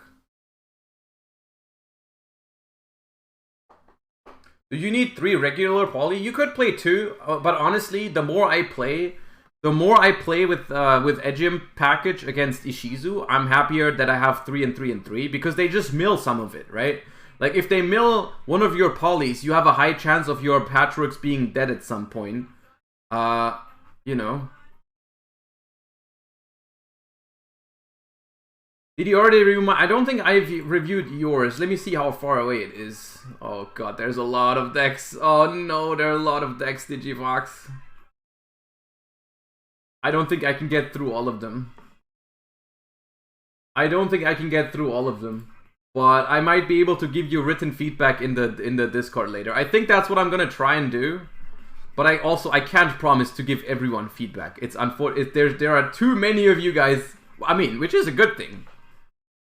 Yeah, it's a very good thing that so many of you are on the stream right now and wanting feedback. I'm not mad about it. I'm very happy about all of you being here. It just sadly means that I can literally not go through all of these in one stream. It's too long.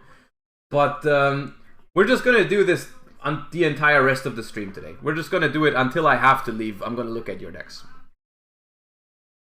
And we're just gonna see how far I can get. I guess I'll try to speed it up a little bit, since a lot of the stuff we have seen already. Kashtira Bestial Invoked. I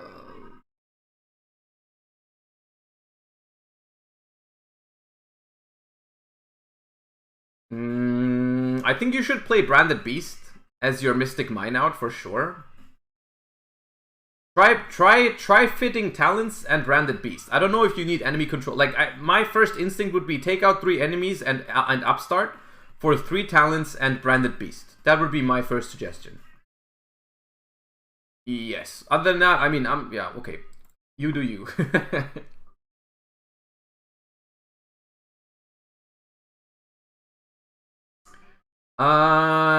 Tearlament Ishizu with King of the Swamp and Meta Noise, and they say Meta Noise to protect Kaliga, because they can only attack with 1 monster during the battle phase.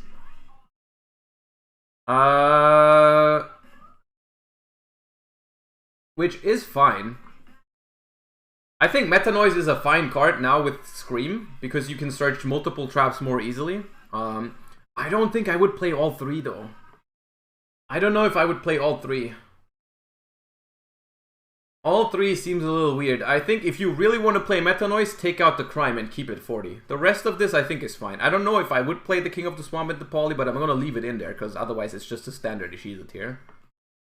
No Herald. If you play no Herald, which is fine by the way. there's nothing wrong with playing no Herald in the main deck, even though it is incredibly powerful. But I think if you don't play Herald, you don't need 3 Agidos. I think that's where I draw the line of I would cut Agido if I don't play Herald.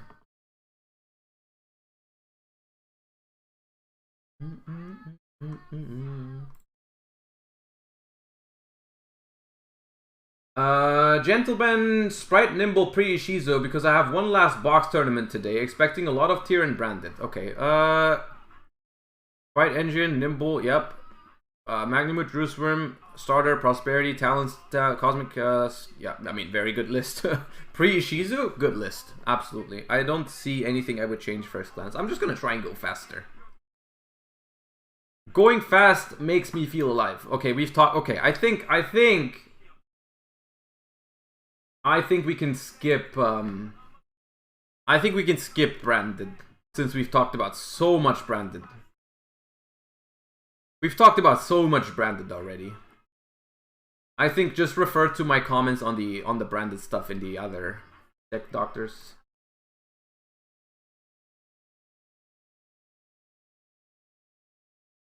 They posted this.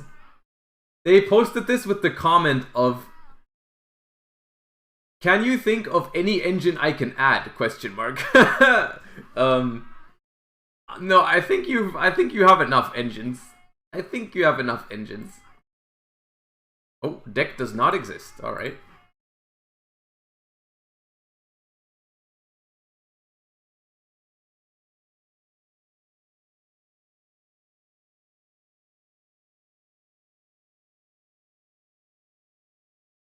Okay, so they said Exo Sister, but different. I'm not wrong.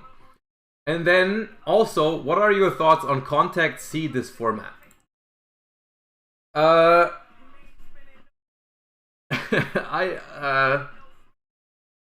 do not have feedback on the Joker, the King's Knight and the Queen's Knight tech in Exo Sister. I don't have feedback on that. But what we can absolutely do is take a quick 30 seconds to talk about Contact C, which, I mean, we're going to talk about hand traps again as well. Tomorrow, probably. Contact C, when your opponent normals or special summons a monster, you can special summon this card from your hand to the opponent's field in defense position.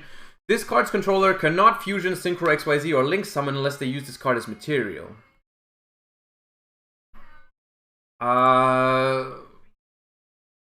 What is the point? What's the point of the card? Where does it hit Ishizu tier hard? Because wouldn't they just make Asa with it? Or Dark? Like, where is the spot? Where would be the spot that you use this? I guess, okay. One thing right now that comes to my mind where you could potentially use this card. I'm not saying it's good, but where you could use this card is if they, let's say they go special summon Sharon and they mill a Tearlament, right? And then they activate the Tearlament name in the graveyard, which is also on the summon, right? And then you can respond to that with Contact C. So you give them Contact C, and then they are unable to fuse because there is no fusion. There is no fusion to go into at that point, right? So it basically is like it's like a DD Crow or Bell type of effect, but it negates the entire chain basically, right? If they mill, like, it doesn't matter if they go normal summon Merly, you chain Contact C. Even if they mill 3 names, they cannot use any of them, right? Which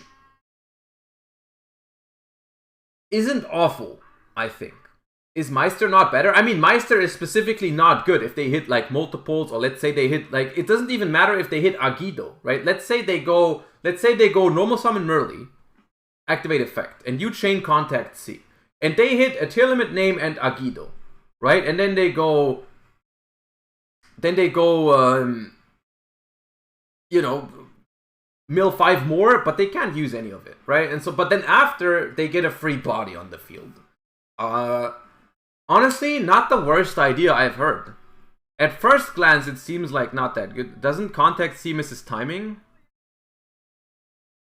When your opponent normal or special summons, you can. Sharon.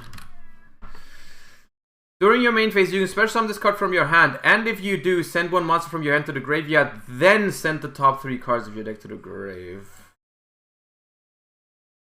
And if you do is at the same time, but then I think is sequentially, so it does miss timing. Pass him!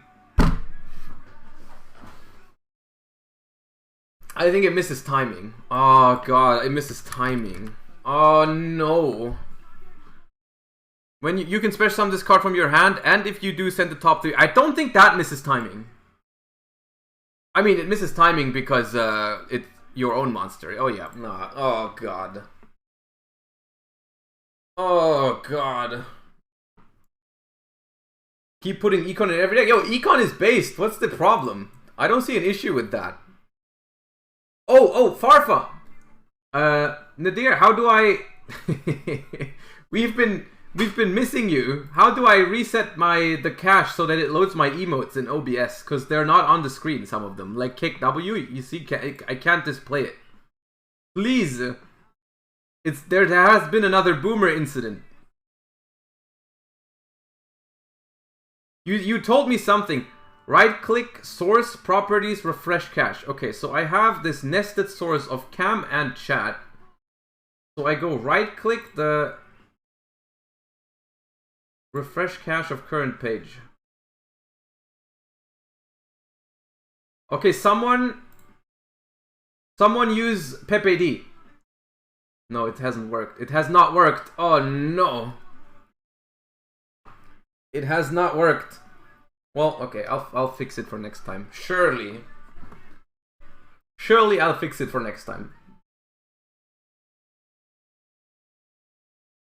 Alright, next deck. In shambles. Pepe D is in shambles. It is true. It is true. Seems like better TTV isn't working, but 7 TV is maybe.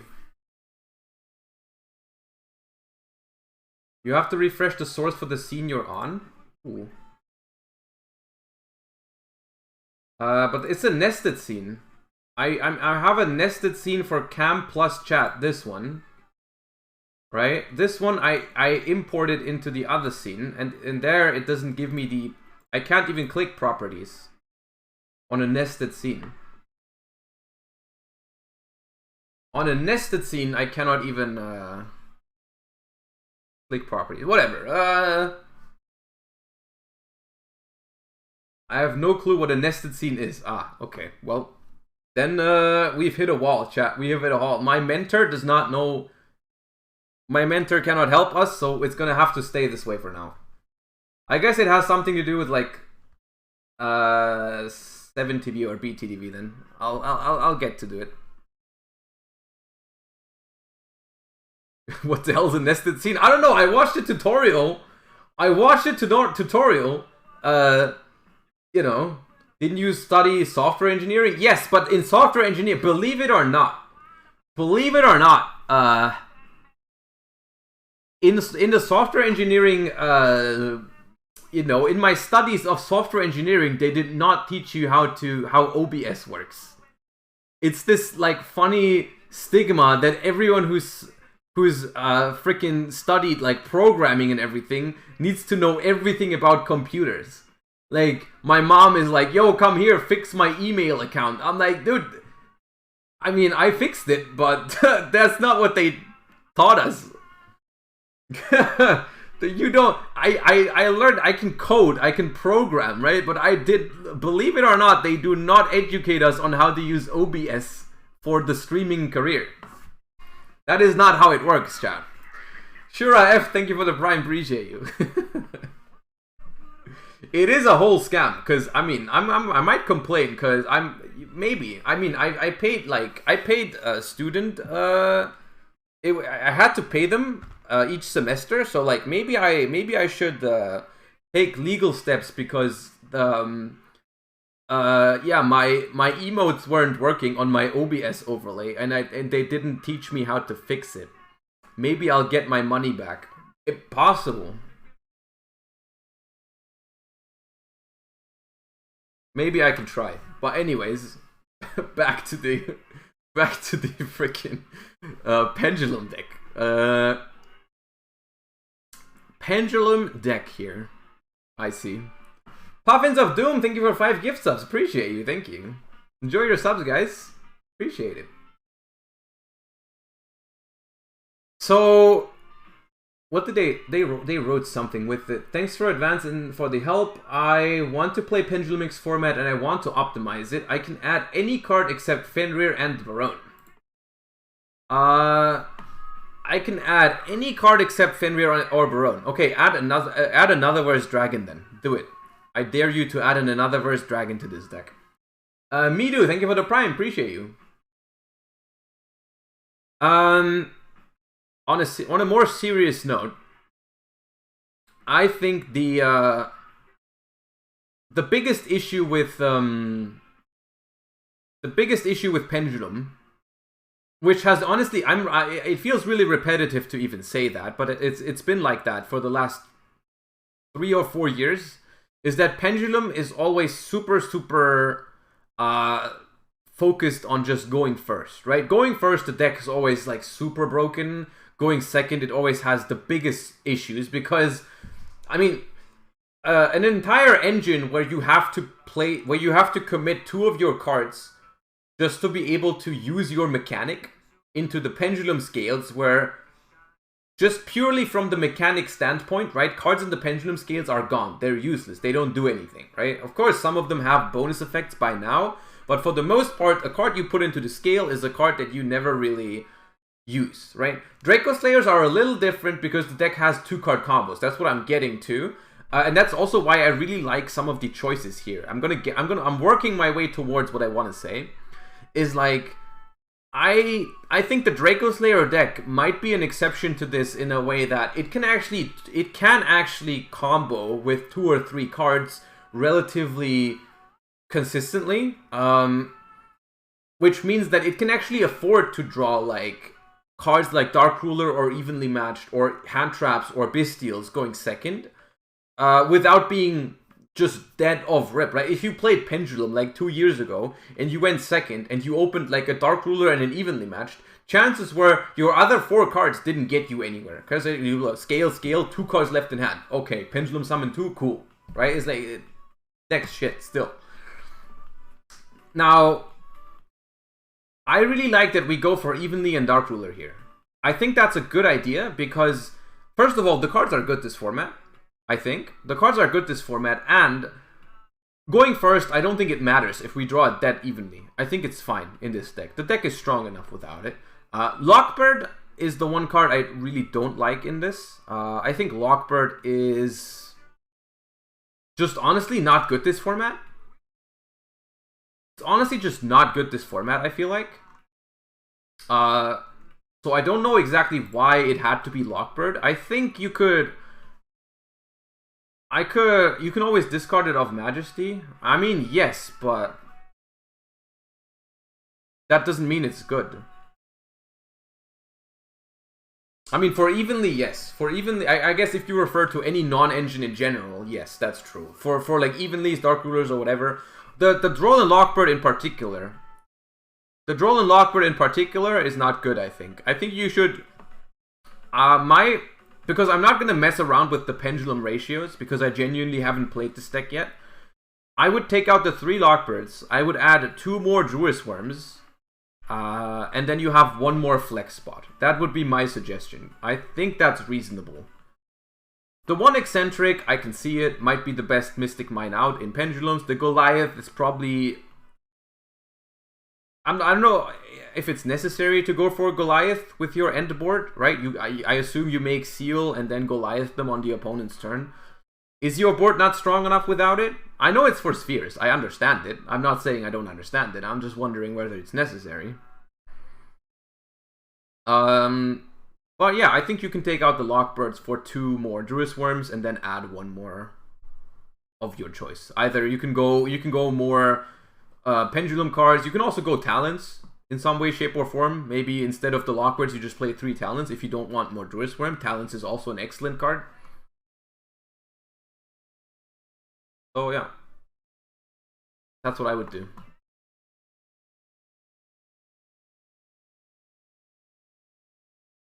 This is Giga Standard Ishizu tier.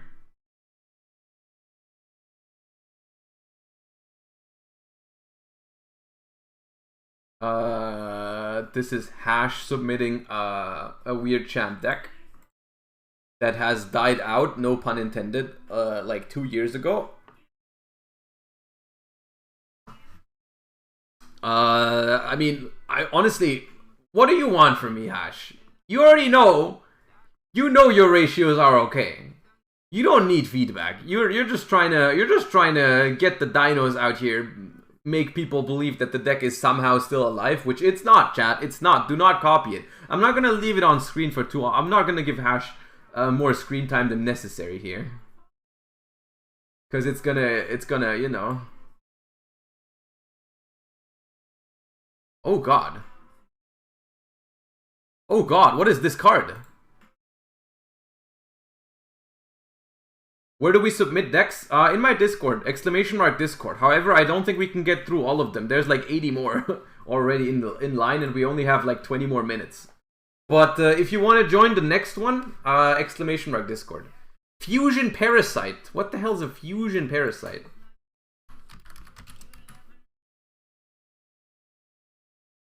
This card can be used as substitute for any one fusion material whose name is specifically listed on the fusion monster card. But the other fusion materials must be correct. Cannot be used as fusion material otherwise. If this card is special summoned, you can fusion summon one fusion monster from your extra deck using monsters you control as fusion material, including this card.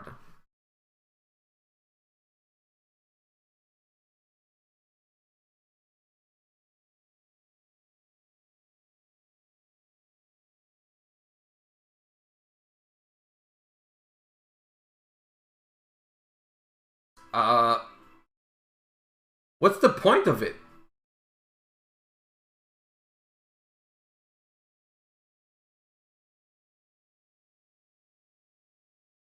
It's not Spellcaster. No, I also just checked. I went back to check. It's an insect. No. The thing is, chat, I know you can make Dragoon with it, but like, first of all, a few things. You don't play Albaz. You do not play Albaz in this deck, which means you cannot activate Branded Fusion, which I think is I think that's a downside. I think that's a downside if you play Branded Fusion, if you are not actually able to use it. I'm not an expert though, it's your deck.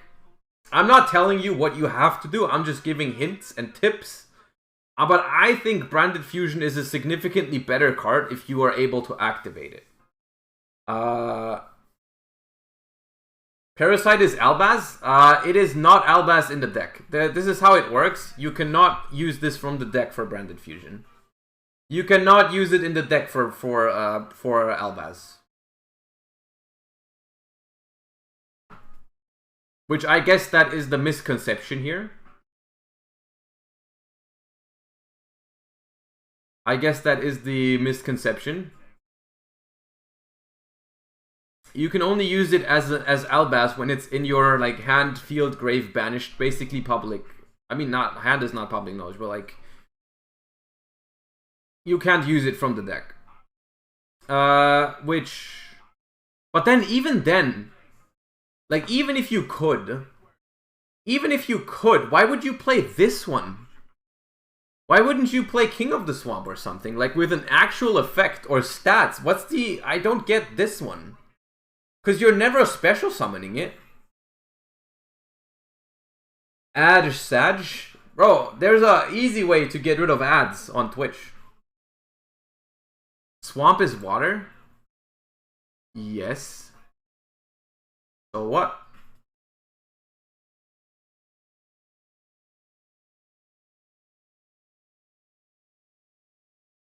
Oh, not banished? If they're banished, you can't? If it's banished, if King of the Swamp is banished, can I not use it to, you know, what's it called? Replace a fusion material? You cannot? Okay, that's interesting. I didn't know that, actually. Only in grave, field, or hand. What's the reasoning behind that? Like, what is the... I'm curious what the reason for that is. Like, ruling-wise. Only hand, field, and grave. Is this a Konami Setso ruling, or is there, like, actual reasoning for that?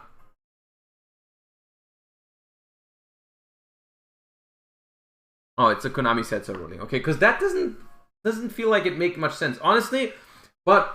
Okay, actually, I feel bad for making fun of you, because honestly, the first time I read, like, King of the Swamp and, like, Branded Fusion or whatever, I thought the same thing. So I take it back. I take making fun of you back, because I genuinely, when I encountered this the first time, I also thought the same thing. So I take it back. Other than that, your deck is based and should stay the same. Just replace the parasites with Albaz, and you should play one Hex Fusion for the thingies.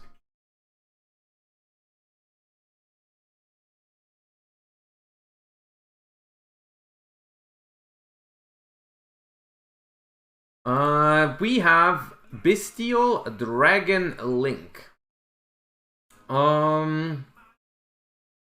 With a small branded. We even played some of the brandeds. Where is Mage emote? I mean, it's in your chat. It works, right? At least if I'm looking at Twitch.tv, I can see it. It just doesn't appear in my overlay, which I don't know why. It works in chat. It just doesn't work in my overlay, which I don't know the reason for. But yeah, we'll figure it out at some point. There's no Nocto? I mean, okay. So what? Don't call me a boomer. I'm 27.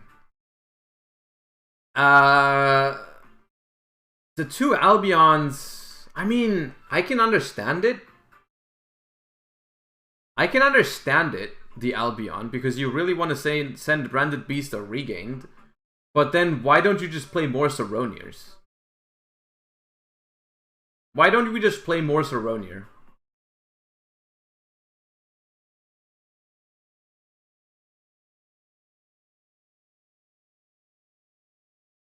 I think I would just play two Saronier instead of this extra draw. I mean, yes, but extra draw isn't better than a 2500 body, especially in Dragon Link, because it's a dragon.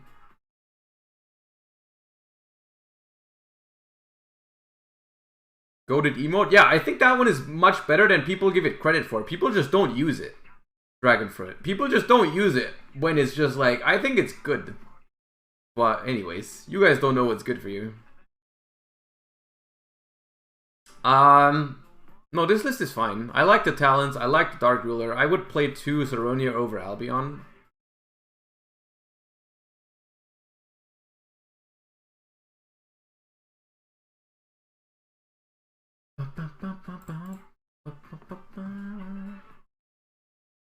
Okay, this is... We can skip this one because it's almost card for card the exact same deck that we looked at earlier.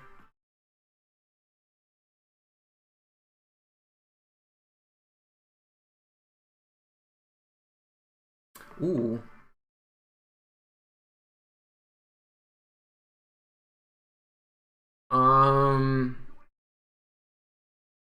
This is a deck that I haven't seen in action at all yet. I haven't seen this deck in action at all. It's like... oh my god, just now I understand all the ay emotes. Oh my god.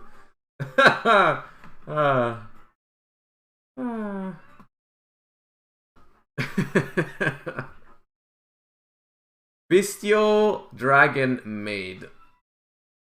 I don't agree with playing two Saroniers. any deck that is very focused on Bestials should play 3 Saroniers, in my opinion. Especially if you play the Branded Beast, Branded Regained package. You should absolutely be on the third. Oh, okay, you forgore. Okay, you forgore the third Saronier.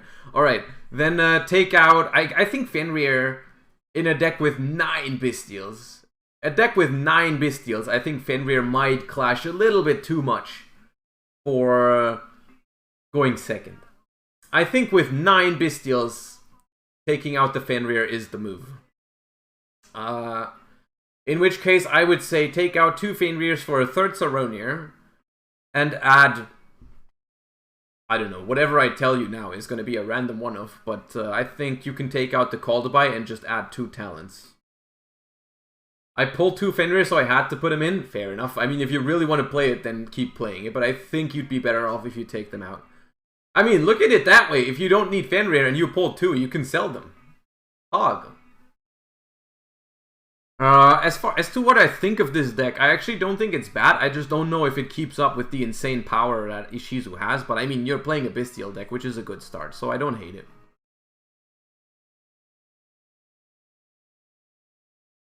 Tell them to Josh. No, I have Fenrirs already. Oh. I'm not cringing. I'm not cringing because I don't like the deck. I'm just cringing because I know I can't help you with it. I know I can't help you with it because I literally have no idea about how the Blackwing combos even work. I've never even seen this guy in my life before. Kunai the Drizzle? Who is this? I literally can't say anything about this deck other than I don't think Cosmic Cyclone is the best non-engine. Cosmic and Caldeby should probably go. Also, does this deck have synergy with DD Crow?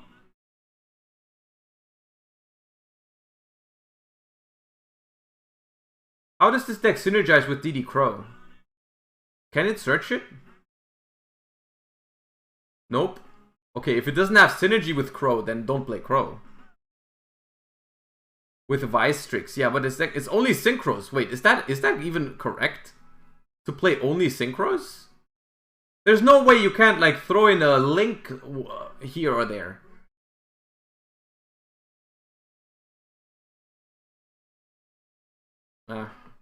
But yeah, like I said, I can't give you that much feedback. I think Cosmic and Caldeby aren't ideal.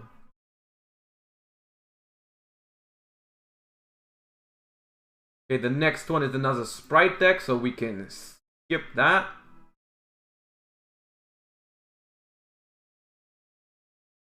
Another Bestial Dragon Maid, okay.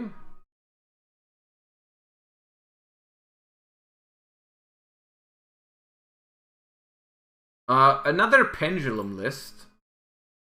I don't know what's different. There's no Evenly, no Light nor Dark Ruler. But still looking like a solid deck. I mean, you have like 10 cards for going second. I don't hate it.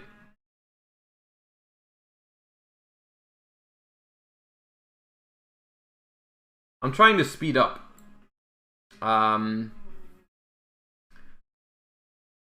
You should try adding more continuous trap cards to your deck. Yes.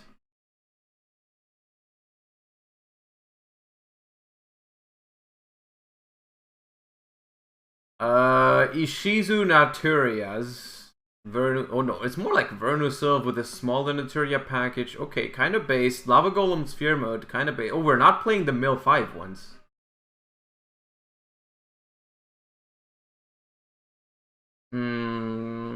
Okay. How does this deck start playing? How does this deck start playing even? I guess the Vernusylphs do it. So it's Vernusylph Naturia. It just does?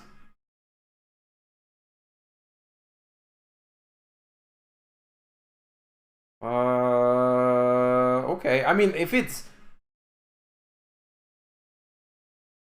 I missed half the stream waiting for a post in the announcement channel on Discord. There was an announcement. On the live alerts one, there's an announcement. It worked today. I know it worked. I always wait for it to work.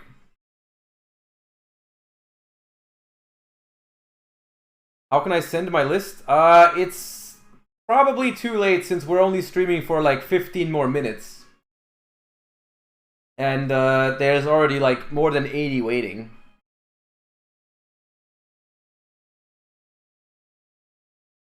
For this deck, honestly, if it works the way I think it does, I think your list is cool. You have one Mystic Mine out, reasonable. You play the Lava Golem and Sphere Mode for going second, which I think the way I'm looking at this is like you have a lot of ways to play without a normal summons with the Vernusylphs. I think that's reasonable. So maybe this is fine. Yeah. Is it not a mistake to not play the Gravekeeper's Trap playing Mudora? No, not at all. I think you can play Mudora without the trap. I think that's a common misconception that like you have to play the Gravekeeper's Trap or the thingy.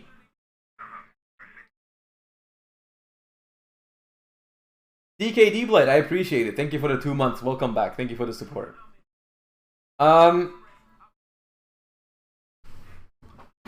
We're 7 away from another Pepe D situation, guys, by the way. If you want to hear the remix one last time before we call it a day for today, you know, 7 is the number we're missing.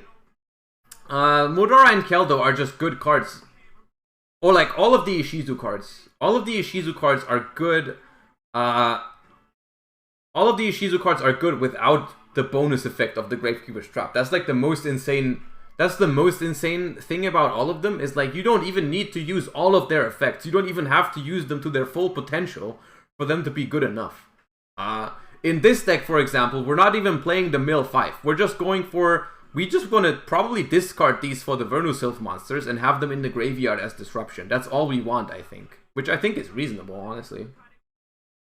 Where's the barrier statue? Yeah, maybe you could consider that. I don't know. I haven't tried it. But I think Naturia has some solid potential.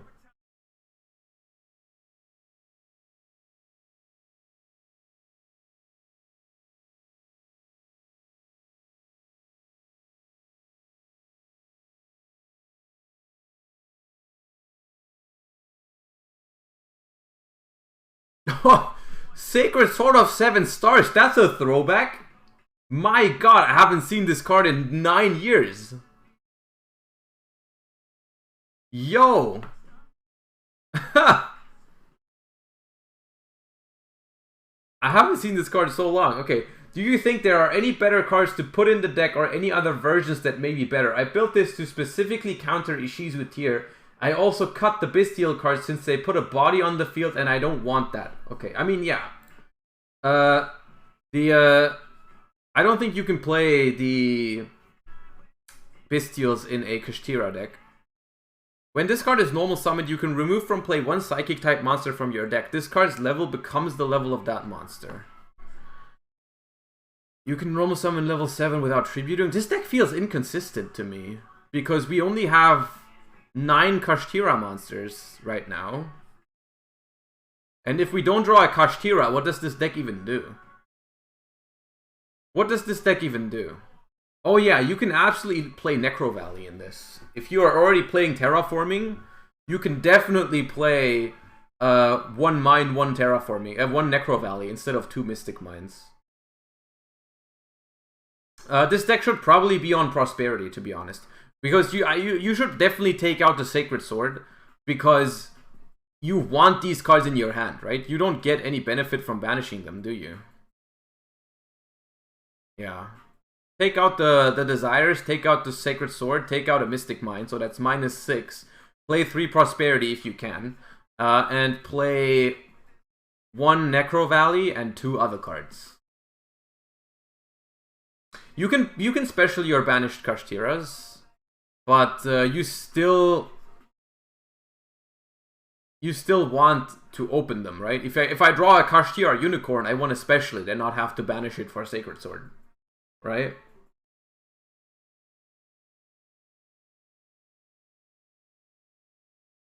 Unless I have Birth already.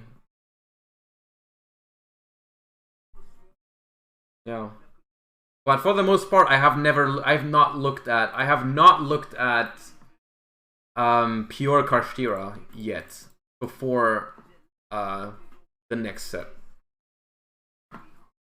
Okay, branded. We've talked about plenty branded today. We've also talked about plenty sprites. I like your list though. That's a very, very solid looking list.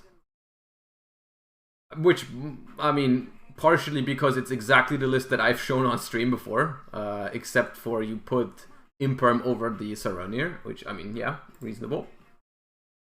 Oh, that's the same one.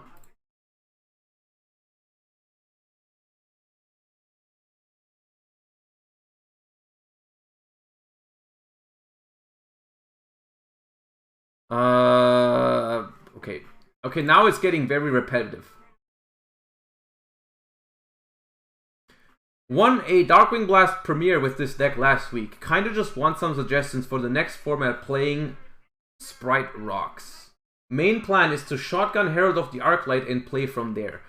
Do I pump up the Sprite numbers? The main problem with the deck is you have to hit Rock Excavates, that's why I'm hesitate to it.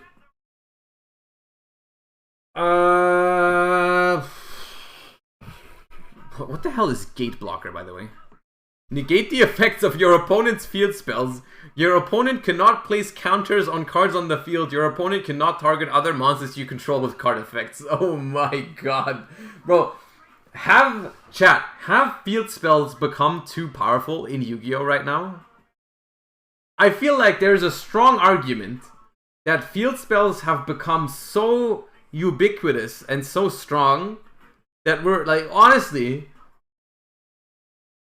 2022, people are putting Gate Blocker into their decks because every single deck has, or like almost every single deck has like a powerful field spell and Mystic Mine.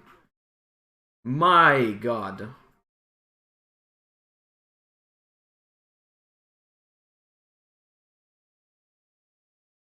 Any Exosister lists tonight? We had one, but honestly, I don't think there's a reason to play Exosister over Flunder. As much as I hate to say it, Flunder is just the better deck, even though I hate Flunder, but...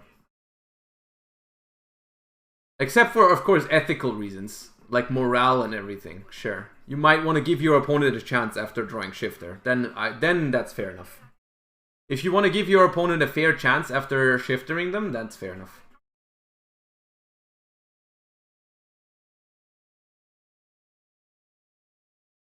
Review my Pasadena list for a gifted sub. There is no way I'm gonna skip like 50 people for a gifted sub right now. I appreciate the offer, but I'm gonna have to decline it because we're not that kind of stream, Sir Doodles. I'm not gonna start skipping people that have been waiting. Worth a shot. Yeah, I know. Next time. I know. How about 5? No, stop. Stop doing that. I don't want to do that stuff. I don't want to do that. Everyone else has waited. Not a sellout stream. No. I mean, take out the Nibiru. For the love of God. I know it's a rock monster, but take out Nibiru.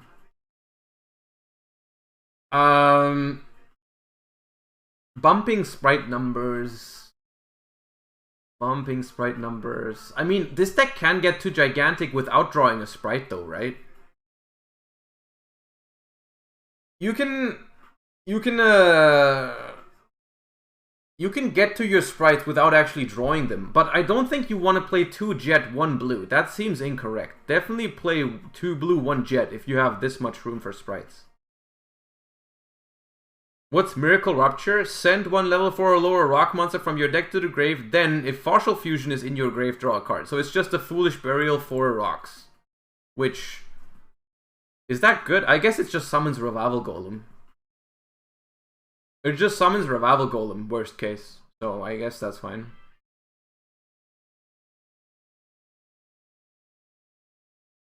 And with that, it is 5 PM.